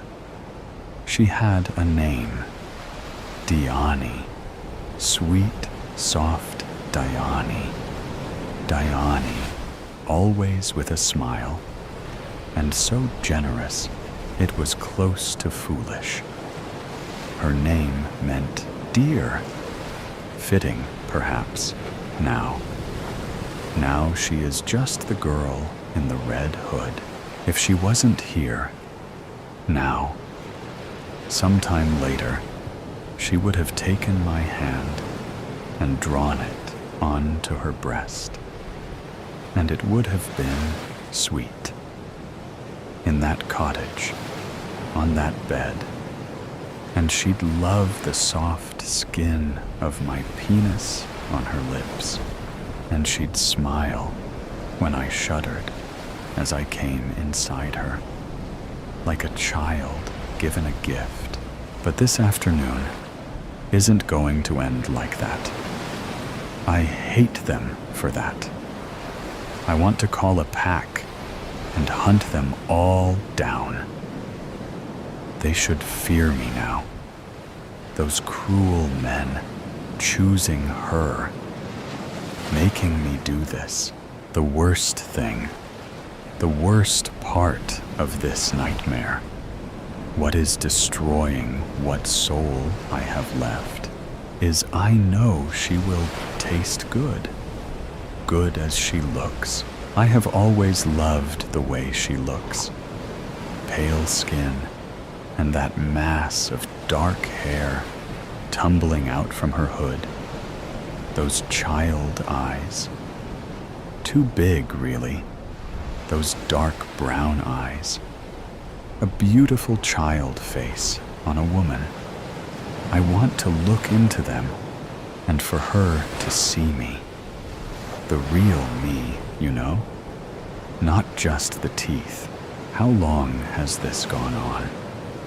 Thousands of years. I have read. Yes, I do read. I am educated. I have read the Greek. Pausanias knew the how and why. Told the story in which, each year, a virgin girl was offered to a malevolent spirit, offered as a sacrifice. And this spirit, dressed in the skin of a wolf, raped and ate the girl. They will tell another story, one that ends well. The girl will be rescued.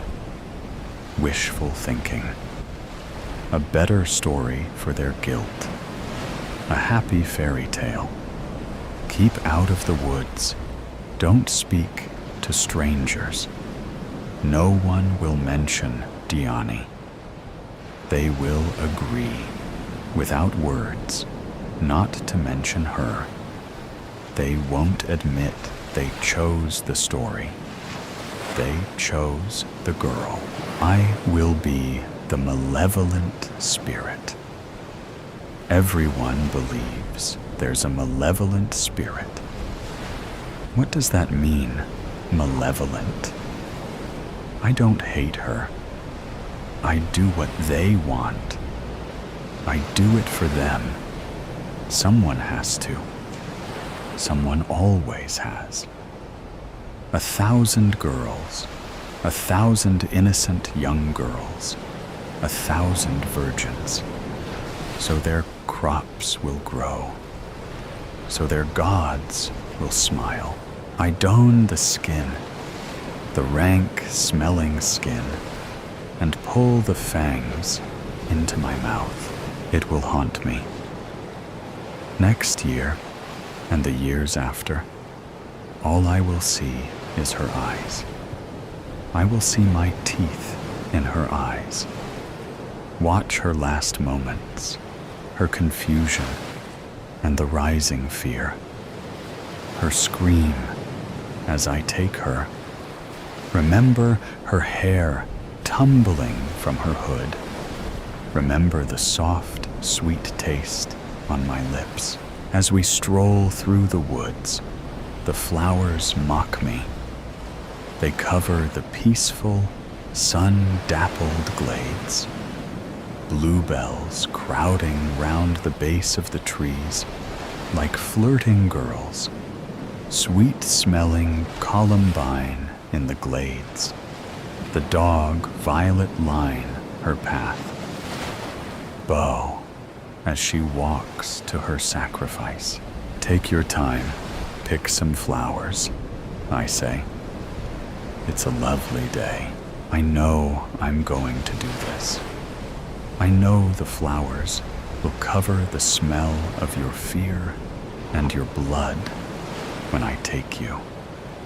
Will help cover the stench when my teeth rip open your stomach.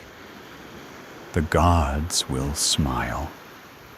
They're bastard smiling gods. And the villagers, they all know it's happening. Duplicitous, lying, cruel bastards. They will cover it up again. They will tell their tales like they always do. But they all know what big teeth I have and who I'm going to eat.